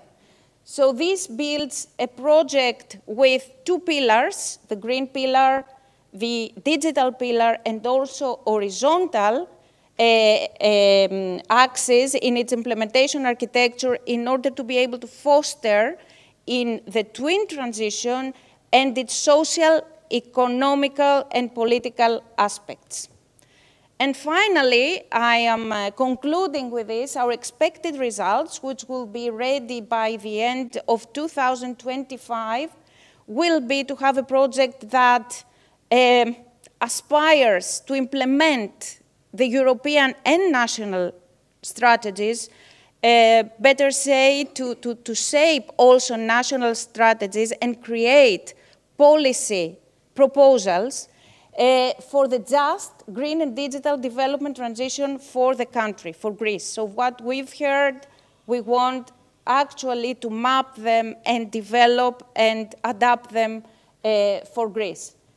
In 4 sectors, integration of research and innovation into the country's productive fabric, prevention of brain drain, and this involves the reskilling, upskilling of people, the formulation of targeted interventions, specific interventions for skills upgrading, also cultivation of social interest in the twin transition. So we need to raise awareness, to engage people, as we've heard, and we're doing this by living labs, by going to all Greek regions and creating examples of practice in order to bring them with us and show them how this can actually happen and how this can happen in specific regions of Greek, that they have specific disadvantages and disadvantages.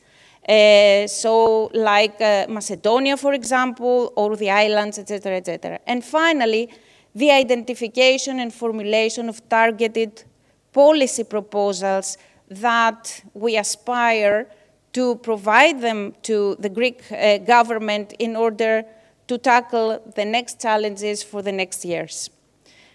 So thank you very much for your attention. Thank you. Now, we have nearly 10 minutes. You can accept questions from you if you have any remarks, any comments on what you heard from the speakers. Any lady, anyone wants to ask any question? No. So I would like to make a conclusion from each one of you. And my question is, what advice or what kind of suggestions you will say to women that want to empower themselves and to focus more on innovation? What's your experience has taught you, and you can give your guidelines to women that want to have to become a significant force in the work environment? First of all, the statistics show very clearly that women are not empowered, that women are very disadvantaged, especially in the global south, but not only. So it is important to know that there is a long way to go towards achieving equity. It is crucial to know that. And it is crucial to understand that the bottleneck is not entering the university or even entering the job market at various industries across the economy. The bottleneck is in the leadership. So how many members of parliament you have? How many prime ministers women have? How many CEOs? How many full professors? And the list goes on, and it is very unequal. So what is important from me throughout the last 30 years that I've been dealing with multilateral institutions, organizations, universities, research ecosystems, research and innovation and policy design ecosystems and implementation ecosystems, is first to be clear that equitable is not yet achieved, then to be clear on what are the targets. The targets are relevant at all levels of somebody's life, women's life, so at the education level, at the job market level, at the household division of labor level, and of course, at the qualitative aspects of all these levels. So it is important to guide women to the education and training streamline that is relevant for the sustainability transition, the green and digital transition, to guide women in all those areas where the big investments are happening and where the future of Europe and the world lies. And if we want to concentrate on Europe, just to give a very firm advice, the future is in renewables and decarbonization, in circular economy, in conservation, protection of biodiversity and nature-based solutions, in e-mobility, in digitalization, which includes digital skills, cutting-edge technologies, digital cutting-edge technologies deployment, and cybersecurity. And it is important to have a critical mass of women in these aspects of education and training. I'm just concentrating on that. I can speak about all other sectors, but I don't have time. It is important to get them involved there. These are the future of Europe. These are the future of innovation. These are the future of business. We have to empower women towards that. Thank you so much, Phoebe. Margarita. Thank you. I will repeat again that the world's women are the key for sustainable development, for peace and for security. And they experience the greatest impacts of climate change, which amplifies existing gender inequalities and pose unique threats to their livelihoods, health, and safety. But women, they don't know it. They don't realize the power that they have. That is very important so to educate, to make more in the level of education. For instance, I'll give you an example, a paradigma. In this moment, I work for such a counselor for environment and climate change in the municipality of New Smyrni. And we have the possibility to organize a big program, education program for women concerning green skills for a sustainable, fair, and equal life, co-funded by the Mediterranean Women's Fund. And during these meetings, we have realized that women, they have not the possibility to give more because they have not the possibility to understand and to be sure that they can, that they have the possibility. Another paradigm example, it's I am a woman engineer, woman architect.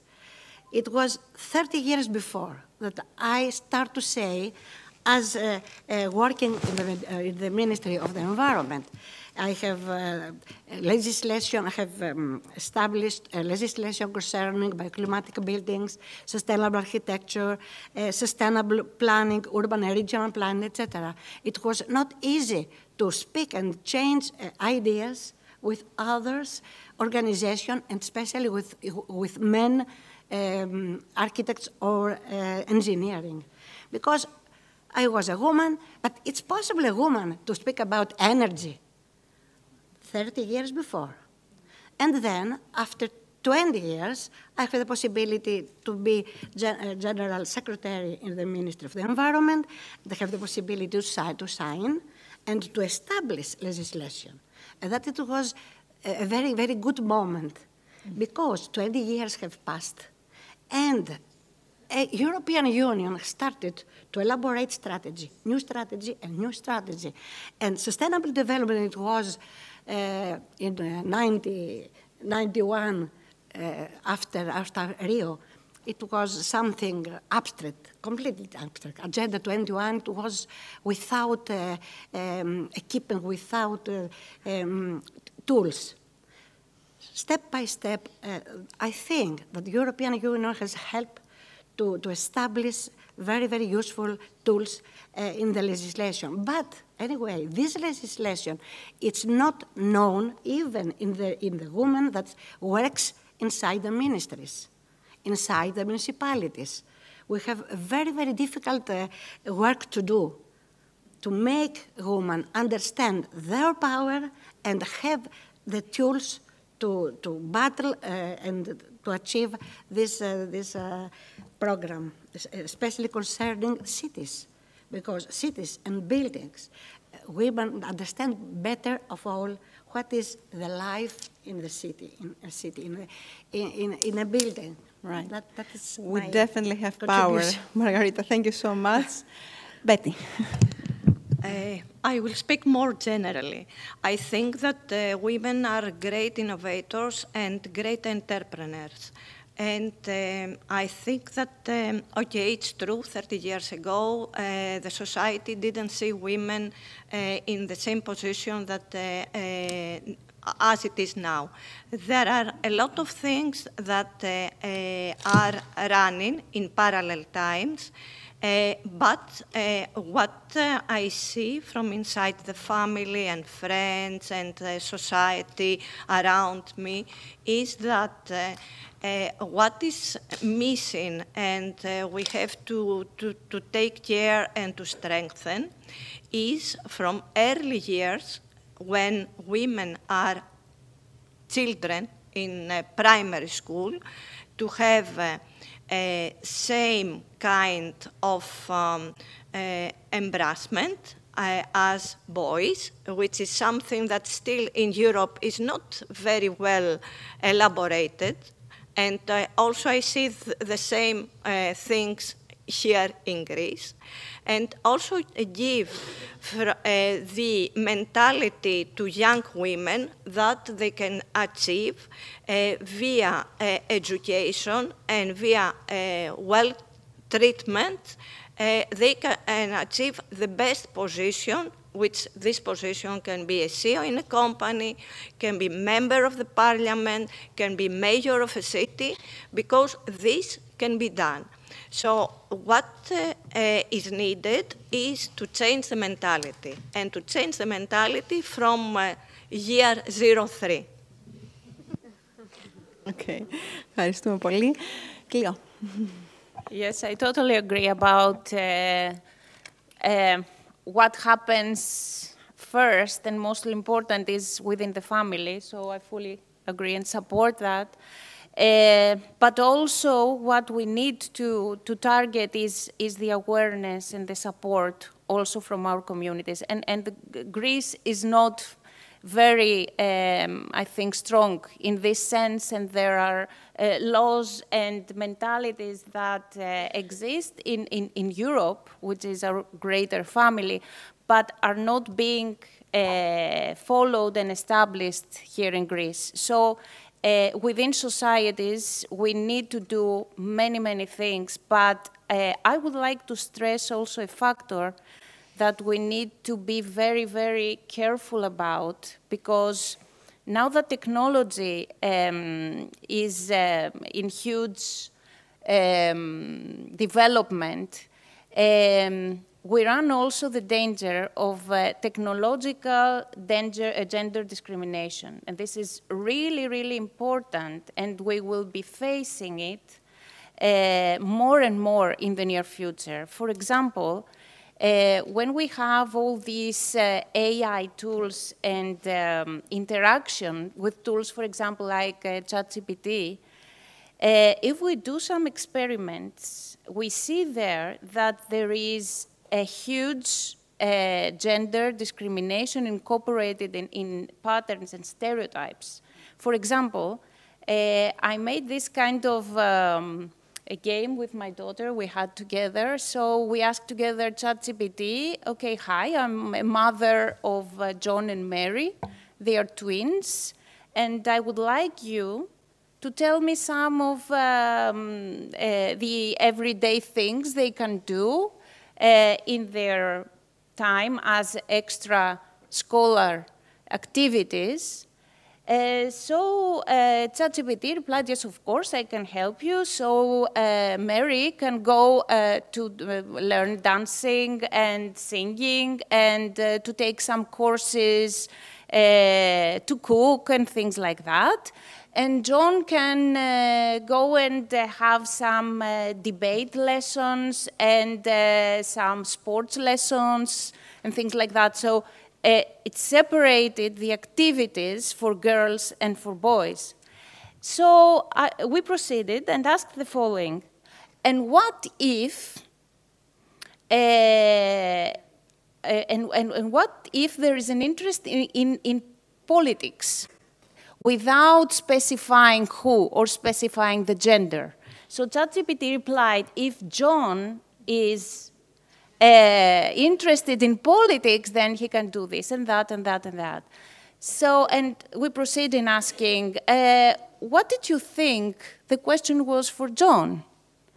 And then ChatGPT replied, oh, I'm sorry for this mistake. I shouldn't have done this mistake because this is gender discrimination and this is not good, and I will correct myself in the future.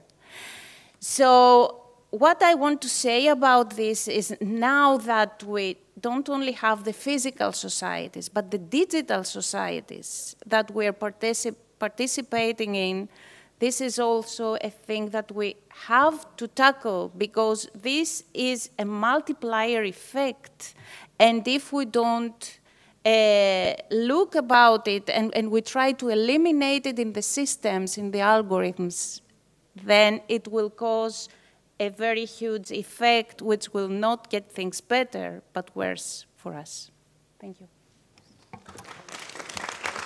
Thank you so much, Cleo. You are very professional, all of you, and your speeches were very inspirational and very up to a high level. I would like to thank you all for your remarks and your being here with us in the Women Forum. And we would like to, all of us, to thank Ms. Moropoulou for her excellent organizing this professionally, this event. Thank you all for your attention, and I give back the microphone to Yannis. Well, thank you very much for being here with us today. It has been really an honor to have you and to listen to you, your personal experiences. And from what I gather, you pinpointed education as a real factor that women need actually to bear in mind from a very early stage. And that was the point that was made yesterday as well. Do not start when you're in university, start at really, on a very early stage. So I would like to take a moment to thank you all for being here and for all of you participating in this event. So may I just invite Ms. Chrysi Tseliou, WEF Steering Committee and WICCI GR Vice President, to present the memorabilia to each one of us, to each one of the participants. Thank you.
ακούσετε τι εσείς.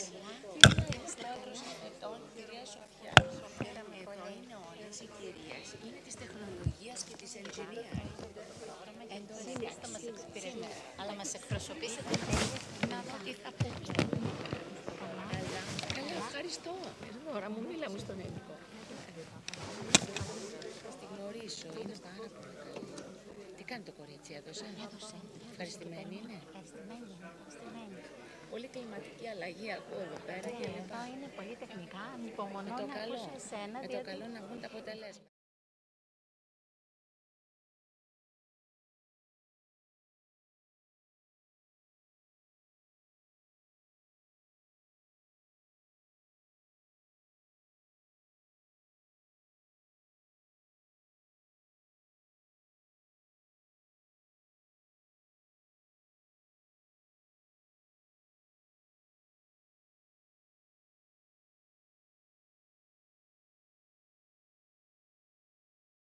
The brief lunch break. I hope you enjoyed the break and you just managed to stretch your legs. We are actually transitioning to the last and final panel discussion today, which is going to be a very interesting one, and I would like to invite you to listen to that carefully and pose your questions. You know, the ladies will be here and you will be open to questions after we complete this discussion. But I would just like to give the floor now to my esteemed fellow colleague, Katerina Badzaki. Catherine, the floor is yours. Hello, and welcome to this very important conference here about women, about how important women are in society, because we have a dual role that we need to cover. I'm a journalist. I work for ERT, for Hellenic broadcaster ERT, and I would like to ask from you, to give you the possibility, I want to talk to you about 4 minutes about what I think is very important, about some research that I have done on the topic. Now, we know that women, especially working mothers and caregivers, we know that they have historically been the primary seekers of accommodation and have faced pay and career discrimination as a result. Although a smaller number of men seek similar arrangements and may also face discrimination, they are all more likely to advance in their careers, as we all know. Work-life flexibility has long been also gender siloed, seen as a women's issue, with women bearing the brunt of its effects on career and pay across occupations. So this was especially true, and we've seen that during the pandemic. For example, the publishing output and productivity of talented STEM professional women decreased dramatically, while women handled most of the childcare, elder care and schooling in those days. And we know that great strides have been made in the workplace for women, but we also know that there is still much more to be done in terms of bringing more gender balance to the C-levels and into the boardrooms. Now, studies show a significant gap in the number of female leaders. For example, just 14.2% of the top 5 leadership positions of top-notch investment companies, such as, for example, Standard & Poor's and other companies like that, are held by women. At the same time, women-led companies are shown to perform better than those led by men, up to 3 times better, according to one study. And clearly, putting more women in leadership roles should be a given, but that, as we all know, isn't always the case. So thankfully, the advent of social media and other online tools has helped usher in a 4th wave of feminism that, among other things, has instigated more and more conversation about gender equality in the workplace. Now, there are countless academics, activists, some of you are already here today to honor this day, and even celebrities explaining why a group that makes up slightly more than half of the global population and that earns more than 60% of the world's undergraduate and master's degrees is still underrepresented in business. From my perspective, though, I encountered head-on what I believe is one of the many hurdles that women face. We are taught to be happy in supporting roles, and we often off-ramp and exit the career superhighway to care for children, parents, and even spouses. So even those who keep their nose to the grindstone often experience a slower career progression than their male colleagues. And why is that? Because the reality is that women are more often than not the main person balancing work responsibilities with home and family duties. So this juggling act becomes increasingly more difficult, and at some point a woman's career becomes less important than the quality of her own and her family life. So in a nutshell, business outcomes are superior when women are part of the executive and board ranks. And what's more, on a soft skills level, women also bring a mindset of flexibility as leaders. This comes from the fact that women are more likely than men to have been in situations requiring flexibility, which means that they are more likely to institute the kind of flexible work policies shown to be highly effective in retaining talent and building royalty. And while it goes without saying that evening out the gender pay gap, redefining our notion of flexible working hours and providing management training that looks to support gender equality are non-negotiable, there are also smaller, simpler steps that each one of us can take. Those steps, I will give the floor to my valued guests here today to give us their view of what it's like to be able to keep that fragile balance. But before I do that, I think it is worthwhile to see the valuable contribution of Minister of Social Cohesion and Family Affairs, Ms. Sofia Zacharaki, about how mother, when she knows that her family and children are well taken care of, she feels safe, and why empowering the choices, increasing an improved work balance, and at the same time increasing labor participation, also empowering young women, is a state affair. So we'll give, bear with us for a few minutes. It's very important to see her speech and understand more about why we are here today and why our presence matters.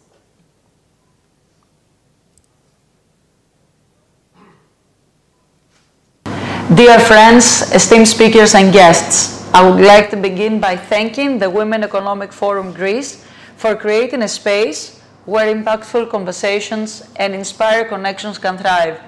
I would also like to extend my heartfelt congratulations to all those distinguished women leaders in the business community that are gathered there today.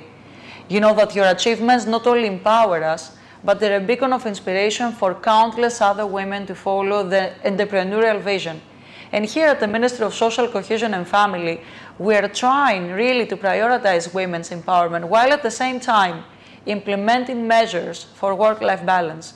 Because we do feel, and we actually state very clearly, that there shouldn't be a dilemma.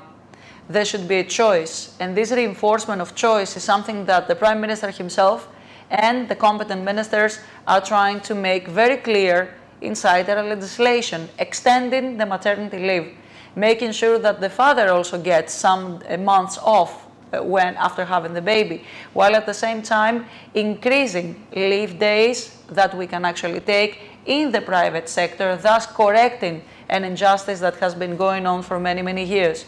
We have really increased all the budget in order to offer better, more secure, more meticulously planned childcare. And at the same time, we're really doing our best alongside the municipalities and the regions to really amplify the impact of social policies that matter. Because in order for a woman to be able to succeed in their daily life and the achievements in work, she really has to feel safe and secure that the child, the family, is well taken care of. At the same time, we're really trying to empower younger women by also implementing measures and legislation that has really put Greece at the position of being one of the 12 countries to offer full equality status in all the legislation. Are we there yet? Of course not. But in the past years, we have seen achievements. We have seen more women working. We have seen more women in leadership roles. And just in 2 months from now, we will also transpose a very important regulation that really increases the role of women in listed companies in board of directors. And what is more to do in 2025 is to implement more seminars, workshops, increase and amplify the use of the equality seal in all businesses, try to change the mindset, and of course, abolish the prejudice that is still there in our community. So a whole spectrum of policies that empower women, empower their choices, increase and improve work-life balance, and at the same time, increase labor participation for women, really empowering younger women, is at the very heart of our effort here at the Ministry of Social Cohesion and Family Affairs. Another spectrum that is very dear and important to us is social economy, because you know, dear friends, that in many areas around Greece, there are fewer opportunities for investment, and social economy and social entrepreneurship can really make a difference. I would very much like to receive the very important takeaways from this important meeting, and we make sure that we actually make them into policies. And this is what we're going to do here alongside my Deputy Minister, Ms. Papacosta, the Secretary Generals, and all the people behind this effort of the newly established ministry. Again, my warm congratulations and commitment to see all the policies be implemented here in Greece.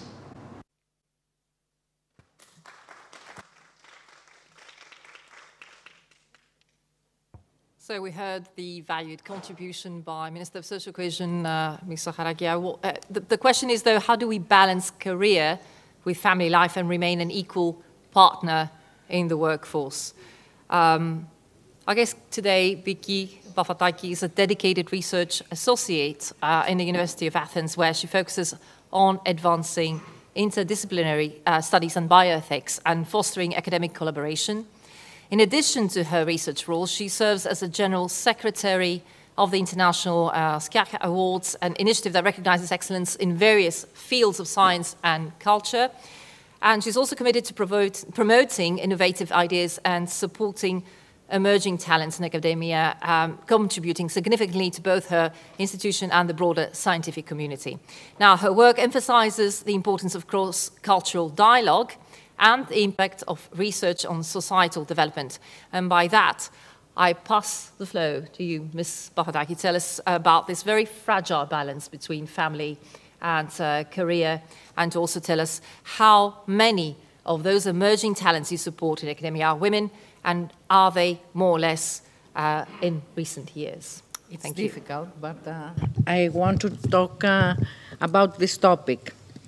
The role of women in balancing career and family, empowering them to assume leadership position and maximizing their influence in shaping the next generation economy. Women have long faced the dual challenge of pursuing this career's aspiration while fulfilling family responsibilities. Although progress has been made, this balancing act remains complex. Yes, it is through addressing these challenges that we can unlock immense potential for individuals, families, and society as a whole. The balancing of career and family responsibilities is not just a personal challenge, it is a societal one. Women who wish to pursue their professional goals while raising families require adaptive strategies and, crucially, societal support. This includes more flexible work policies, parental leave options, and access to affordable childcare. By creating structures that facilitate work-life balance, we enable women to thrive both at home and in their careers. For example, countries with progressive maternity and paternity leave policies tend to have higher female workforce participation and lower gender gaps in leadership roles. Leadership is another crucial area where women are underrepresented despite their capabilities. Many talented women are often constrained by systemic barriers, social expectation, or lack of opportunity. But we know that gender-diverse leadership teams drive better decision-making, innovation, and profitability. Study shows that companies with more women in executive positions perform better financially. Empowering women to pursue leadership roles through mentoring, education, and break down structural barriers unleashes their full potential, benefiting not just businesses, but society at large. The cultural narrative around women in leadership has started to shift, and films like Joy with Jennifer Lawrence and The Inter with Anne Hathaway highlight the complexity and strength required for women to balance these dual demands.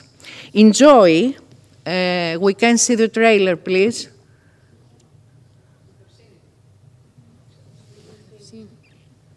The Inter. Okay, the Inter. The Inter also. Boys. Shall we just. Can we just rewind it, please? Just to have a look at it again.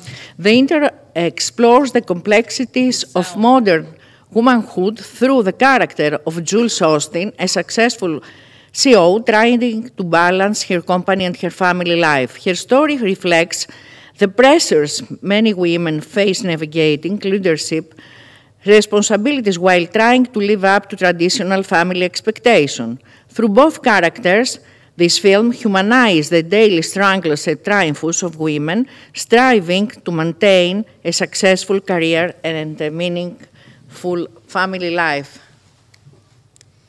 Can we just see the video again, please? Can we have a look at the video again, please? The Joy, is that right? No, the Inter. The Inter. With sound. Thank you.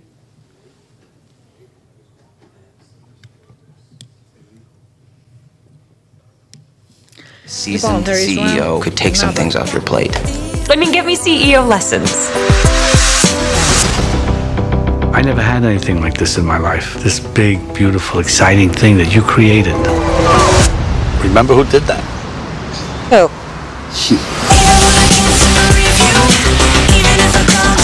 Good times. It's moments like this when you need someone you know you can count on.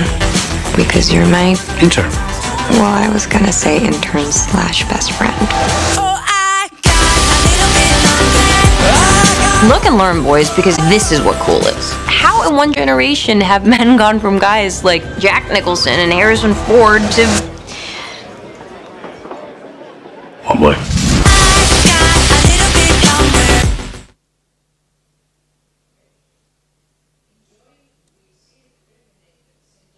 Joy Mangano, who invents a product that revolutionizes household cleaning, the Miracle Mop. Despite the personal and professional setbacks, she defies expectation, proving that women can innovate and lead even while managing family responsibilities. This portrait reflects the tenacity and resilience of women balancing multiple roles and highlights how their unique life experience can lead to breakthroughs in business. Μπορείτε να βάλετε το Joy.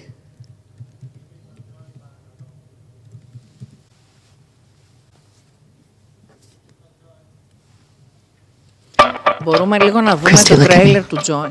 I want you to remember something, because a lot of times people get nice things and they start to think differently. We got here from hard work, patience, and humility. So I want to tell you, don't ever think that the world owes you anything, because it doesn't. The world doesn't owe you a thing. I was valedictorian in high school. I got into a fancy college. I stayed here because my parents are getting divorced. You know what you are, Terry? You're like a gas leak. We don't see you, we don't smell you, but you're silently killing us all. Maybe your dreams are on hold for now. That's a nice way of putting it.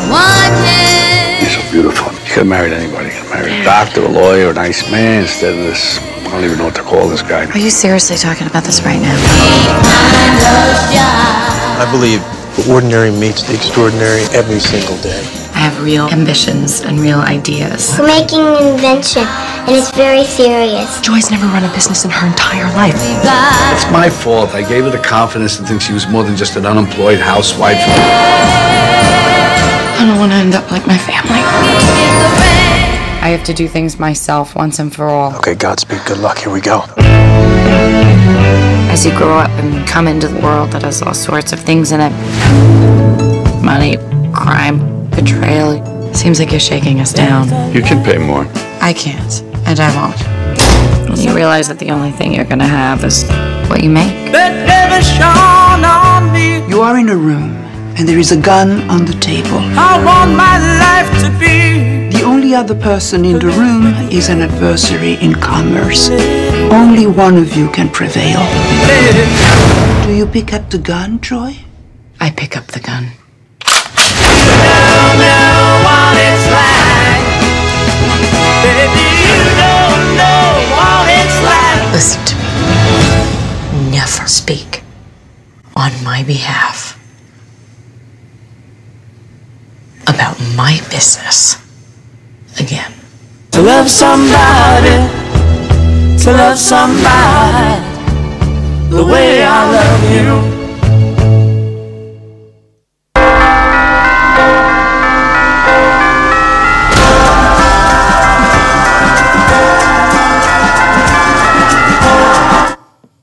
Thank you. Now, moving from culture to economy, we must recognize that women's full participation in the workforce is not just a matter of fairness, but a necessity for economic growth. The more inclusive the economy, the more thrives. Studies show that closing the gender gap in the workforce could add trillions to the global economy. Women's contribution in shaping the next generation economy are vital, especially as we move towards a more diverse and interconnected world. Women are key drivers of innovation, and their leadership styles bring collaboration, empathy, and resilience to organizations. When women are empowered to take on leadership positions, they help cultivate more inclusive workplace cultures and bring new perspectives to problem solving. This ripple effect not only benefits businesses, but society at large by creating role models for the next generation, inspiring both girls and boys to see leadership as an opportunity available to all. Thank you.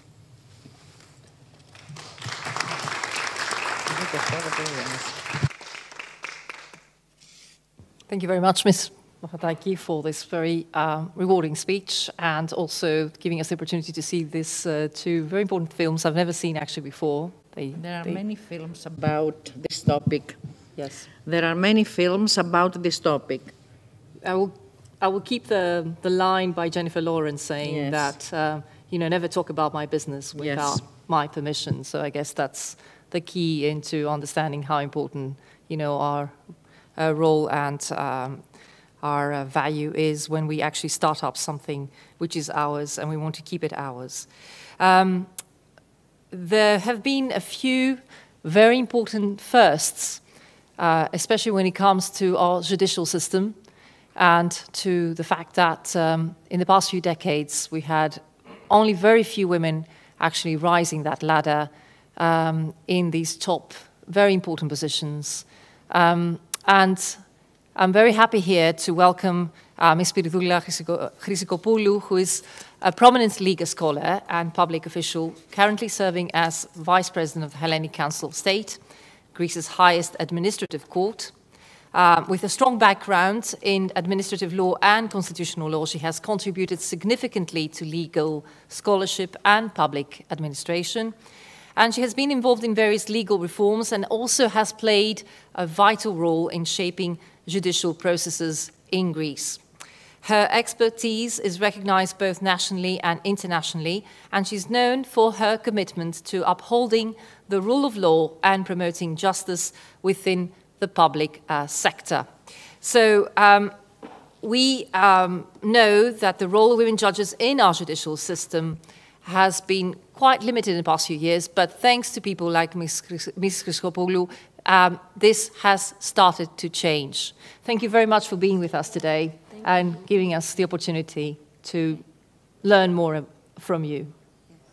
Thank you.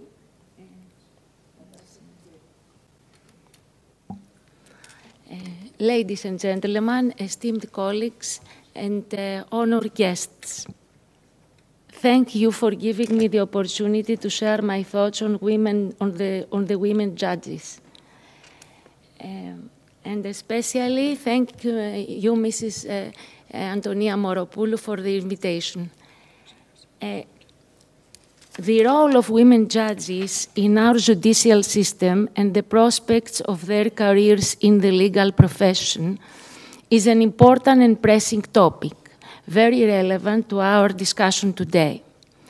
As we meet here, it is essential to recognize the strides we have made in the last 15 years or so towards gender equality in the judiciary, while also acknowledging the challenges that still lie ahead. Today, women hold various positions within our courts, from magistrates to Supreme Court justices. We can observe a greater number of women in the judicial system overall, even achieving positions of precedence in the Court of Cassation and the Supreme Administrative Court. This development is not merely a matter of statistics.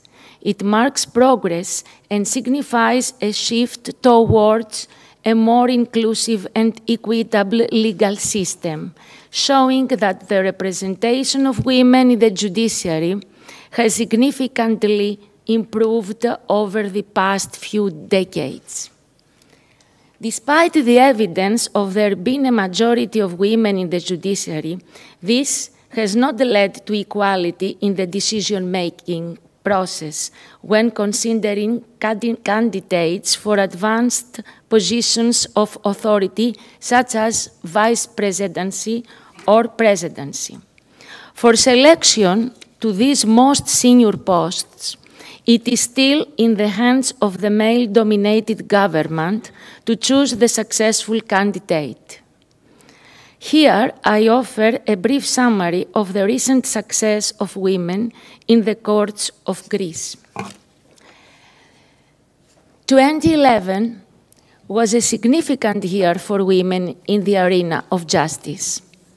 As mentioned, there was a majority of females holding positions as magistrates and judges working in certain levels of the lower courts, but never getting the opportunity to distinguish themselves in senior levels of the judicial hierarchy. Until that time, there had been a male-dominated selection process for the position of President of the Court of Cassation, Arios Pagos, which meant that leadership in the court was always a male privilege. But in 2011, we saw the winds of change slowly blow in when Irina Simakopoulou became the first female president of the Court of Cassation in Greece.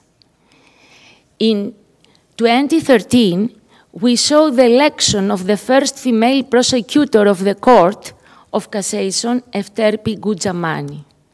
In 2015, Androniki Theotokatou became the first female president of the Hellenic Court of Audit, Ελεγκτικό Συνέδριο.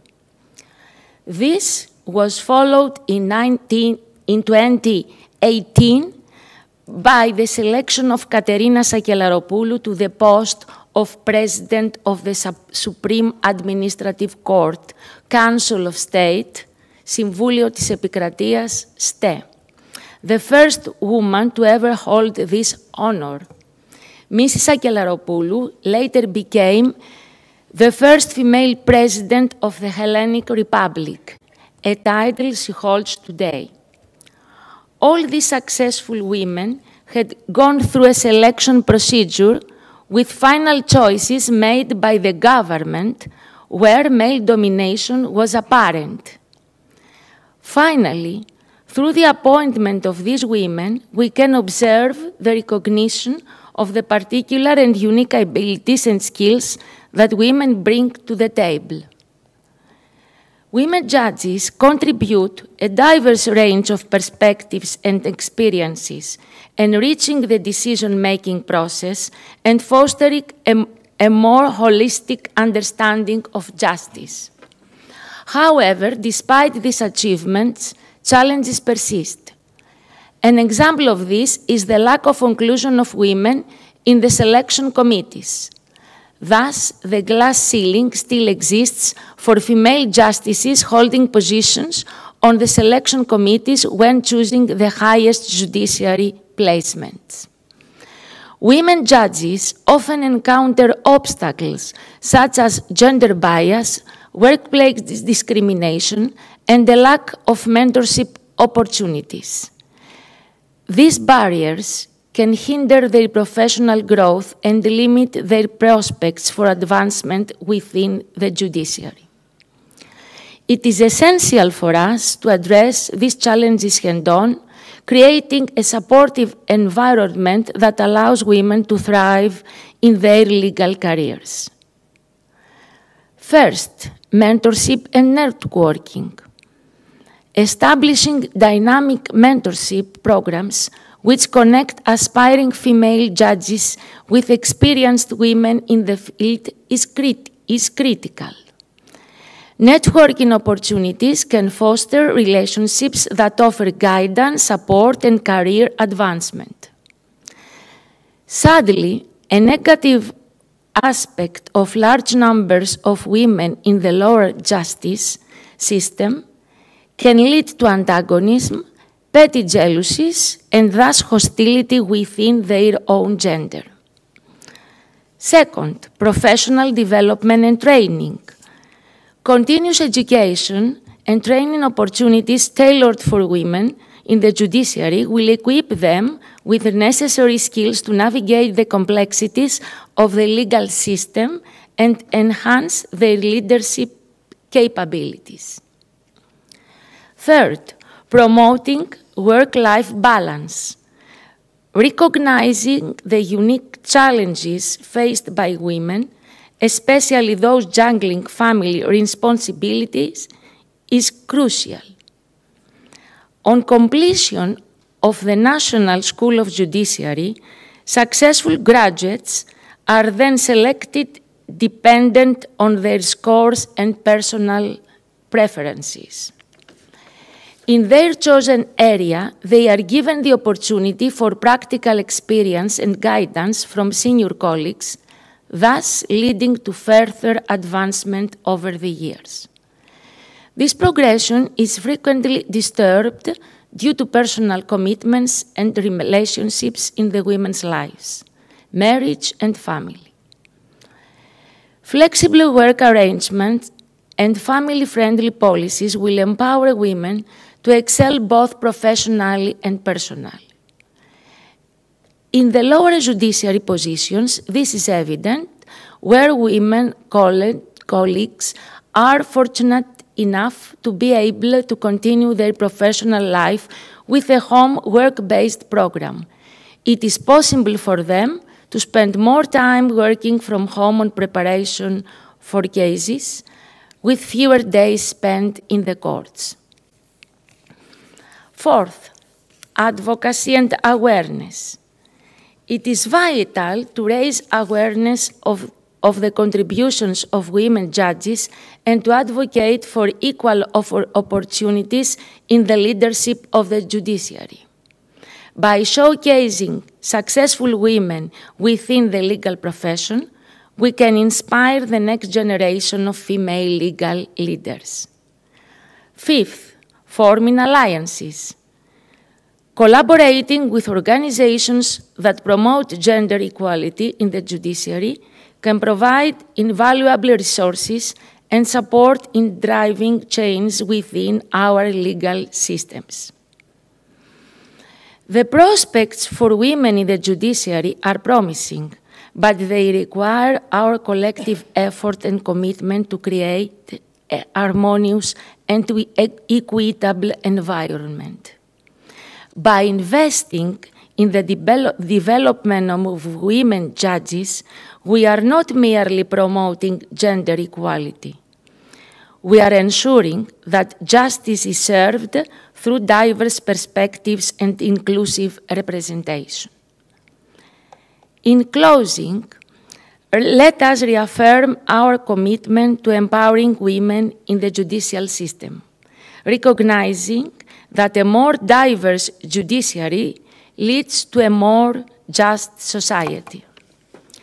Together, we can pave the way for generations of women judges, ensuring their voices are heard, their role upgraded, and their contributions celebrated. Thank you.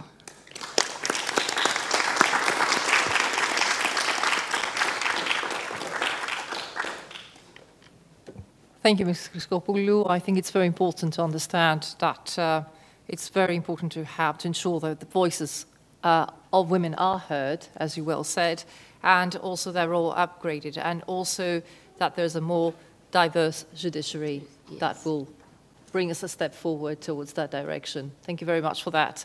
In our company today, and the third lady in the flow, right next to me, is Miss Sofia Lambropoulou. We didn't get the chance to meet before that. That's yes, Miss Sofia Lambropoulou, as I'm right. And Mrs. Lambropoulou is a professor at the National Technical University of Athens in the School of Applied Mathematical and Physical Sciences. She's recognized for expertise in mathematical sciences and her dedication to education and research. In addition to her academic role, Mrs. Lambropoulou serves as the president of the National Technical University of Athens Committee for Gender Equality and Discrimination Prevention, where she advocates for gender equity and inclusivity within the university environment. Her leadership in this committee highlights her commitment to fostering a supportive and equitable academic community, promoting initiatives that address gender disparities in education and research. And by that, allow me, Mrs. Lambropoulou, to ask you a question and just passing you the flow by asking you, is gender equity and inclusivity still an issue within the university environment, given that younger generations have become more adaptive to embracing diversity because they seem to be growing up with it? Thank you. Thank you for this very honoring invitation, for giving me the opportunity to present some thoughts in front of this excellent audience. I will talk to you about the world of mathematics and mathematicians. So, how was the position of women, especially Greek women, and how it develops to nowadays? Of course, the main issue throughout the years is this career versus family issue. I remember 1990 or 91 in London, there was a great woman mathematician from the States, Dusa McDuff, the wife of John Milnor, the famous mathematician, who co-organized the first meeting in England, in Europe in generally, where only women were invited. I was invited speaker as a young researcher at the time, and that was the beginning of the Association European Women in Mathematics. So it was only so recent. In the States, they had done much more work on the issue in previous years, like with Elena Rudin, with Karen Uhlenbeck, and so on historical figures like Emmy Noether, who was a Hebrew, a Jewish mathematician in Germany who had to flee Germany during the Second World War, and who famous mathematician Hilbert wanted to give her a position. She was an amazing, I mean, there is a lot of algebra and Noetherian rings after her name, and Hilbert wanted to find a position for her, and the university council refused, so she was unpaid, and the argument was that she was only a woman, and Hilbert said that she's not asking for, we are not asking for a job for her in public baths. It is at the university that we want to employ her. So, so we have an awareness, a rising awareness throughout Europe about the position of women, especially versus family, and in the field of mathematics. Let me tell you that these societal discriminations that women came from a root, of course, from ancient times, where women thinking differently, thinking more practically, thinking more like men, were considered cast-outs because mathematics is a field really much more male-dominated than others.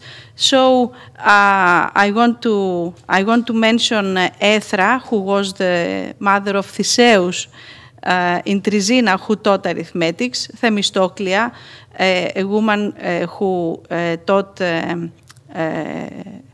Plato, and Theano Thuria, who taught number theory in Croton, the school of Pythagoras, and other women like Lasithia, who visited Plato's academy dressed in men's clothing.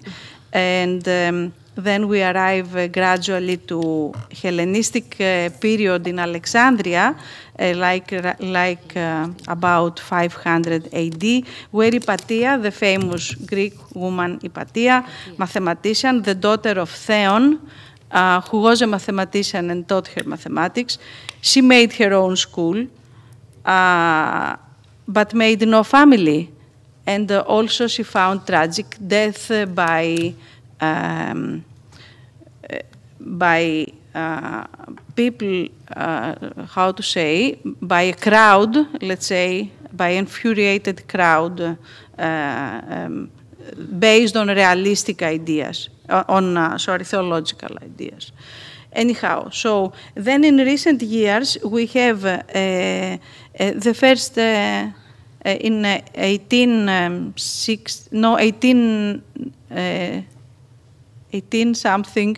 90-something, Foudoukli from Arsakion School. She was the first girl ever to register in University of Athens, the math school. And then we have in 1982, the first full professor, woman full professor, who was Susanna Papadopoulou in University of Crete. She did not make a family.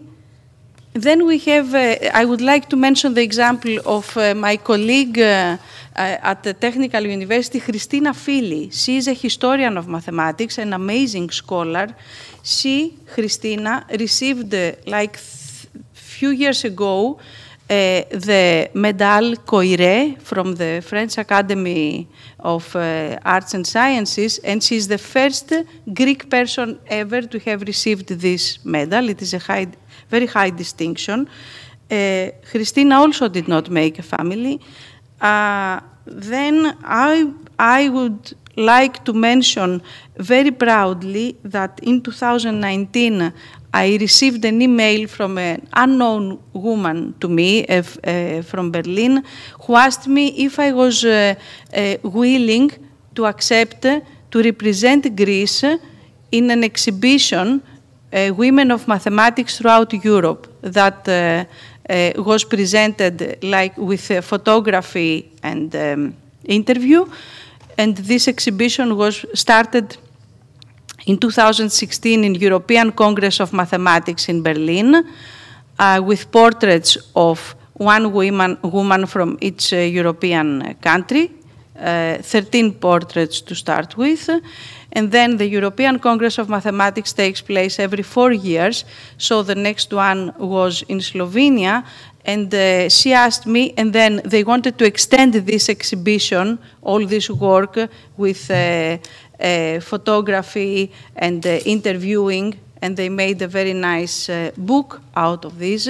So they wanted to extend this exhibition to countries of Mediterranean shores. So they asked me if I agreed to represent Greece, and of course I agreed for this great honor. So it's not, okay, these are, let's say, highlights in my mind that I wanted to mention. Now, the situation with women in mathematics starts from undergraduate years, and the situation is very good. It's like 45 to 55%. It is very good. But then, when they continue with postgraduate studies, they continue with a master's, okay, but then for PhD, reading for PhD, it becomes much, much harder. Much fewer continue. And then not to mention how is the situation in academic jobs. So gradually they give up because they are more aware, they become gradually aware that they have to make a family. Therefore, they give up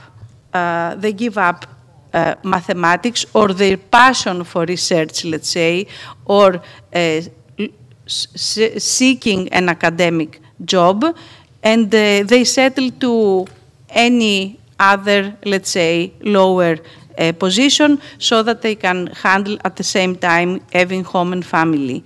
Then we have assistant professors, associate professors, full professors, and as we go up in rank, the percentage becomes tragically low. So we reach like maybe 7%, and I think this is all over the world. It's not only in Greece. The situation is everywhere like that. A woman that we should mention also, but not from Greece, a famous mathematician, is Maria Mirzakhani, who was an Iranian woman who was the first person ever from Iran to receive the highest distinction in mathematics, the Fields Medal. So mathematicians do not receive a Nobel Prize because Nobel was very explicit in his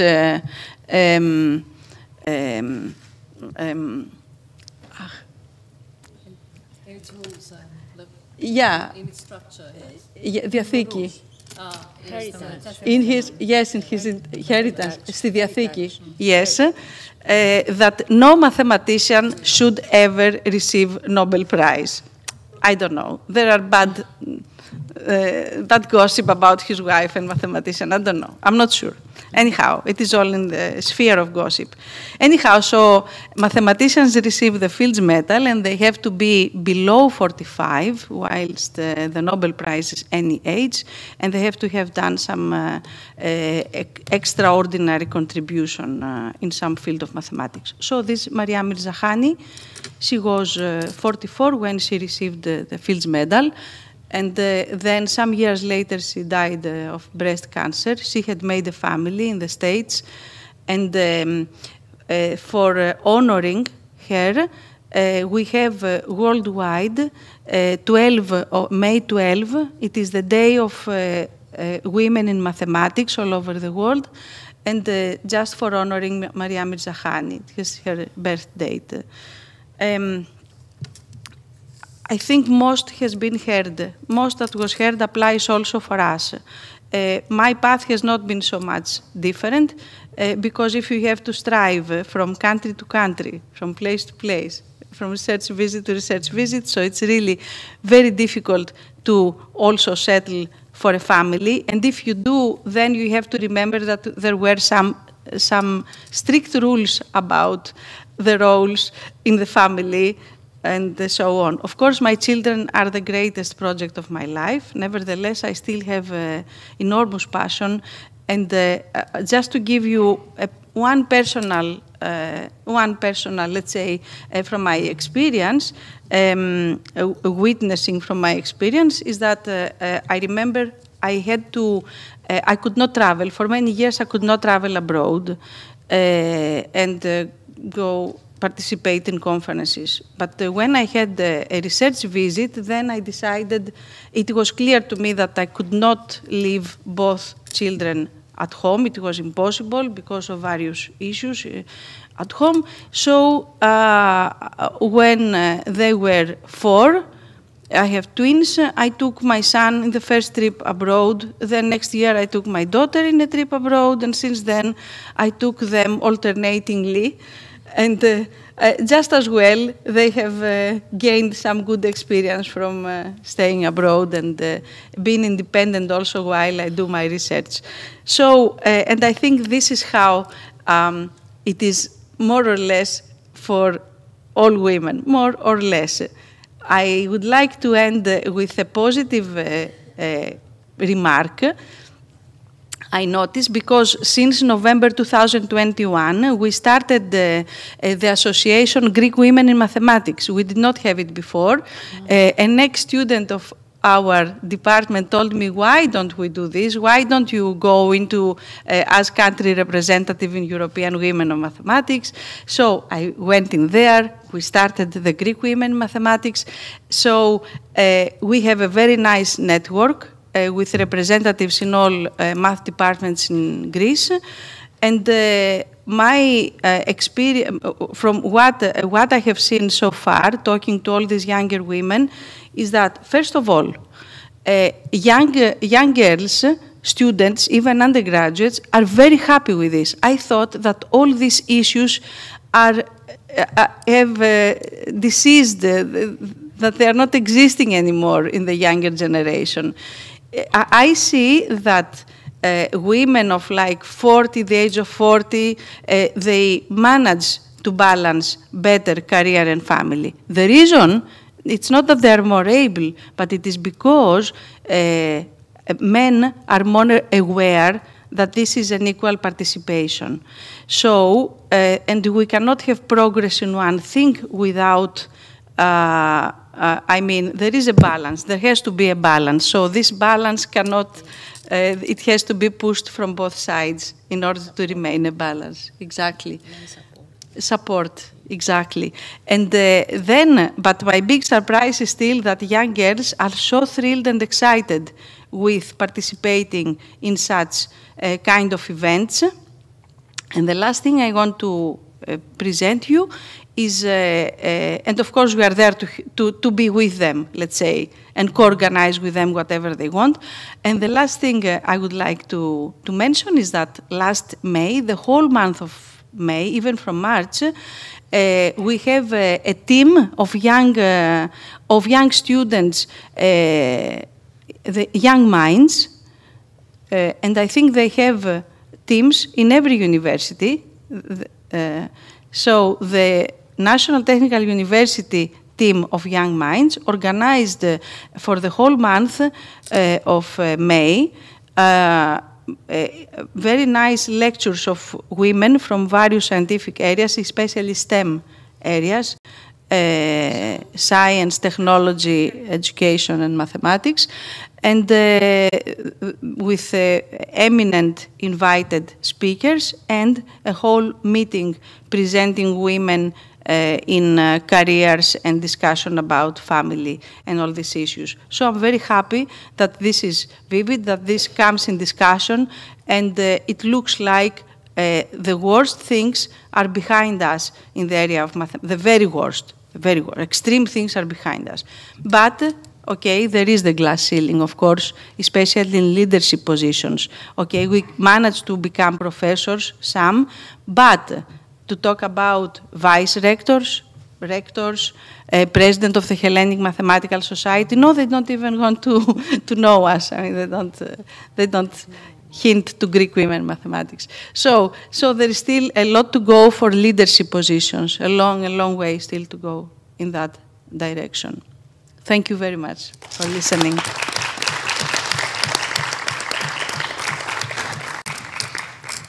Thank you very much, Ms. Labrapoulou, for taking the time to outline all these very important issues about how difficult it is for women to rise up that ladder of leadership, especially in academic positions.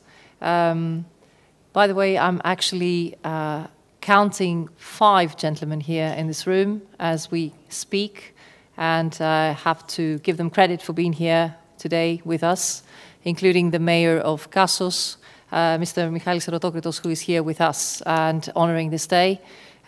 It's quite important to have men in this room. It gives us added value, this conference today, because we are basically on the same front. We all have the same needs and values. So having you here today is very important for us. Thank you. It's very important. Oh, yeah. Lovely, ladies. Thank you very much.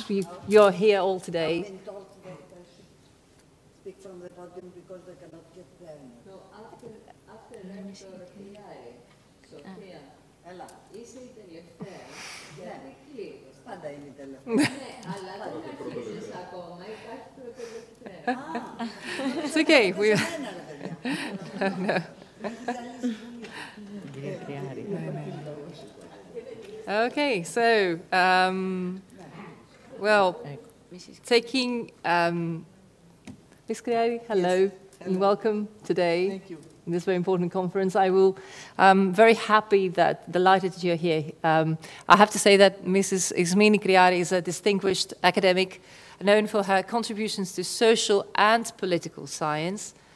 She served as Professor Emeritus at Pandio University of Social and Political Science in Greece, where she also held the position of Rector. Mrs. Creari's research interests include political theory, social policy, and gender studies, reflecting her commitment to exploring the complexities of social structures and governance. Throughout her career, she has published numerous articles and books, influencing both academic discourse and public policy. Her leadership at Pandio University was marked by a dedication to academic excellence and the promotion of interdisciplinary studies. Thank you for being with us today. I'm sure you have a lot to talk to us about where we are as women today in the academic field. Together with Ms. Labropoulou, I'm sure there's much more to learn.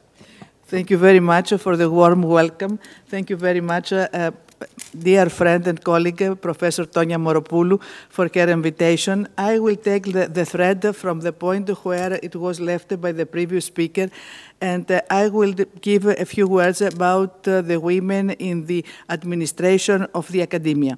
So, if I may give you some of my comments and of my memories when I first met Professor Moropoulou, it was in 2011 when I was elected Vice Rector at Pandio University and when I went to the great conference of the Greek rectors and Vice Rectors. I saw Mrs. Moropoulou and I realized that the Vice Rectors were about 7 or 8 among 70 or 75.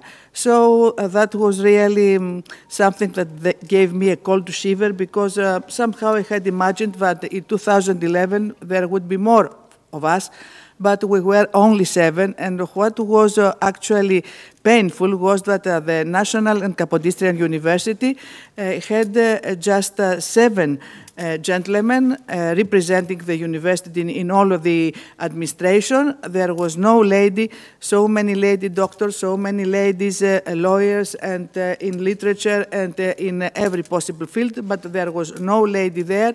And the situation continued, and only 1 year ago, when the new rectorship was elected in Athens Kapodistrian University, now in 2003, 2 ladies vice rectors were elected. And after some years, when I was elected rector, it was in 2016, we were only 3 ladies rectors and 18 gentlemen rectors. So why does it happen? Why is it so difficult and why the numbers are actually somehow discouraging? When I was a candidate, good friends I went out for a drink or to dine or with whom I discussed academic matters and matters concerning the university, they were very positive. Women cannot be elected as rectors. So I said, why? They said, it is so. Women are not elected as rectors in Greece. Don't you look around you? What do you see? How many rectors do we have? We have only 2. There were excuses for these 2. She comes from a very old family. The other has a very influential husband. If you do not belong to these 2 categories, women do not get elected as rectors. But somehow, in the end, I got a bit stubborn, and I said, okay, I want to see if this hypothesis can be verified in a scientific way. So I give myself to science, and I want to find out if actually this axiom is valid, because I don't expect to get elected, but I want to see the reasons. So everybody approached me and told me, well, you know, we are so sympathetic to us, but you are not going to be elected. Why are you running? So I said, I give myself to science. I want to know the reasons and the exact number that I want to be elected. Well, somehow this convinced many people who would not be convinced in the traditional way, and I was elected after all. just to find out that we were 3 ladies elected, and for 4 years it was only 3 of us, and but there were more vice rectors. In 4 years, the number 7 had been actually developed to about 14, something like that, or 15, which is a huge progress. And now, in the last elections, I saw with pleasure and satisfaction that there are more ladies rectors, which is definitely as a kind of tangible progress. Why?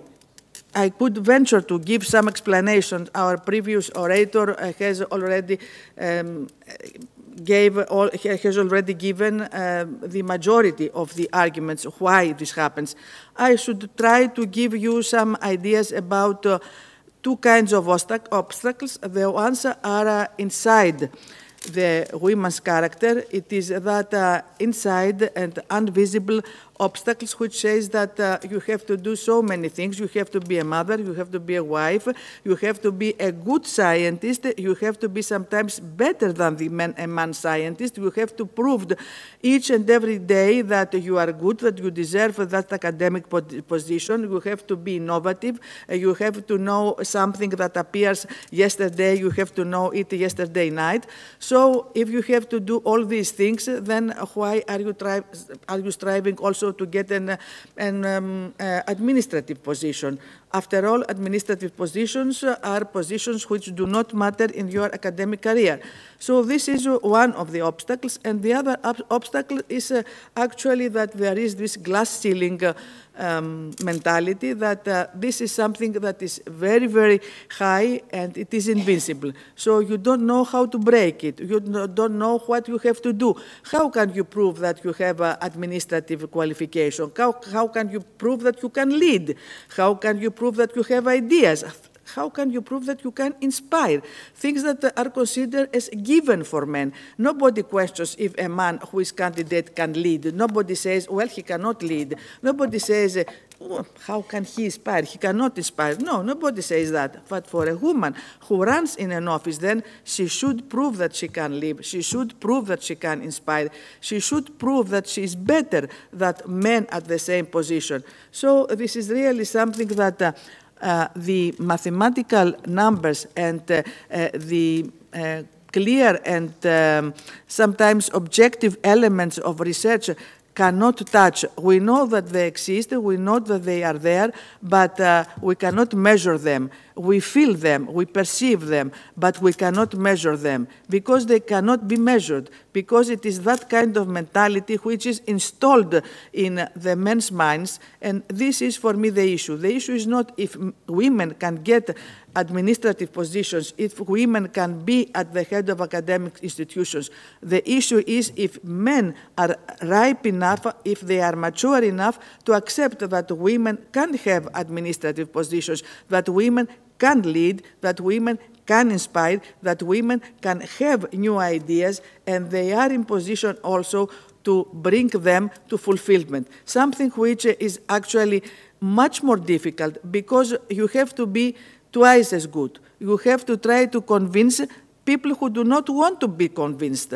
I heard many times that when I ran for these offices that, okay, you are good, okay, some people know you, but you know, he and him and him, they are accepted. You are not accepted.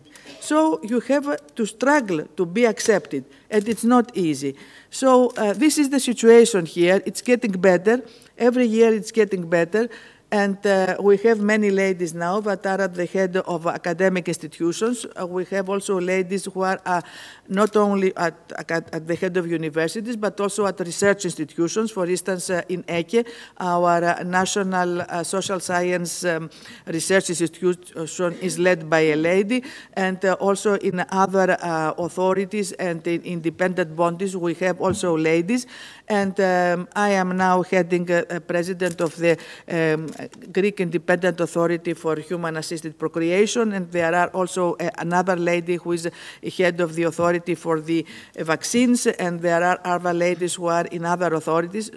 we're not actually 50-50, but we're about 1/3, 1/4, but we are there. And I hope that more ladies will come and that they might have a bit easier way.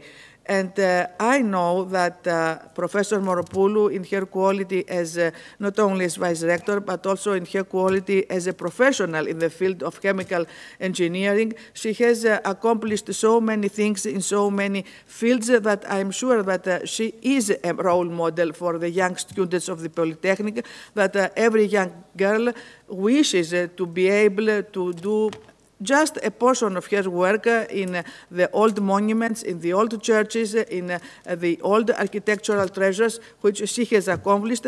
I know that these figures help us all to see that actually sky is the limit, sky that is a bit far away, but as the Latin says, per aspera ad astra, through small and difficult walks to the stars.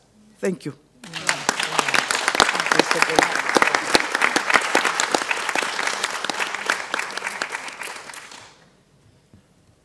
Thank you very much, Ms. Creati, for talking to us about this very important issue we have here about how very, and it's a common phenomenon actually that, you know, vice rectors, maybe they're underrepresented or they're very few in your field, and how difficult it is when, you know, you have to always prove yourself that you are better than a man who might be also less better than you, but you always have to be up to par for that. Having said that, and the last but not very valued guest in the flow is basically a very important person in our society. We have the honor to welcome Ms. Sofia Vultepsi, who is the Deputy Minister of Migration and Asylum in Greece. We all know that she plays a key role in shaping the country's immigration policies and managing asylum processes. With a background in law and public administration, she has been actively involved in addressing complex migration issues and enhancing the legal framework surrounding asylum seekers. Also, Ms. Vultepsi advocates for humane and effective migration policies, emphasizing the importance of integration and support for refugees. And her work focuses on balancing national interests with international obligations, ensuring that Greece meets its commitments to human rights and humanitarian assistance. And having said that, I think it's a very difficult task to be a woman in this role and having to balance, I guess, family and, you know, political life. It's not an easy task to do, but I think you have a lot to tell us about that. And also, being in the human rights field and being also part of that diversity that is so important in our country with all the migrants coming in. I'm sure you have met very important people, interesting people that have a lot to talk about having come here in this country and how they feel being so many years, and women as well, especially being here and trying to survive and make a better life for themselves. So I'm sure you have a lot to talk about. Thank you, dear colleague. You know, the same is for journalism also. The last time I went to Bosnia, my children were 3 and 7 years old, and I brought them to my mother's house and said, the plane is leaving for Bosnia. And she said, no, where are you going now? This must finish. Now you have children. What am I going to do with these orphans? And I say, they are not orphans. Actually yet, but I'm here, I told her. And she was, you know, she was showing her the children saying, these orphans. So thank you very much. Thank you for being here, and thank you for inviting me, dear Tonia Moropoulou, who, okay, she's an important personality, who gave and continues to give fights for freedom, democracy, and equality. And of course, of whose action, Tonia's action, we're all proud. The theme that Tonia chose for this forum is to highlight the strength and the leading role of women in relation to the key issues of the economy and sustainable development. We are now in the third decade of 21st century, and despite significant achievements, we heard of some of them, research has shown that the women's issue is, in the first 20 years of this century, has remained at a standstill. And for women, stagnation means regression. The causes are many, but women would have overcome all stereotypes if we had succeeded in reconciling work and family life, which is still the issue. One of Verstat's latest surveys showed that in Greece, the care of children and relatives mainly concerns women. While we don't achieve the obvious, other research shows that women possess distinct intellectual and moral skills. Hardworking, they are communicative, insightful, patient, less competitive, but more understanding, and able to identify and solve problems. When they hold managerial positions or are active in the business world, they increase the profitability of the enterprises for which they are responsible. 25 years ago, when the great global financial crisis broke out, the phrase first heard was, if Lehman Brothers had been called Lehman Sisters, it would not have gone bankrupt. It was the phrase that became synonymous with female entrepreneurship, the contribution of women to the development of the economy, and the emergence of female skills in a field that even today is considered a male stronghold. A study by consulting firm McKinsey found that European companies with more women saw their average share value rise by 47%. It was also found that during the financial crisis, companies with female managers saw a smaller decline in stock markets.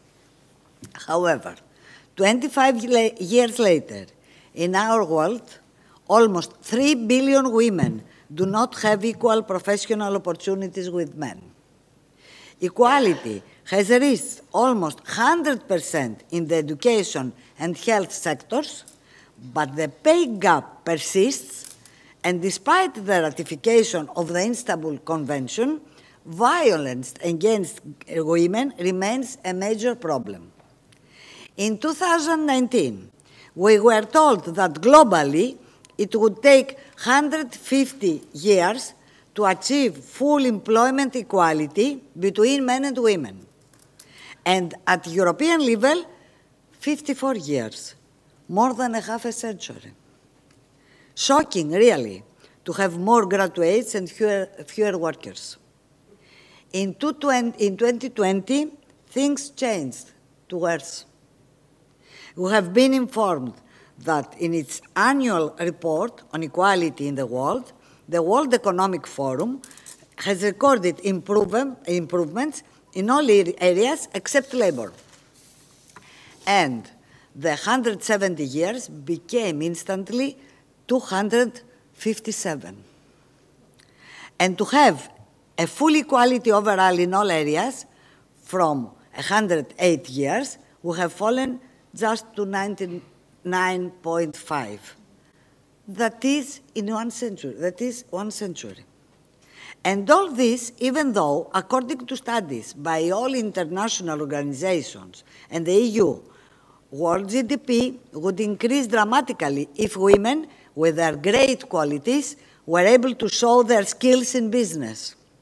What are these virtues? Discipline, organization, social sensitivity, sense of duty, responsibility, hard work, creativity, inspiration, and especially the need to constantly bleed in the battle of the obvious and work double and triple to prove the obvious.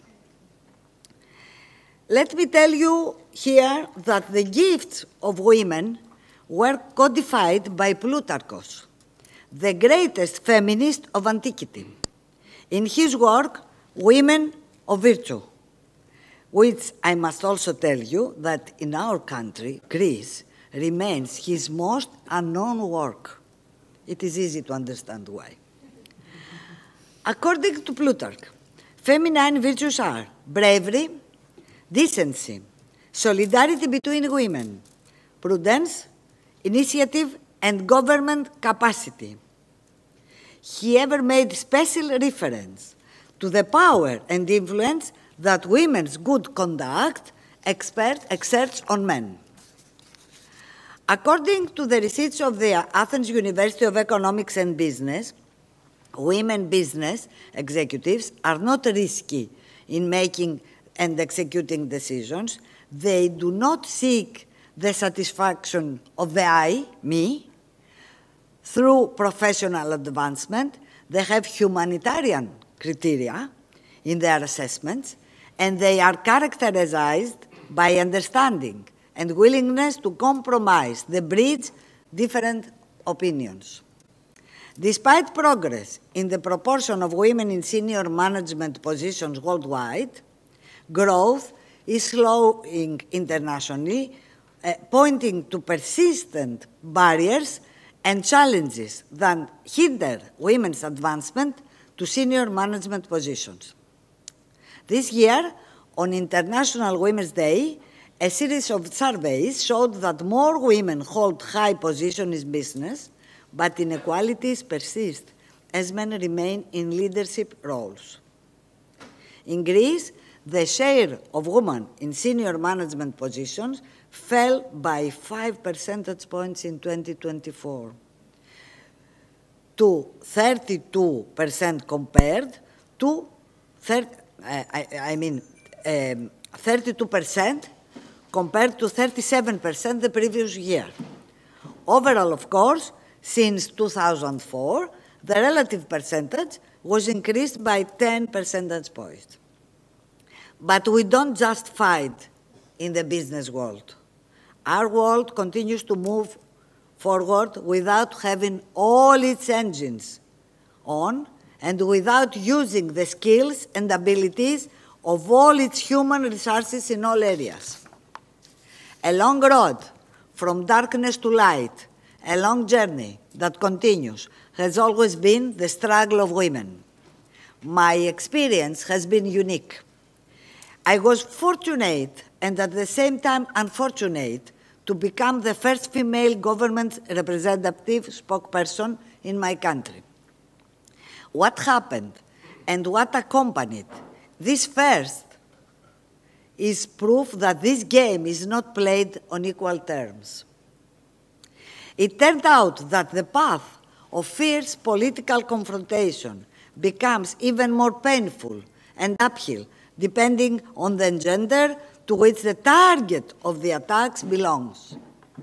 A man who reaches a high office is attacked, but these are political or at least related to some personal characteristics, but this is not the personal element that somebody makes focus.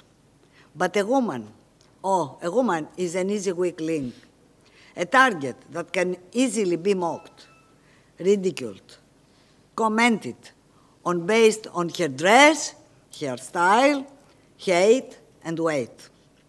And some people always make sure to find in them disadvantages that for men are not existent.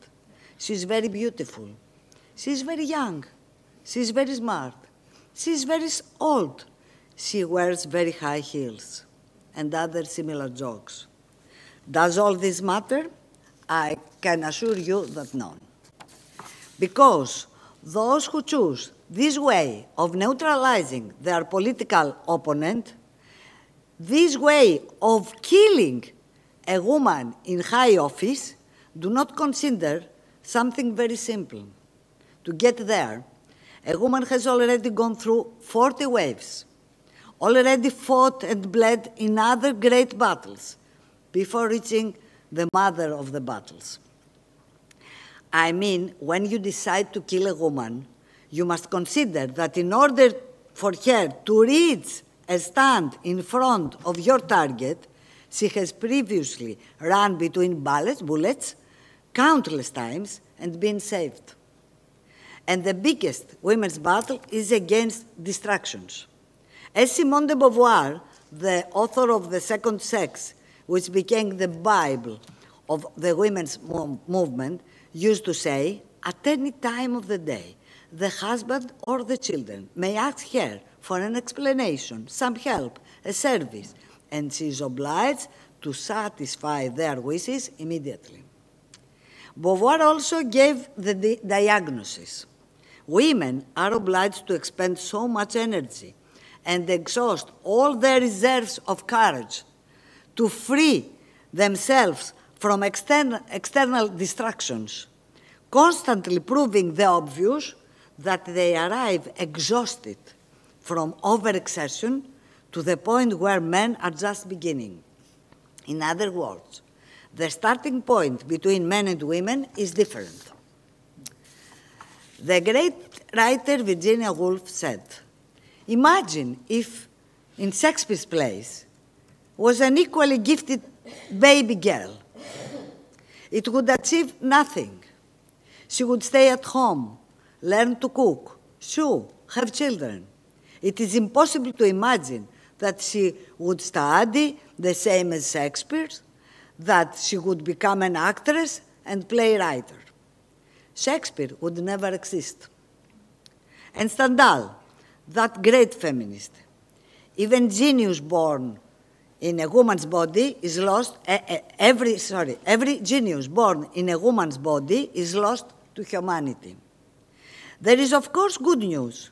Women elsewhere, everywhere have attained top positions, presidents, chancellors, prime ministers, ministers in important ministries, presidents of parliaments, presidents of parties, presidents of major educational institutions, heads and representatives of international organizations, directors of historical newspapers, heads of secret services.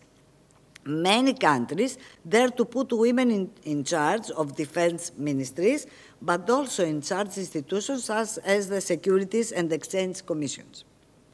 In a recent year, many countries have achieved absolute equality in their cabinets with the presence of an equal number of men and women. In Greece, too, we have made some progress. We are not in the same place where our grandmothers and even our mothers were. These advantages, however, are not worthy of the contribution of Greek women to the nation. We must understand, men and women, that we must not lose this battle, because Greek women have proven their abilities and skills. They have also proven their patriotism. Consider that Greek women took part in all the struggles of the nation, from the struggle of the rebirth to Macedonia's struggle, and the epic of 1940, without even having the right to vote. There is a story that I like to tell every time I talk about Greek women. As we know, women received the right to vote and stand as candidates in national elections in 1952. But they still did not vote because their names had not been entered on the electoral roll. They voted in the local by-election of Thessaloniki when the first Greek MP, Hellenic, was elected. Shortly afterwards, Greece acquired its first minister, Lina Tsalvari. There is also an interesting historical background there. The by-election in Thessaloniki was triggered on December 7, 1952, when an MP of the rally suddenly died of cardiac arrest. And the elections in which women were invited to take part for the first time were to fill this position in 1953. The way for the first female nomination had been cleared. And 5 women rushed to try their luck. Eleni Skoura, of the National Alarm, let's say, Virginia Zana of EPEC, and the independents Meropi Vasilikou, Stavroula Kostopoulou, and Angeliki Tsakona. In other words, the two major parties, led by Papagos and Plastiras, decided to nominate two women as candidates, unique candidates, so they could not vote for somebody else. They basically decided that a woman wouldn't enter the parliament, that the world would be spoiled. And it broke down. The male establishment revolted. An important member of the government faction, named Aidonas, reacted first and declared that he would run with the rally. Marshal Papagos denounced him and expelled him. The same applies to the Greek center. There, another executive named Anogiannakis revolted. In turn, Plastiras denounced him telegraphically from America, where he was. Either the women or us was the common slogan of the men of the two factions who, for the first time, had decided to unite. They were killing themselves in the streets. And they were united as soon as one woman decided to get in the parliament. More than 20 years later, Virginia Tsoudérou was elected MP in the first election after the fall of the dictatorship of the colonels. On the day of the inauguration, she arrived at the house and tried to enter the plenary chamber. But a policeman blocked her way. Wives and other relatives upstairs in the gallery, he told her. But I am an MP, Virginia replied. Please, ma'am, do not insist. Head to the gallery. The policeman replied urgently. But the men of her own party, they told her of Virginia, as she described in her work When the Walls Fall, treated her in a really not very successful way. You will decorate our group with your presence, they told her, while she did not want to decorate anything. She just wanted to bring down the walls. These walls that even today still rise in front of all women. Now, however, we have another mission, to bring the new glass ceiling, the one between very successful and recognized women and those who remain low, even though they are qualified. Together, we will continue the fight against the prejudices that keep women stuck in female positions, because the struggle of Greek women for liberation comes from far away. From the first Greek novelist, Alexandra Papadopoulou, who in 1887 published The Diary of the Ladies. Stavros Voutiras, very well-known writer, wrote about it. Leave aside progressive associations and protests and paradoxical principles and ideas about the emancipation of women. Go into the domestic economy, and there your attention is drawn to it. For the woman was born for the home, while the man was born for science and society. The struggle of Greek women for emancipation also comes from the conflict of Kalliroi Paren with the male establishment of her time, who she was attacked when she published the Ladies' newspaper. The newspaper of Paren was satirized by another writer, Emmanuel Roidis, and it resulted to a journalistic war between them. He ironically called her an apostle of women's emancipation in Greece, and she replied that the title of apostle of female emancipation is a noble title which Plato and Christ aspired to, among others. Arsinoi Papadopoulou, who clashed with the male establishment of the time, who in 1896 dared to publish her short stories, only to receive harsh criticism, again from Roidis, who wrote that a woman thinking and writing as a man violates her gender, becomes a male woman. I will finish with another story, personal this time. In May 2014, my son Giannis, now a lawyer, seeing that because of my duties as a parliamentary spokeswoman, I was constantly going back and forth a mommy promise, appeared with a page from my notebook. Above and above the brand, New Democracy, parliamentary spokesperson.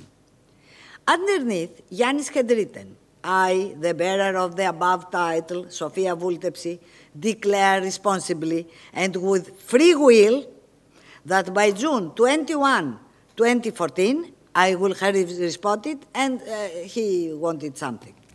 To get rid of him, I signed, and he stuck my statement on the fridge.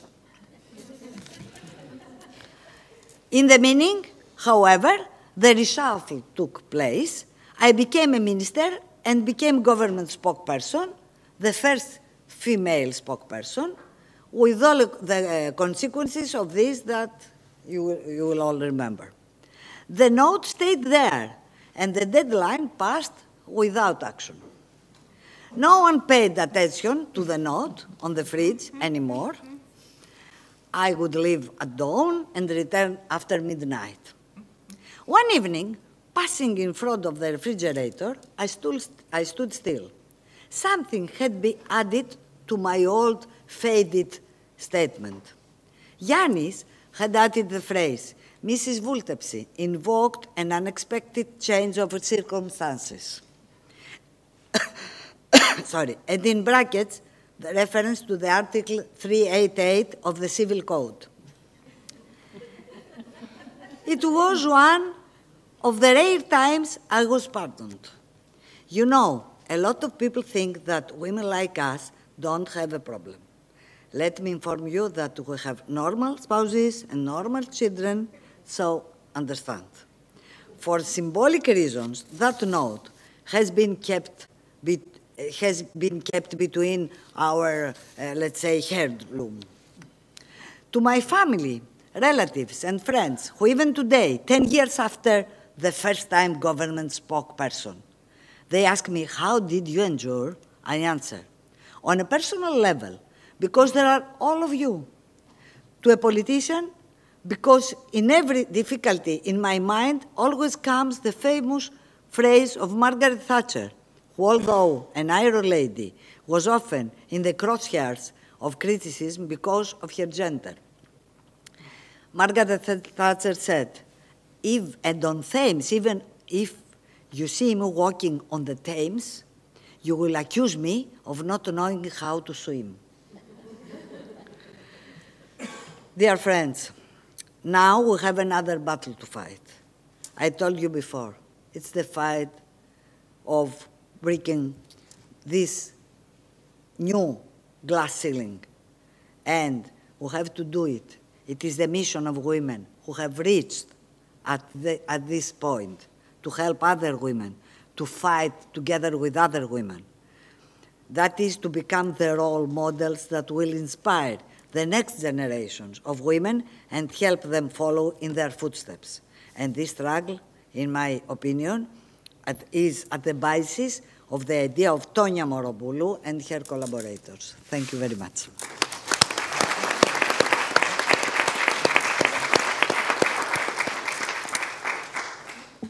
Thank you, Ms. Vultepsi. It always brings me to think that we all have a male member in our family who is intelligent, witful, and maybe not be sticking messages on a fridge, but still, has a lot of personality and a lot of value for women, because we have to realize that even a lot of men, they do come from the same wound, which is a female wound, before they actually grow up and become men themselves. Having said that, I would be delighted to pass you the flow for questions, and I will be even more delighted to have the male population here in this room asking questions, if possible. Thank you.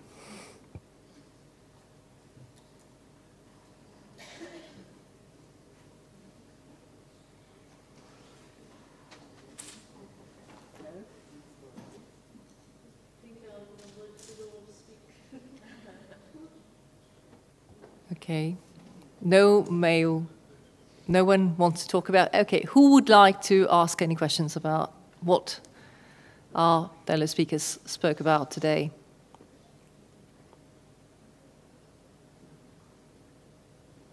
No? Everything was clear, precise. They all agreed. Yes, okay. Thank you very much.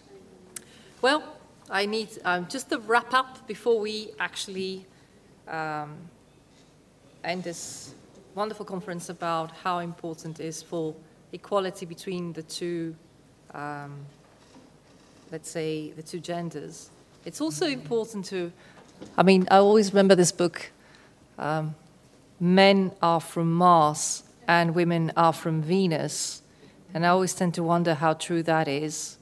However, we are different species, but we are very similar in so many different ways. From all the things that our fellow speakers spoke about, I will stick to some points which really stuck in me. Mrs. Bafataki, for example, said that the balancing of career and family is a societal challenge and that women require adaptive strategies with flexible policies. Maybe that's a solution to becoming more, seen and heard.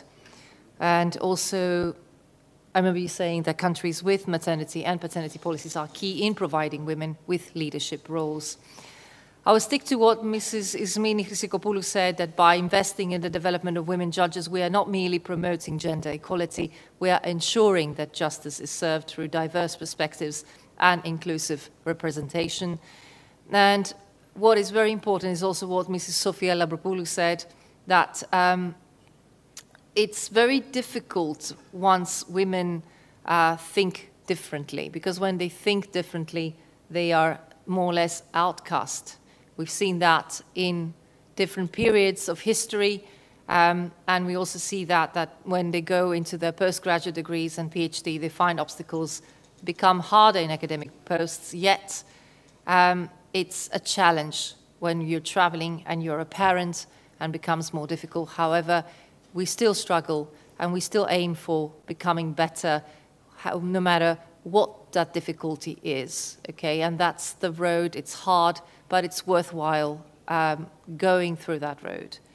Mrs. Mini Kriari, vice rectors were only 7 women, am I right? Is that what you just said? And how difficult it is for women to be elected as rectors.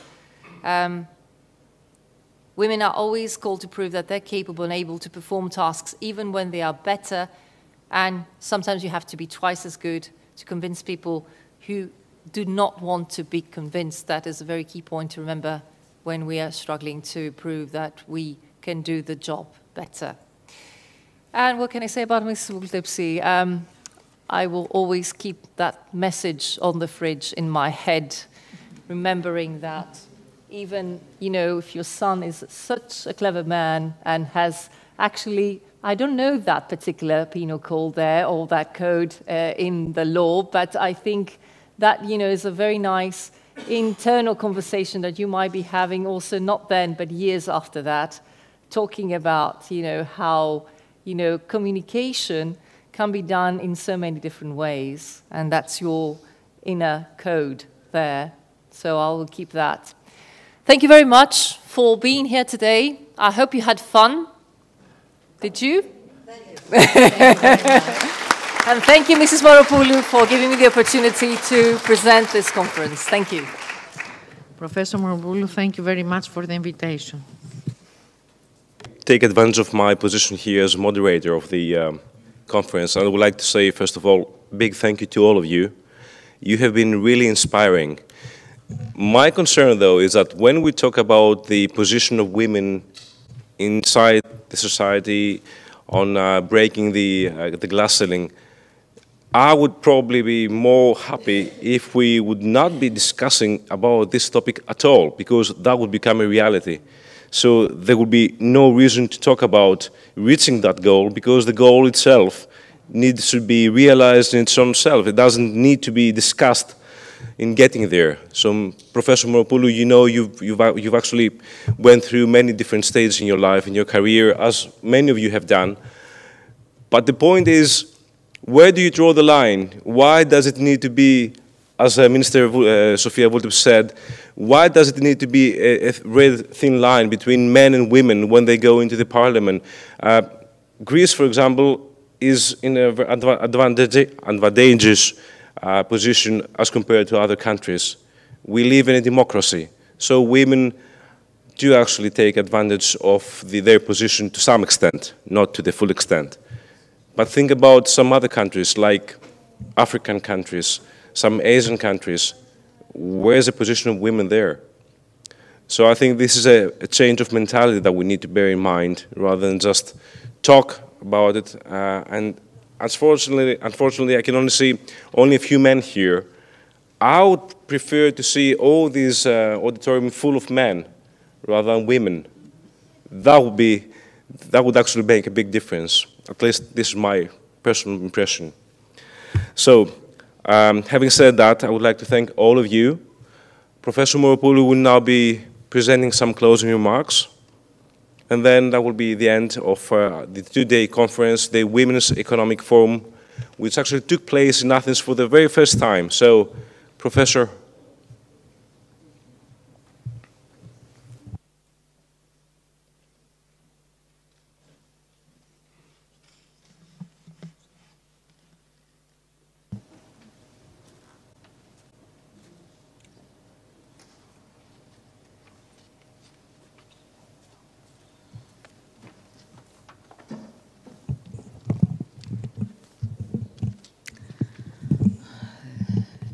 Mrs.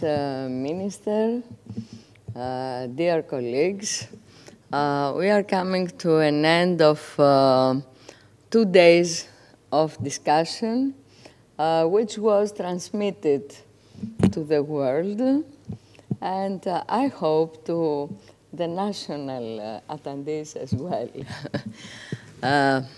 There were 433 registrations at this conference, even though partially attended the various sessions.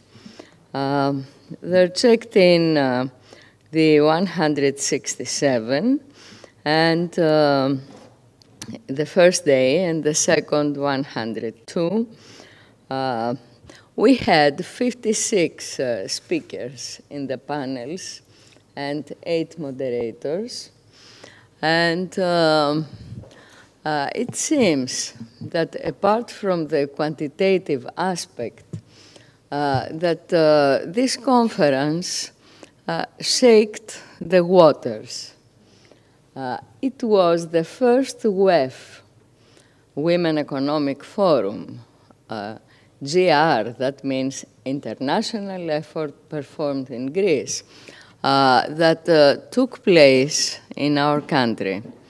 And it is really very important that we are shaping this effort, we all of us, because this was a collective effort.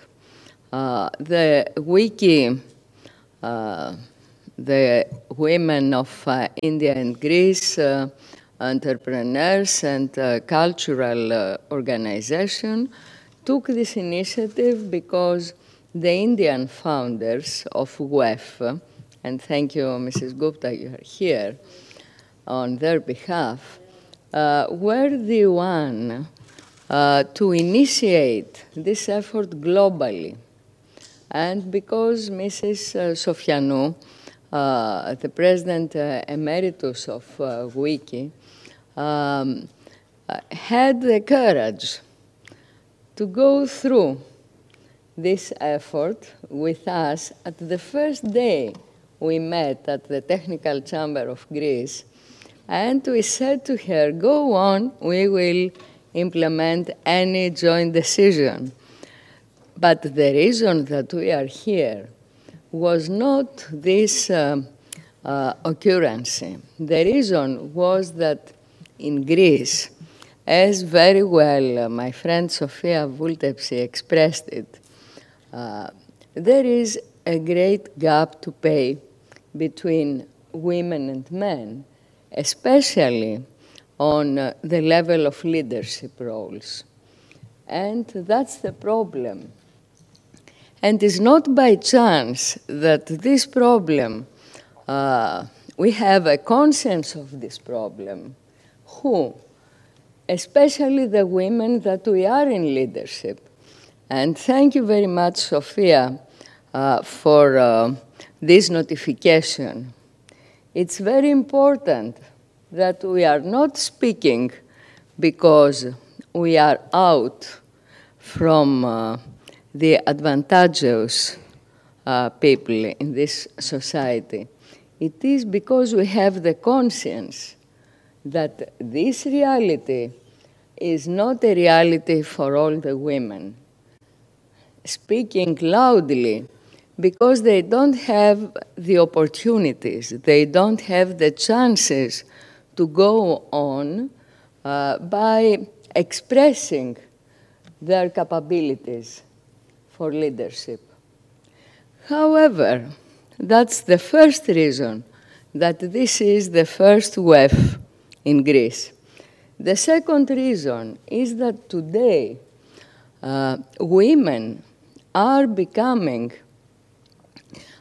a power at joining innovation and technology that are addressing the climate crisis of the world, poverty, and endangering peace. This is a fact. It is not by chance that the Greek Prime Minister was represented here by the Deputy Minister of Innovation within the Ministry of Development, Mrs. Zoirapti, and that she presented initiatives about innovation and women. It is not only a strategic conception. It is not only a political necessity. It is a fact. This fact was made understandable through all these sessions of the 7 panels that took place within this conference. And I will try to assess and evaluate what happened within this, the panels that we organized. Women entrepreneurs and initiatives for sustainable development. The first panel, we were writing in order to give our concept where to go with the discussion. Women entrepreneurs play a vital role in promoting sustainable development by leveraging innovative approaches and creating businesses that prioritize environmental and social responsibility. Their initiatives often address pressing global challenges, from climate change to poverty alleviation, demonstrating the potential of women-led ventures to drive sustainable economic growth and create lasting community impact. All the important speakers, may I have your program, please? Thank you. All the important speakers that participated really fitted in this concept, and they developed it, and they gave their own opinions and perspectives. In the first panel, we had as keynote speaker Sofia Kounenaki Efremoglu, the president of the Athens Chamber of Commerce and Industry. It was, the panel was moderated by Maria Nicolciu, the journalist, while the whole conference was moderated by Yannis Moutsios. And thank you, Yannis, you were every moment here. The panelists were Efi Tritopoulou, President of the Greek Women's Engineering Association, EDEM, within the Technical Chamber of Greece. Glikeria Sciouti, President of Public Law and Environmental Law, National and Kapodistrian University of Athens, co-founder and managing partner of Flogaitis law firm. Athina Hadjipetrou, former CEO of Hellenic Development Bank. Eugenia Giannini, Associate Professor at National Technical University of Athens. Irene Notias, Founder and Director, Project Connect. And Laurie McNeil, International Media Marketing and Branding Expert. They actually presented a paradox, which I will note. The paradox that, on the one hand, women are prevailing in low-tech firms, and they don't have interest in making profit. On the other hand, and this is contradicting, that women are leading high-tech firms with environmental aims, mainly, but not only, complying with digital and green transition. And they are, as Sofia Vultepsi noticed as well, making profitable, more and more profitable, these firms. That means that we have a diversified profile of women leading entrepreneurial sector. Diversified profile, for profit or for non-profit, for high-tech or for low-tech. Women are there, and they are changing dramatically the pattern of entrepreneurship. In the second panel was dealing with education and training, empowering and preparing women for leadership roles. Education and training are, and that was the context of the discussion, are crucial for empowering women and equipping them with the skills necessary for leadership roles.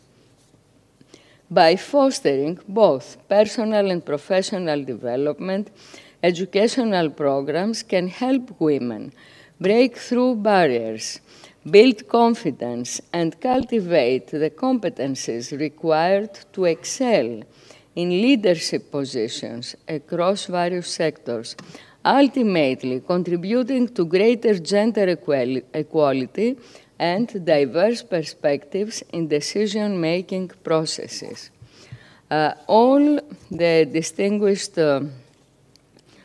speakers here, starting with Ioanna Litrivi,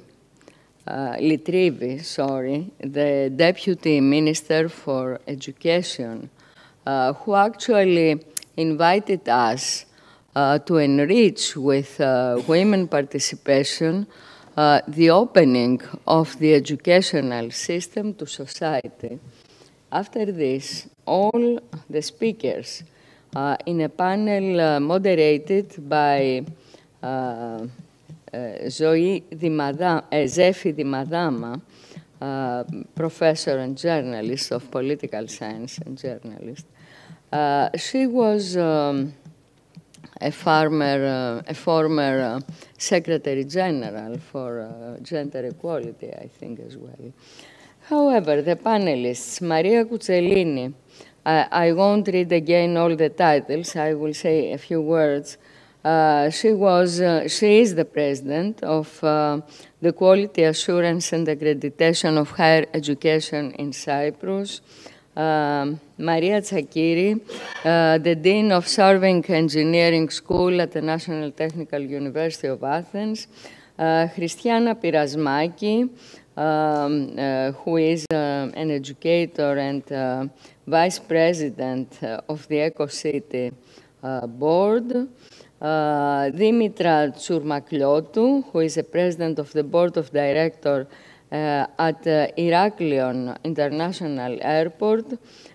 Stella Kokolis, teacher of high school and college, founder and co-founder of many Greek American associations. Silvana Chrysakopoulou, associate professor, University of Ioannina. Magdalini Krokida, National Technical University of Athens, professor and member of the board of lifelong lasting education.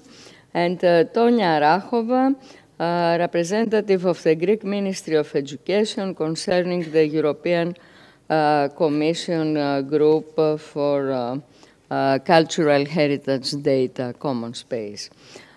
All these important speakers actually rationalized the need for an educational system that will not reproduce the stereotypes of a man-dominated society and education system. And they actually documented the fact, also the former rector of Pantheon University, my friend Ismini Kriari, presented this, that a very few women are breaking the glass ceiling, which is actually keeping women aside from handling in their hands the strategies of universities. And this is not very easy to be admitted. It's not very easy because that seems that even though scientist is having a rationale, what we say in Greece, orthos logos, in this case, it is the power of power that is dominating. And that we didn't break this off. That means exclusion and discrimination are still domaining, even at the higher education. Of course, we had very happy exams, like the one from the EcoCity for non-formal education of mass of students and civilians towards environmental concerns. And that is where freedom goes with education and knowledge. However, I'm keeping these two facts as our response to Ioanna Litrivi for an open educational system to society. Is it open? It depends on women as well. The third panel, Women for Health and Social Care. We were writing, women have long been at the forefront of health and social care, driving improvements in community, well-being, and access to essential services. Through their compassionate leadership and expertise, women contribute significantly to health systems, promoting holistic care, preventive measures, and addressing social determinants of health. Their involvement is crucial for advancing health equity and shaping effective health policies that prioritize diverse community needs. And it was actually in this direction that the speakers developed their own views. Anna Battistatou, the rector of the University of Ioannina and professor at the medical school, has set on the table her opinion that women are actually serving the needs for exercising at a holistic level the medical profession. And at the same time, she was speaking of ENIEA year. That means a unified or integrated health, integrated with environment, to be in harmony with environment, which is an absolutely new concept. And all the important speakers, Penelope Manoussou, from professor at Imperial College, Theodora Psaltopoulou, professor at UA, Amanda Psiri, professor at UA, and at the same time a chair of the European Society of Medical Oncology, Konstantina Nikita, professor of artificial intelligence at the National Technical University of Athens, and Vicky Klimi, co-founder and CEO of Grandmama. They developed, through their opinions, major issues concerning the need to break barriers, like, for instance, they pinpointed out the need that documentation of health data has to register male-female data in different classification, because if not, the artificial intelligent elaboration of the big data of the national health system is leading to fake conclusions and fake diagnostics. This is a major danger. It's not only discrimination, it is endangering the functions of the health system. And another issue, very important, that a gynecologist should be something more than 20% accounting for women medical functionaries. It should be more, so as to be in compatibility with women, their feelings and their needs. And not only that, but a very important issue, the help at home, first level help, as was clear from the Grandmama example, it is requiring in massive operations of education of nurseries to include women. The fourth panel, shipping towards energy and technology transformation. We were writing, the shipping industry is undergoing a significant transformation driven by the need for energy efficiency and technological advancement. By adapting innovative practices, alternative fuels, and digital solutions, the sector can reduce its carbon footprint and enhance operational efficiency. This transition not only addresses environmental concerns, but also positions the industry as a key player in the global movement towards sustainable and responsible trade practices under the leadership of women, I should add, because we didn't write this. And the truth is that the shipping sector in Greece is playing, concerning the ship owners, a prevailing role in the world. We are the first, in the first row. And this first row is representing ship builders by women. They are the presidents and the representatives of την Ελληνική Ένωση Εφοπλιστών, the Greek Association of Shipbuilders all around the globe.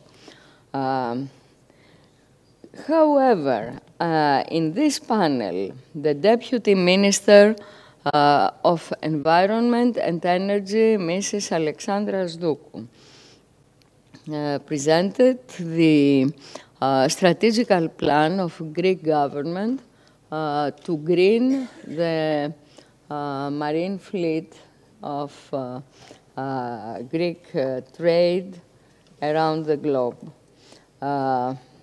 It was planned that the moderator would be the journalist Antonis Karagiannakis, since he was with COVID at home. I was obliged to moderate this panel as a panel, let's say, of technocratic, but finally not only character. The important speakers, Faye Selimi Kremlis from United Nations Environmental Commission on Environment, Liana Guta, Director General of Fuels Europe and Concave, Dora Tsiourva from the National Technical University of Athens, the School of Naval Architecture and Marine Mechanical Engineering, and at the same time member of the International Ship Structure Committee, Aphrodite Xidi, Executive Director of DEON Policy Institute, Styliani Rissaki, President and Chief Executive Officer of Megatechnica SA, a shipyard in Attica, and Vasilis Vasiliadis, naval engineer at the NTUA, President of the Pan-Hellenic Association of Shipyards and Arsenal, traditional shipyards. They presented the case that greening shipping by inserting green fuels in their operations requires as well the restructure of the mechanical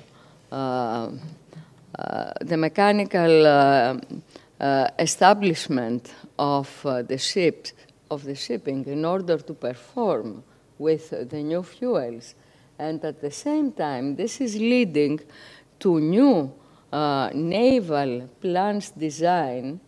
That means to optimize the way that these shipping vessels are floating in the oceans. That means an overall transformation. And in this transformation, the marine industry has to play a crucial role.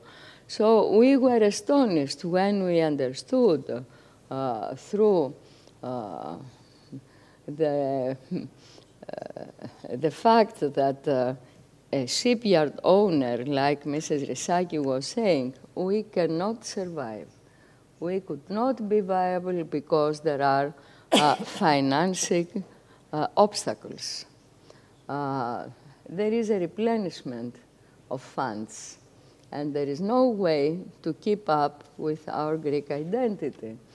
The same importance had the call by the president of the traditional shipyards to save traditional shipyards. And the fact that he entrusted this call to WEF, and he exerted this from Athens, he conveyed it to the world, was an important fact that saying the sensibility of women could support this call, because the 300 traditional shipyards that were proved to be resilient for the 200 years they operated in the Greek area are today arriving due to licensing problems, short-term and high prices contracts are arriving to become 60 to 70. And at this time, most of the traditional shipyards at the frontiers with Turkey are closing in all of our islands. That means this call has a critical meaning for all of us. And at least I was proud to have been entrusted in this call from the WEF. Panel discussion 5, cultural assets and alternative tourism for sustainability. That was the first panel of today. We were writing, cultural assets and alternative tourism offer unique opportunities to promote sustainability while preserving heritage and fostering local economies. By focusing on authentic experiences, responsible travel practices, and community engagement, since the revealing of cultural heritage and alternative tourism can help mitigate environmental impacts and support cultural preservation, creating a more equitable and enriching travel experience for visitors and host communities alike. Minister Olga Kefalogianni, the Minister of Tourism, gave her message from WEF that Greece is having the vision and is planning to implementing this vision towards alternative tourism, empowering not only women, but environmental and cultural resources as the basis for local and sustainable development. After this, the important panel, which was moderated by journalist Konstantinos Deriziotis, was presenting many aspects of this sphere of interest, with Liminaidis, former Deputy Secretary General of the Organization of World Heritage Cities from Rhodes, with Eleni Maistru, Professor Emeritus at NTUA, President of the Council for Architectural Heritage of ELET, Amalia Androulidaki, Director General concerning Museums and Restoration of Monuments at the Ministry of Culture, Konstantina Svinu, President of the Institute for Tourism Research and Forecasts, Emanuela Moussama, Experience and Communication Director at Antonis Moussamas SA and founder of the Dyname Aspis Against Violence, and with my participation as well. In this panel, it was each one complementary to the other, and we all described how, by revealing cultural and environmental resources, there could be developed alternative tourism products and could serve for sustainable local development. That was an issue that goes 40 years back, when the concept for sustainable development was presented and was approved by international organizations, UN, UNESCO, OECD, EU.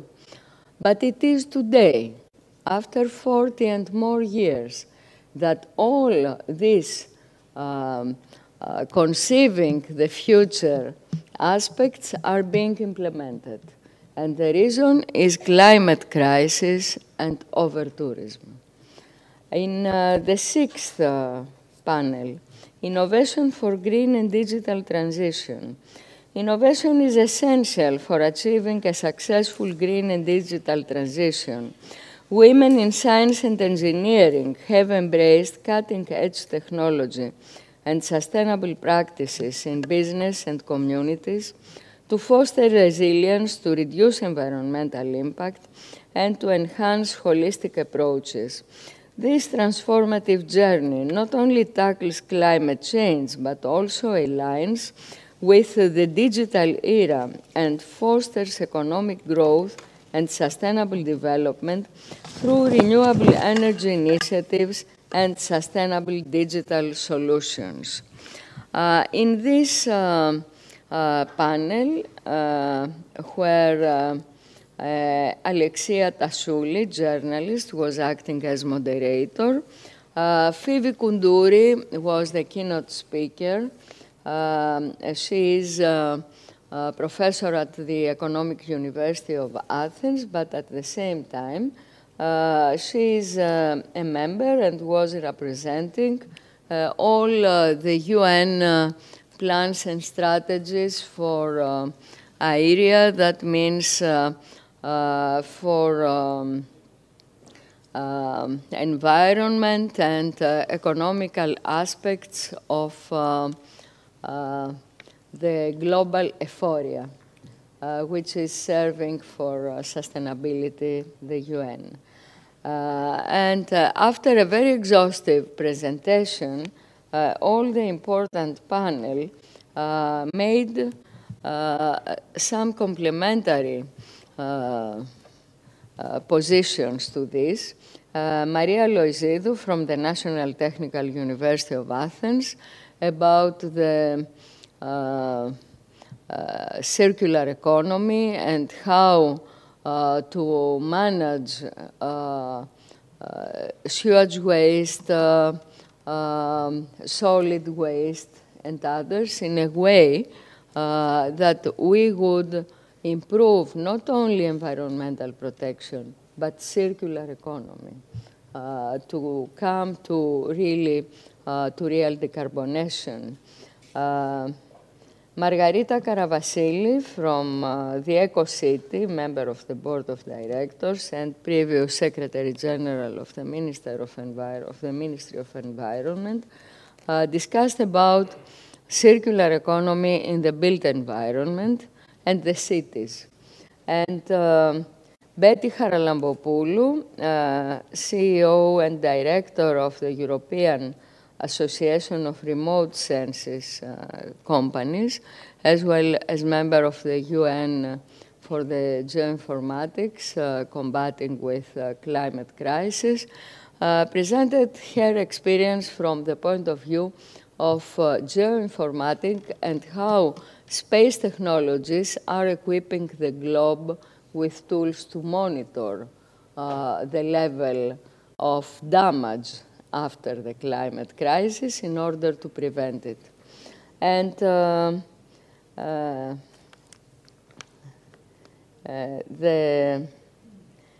Klios Gouropoulou, professor at the University of Western Attica, presented the case of informatics.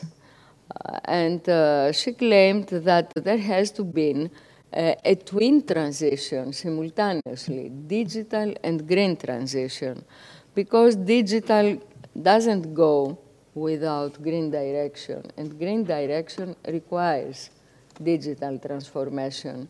At the same time, highlighting the intensity that develops contradictions between these two processes and suggesting how to couple with that.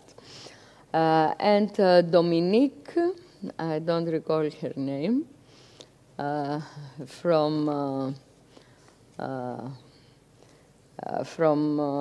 she's a CEO of a company of technology who is dealing with green and digital transition, sorry to say.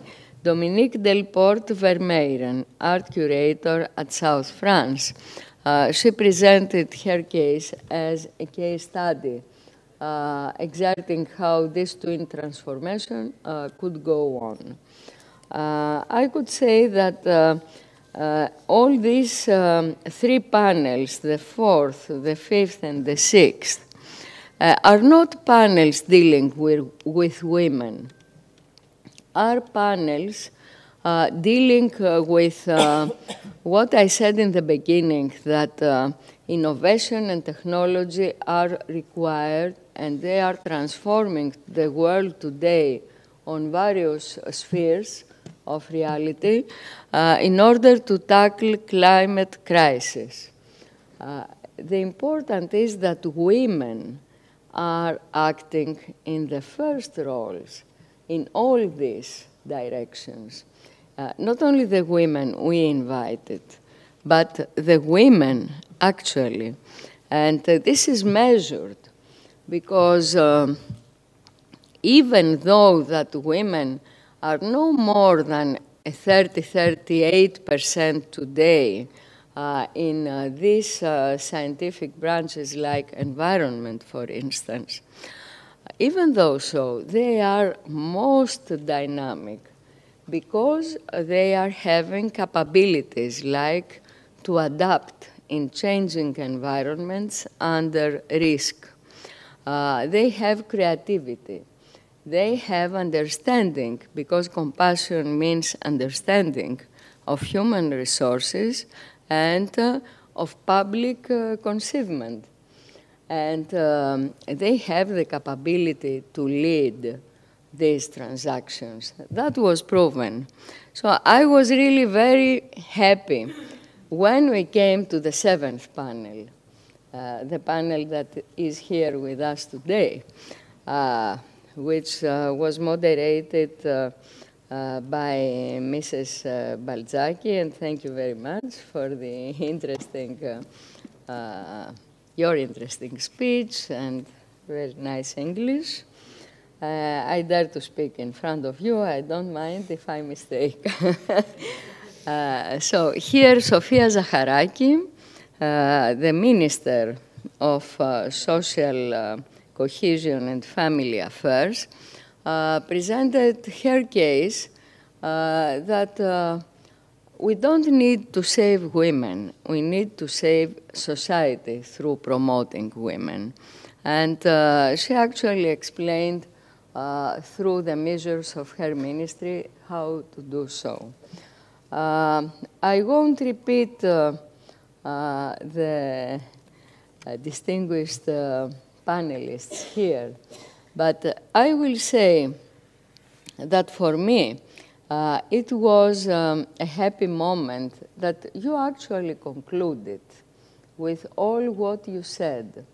My friend Vicky Bafataki presented the scenarios to the cinephiles with this historic phrase that you cannot speak on my behalf. I'm doing and I'm speaking. Sisi, who is a very important lady, Vice President of the Hellenic Council of State, said, we are not here for women, but because women can infer to justice and can restore justice. That was great to me. Then Sofia Lambropoulou from National Technical University of Athens and the related committee with gender equity explained to us how difficult it is for a woman to perform as you presented, and I don't need to read again what is the context of the panel discussion 7, to balance career with family. And that apart from this, it is very difficult to go on because the obstacles are intrinsic and extrinsic, and that's a great problem.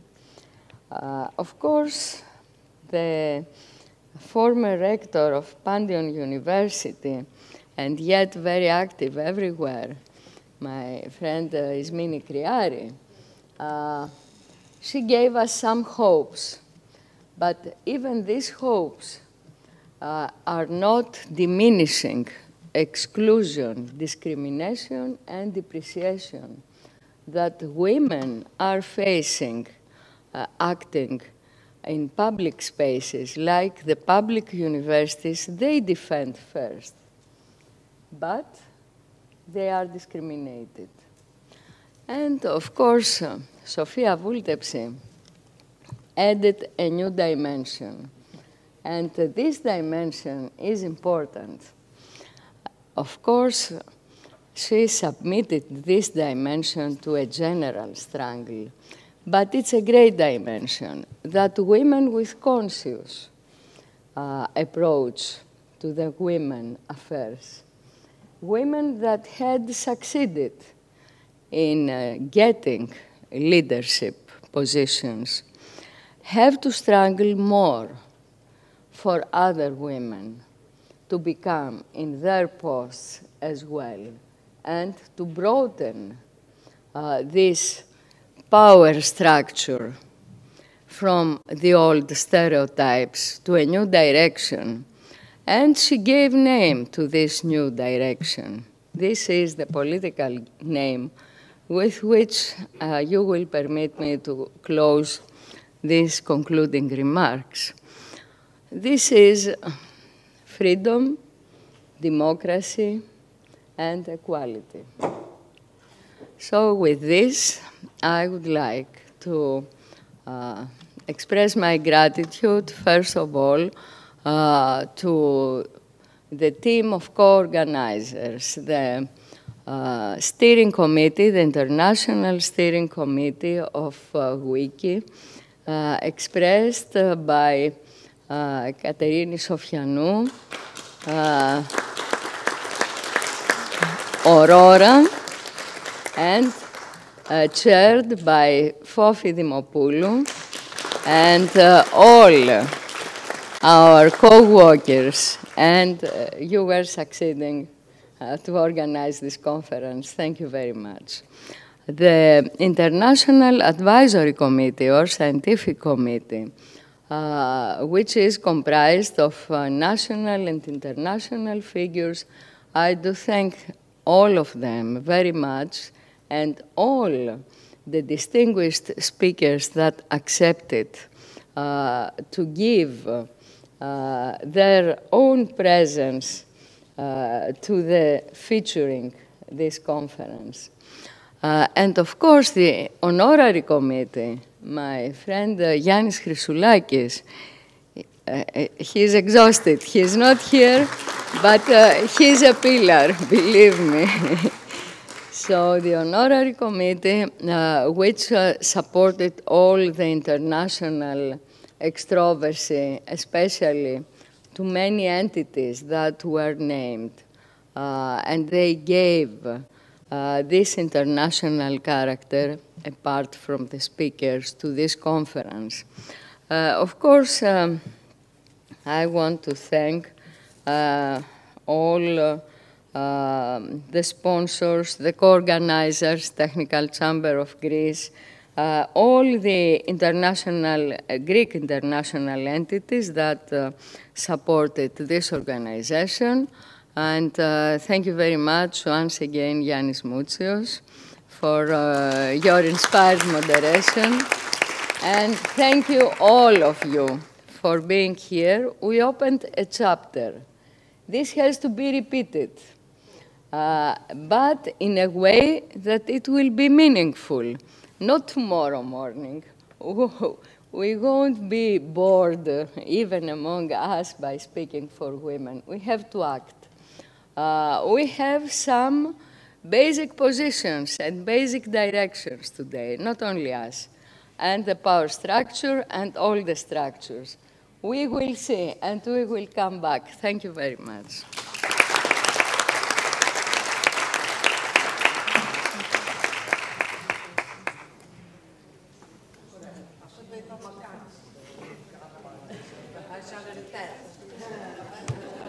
Now, before before we conclude this really interesting two-day conference, I would just like to invite Ms. Jelena Dimopoulou, the WEF Steering Committee and WICCI GR alternate member, to present these awards and the memorabilia, starting with you, Katerina, and then all of the ladies that will actually take place here.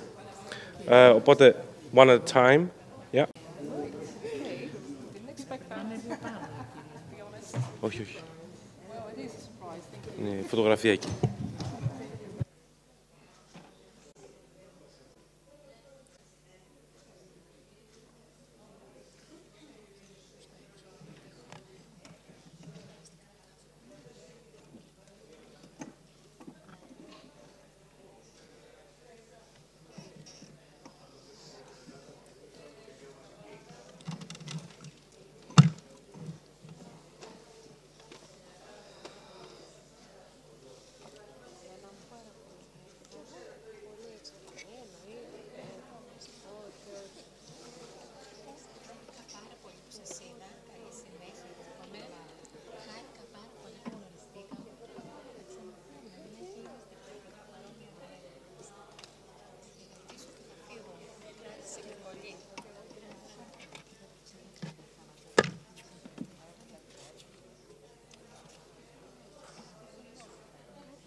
May I have your attention, please?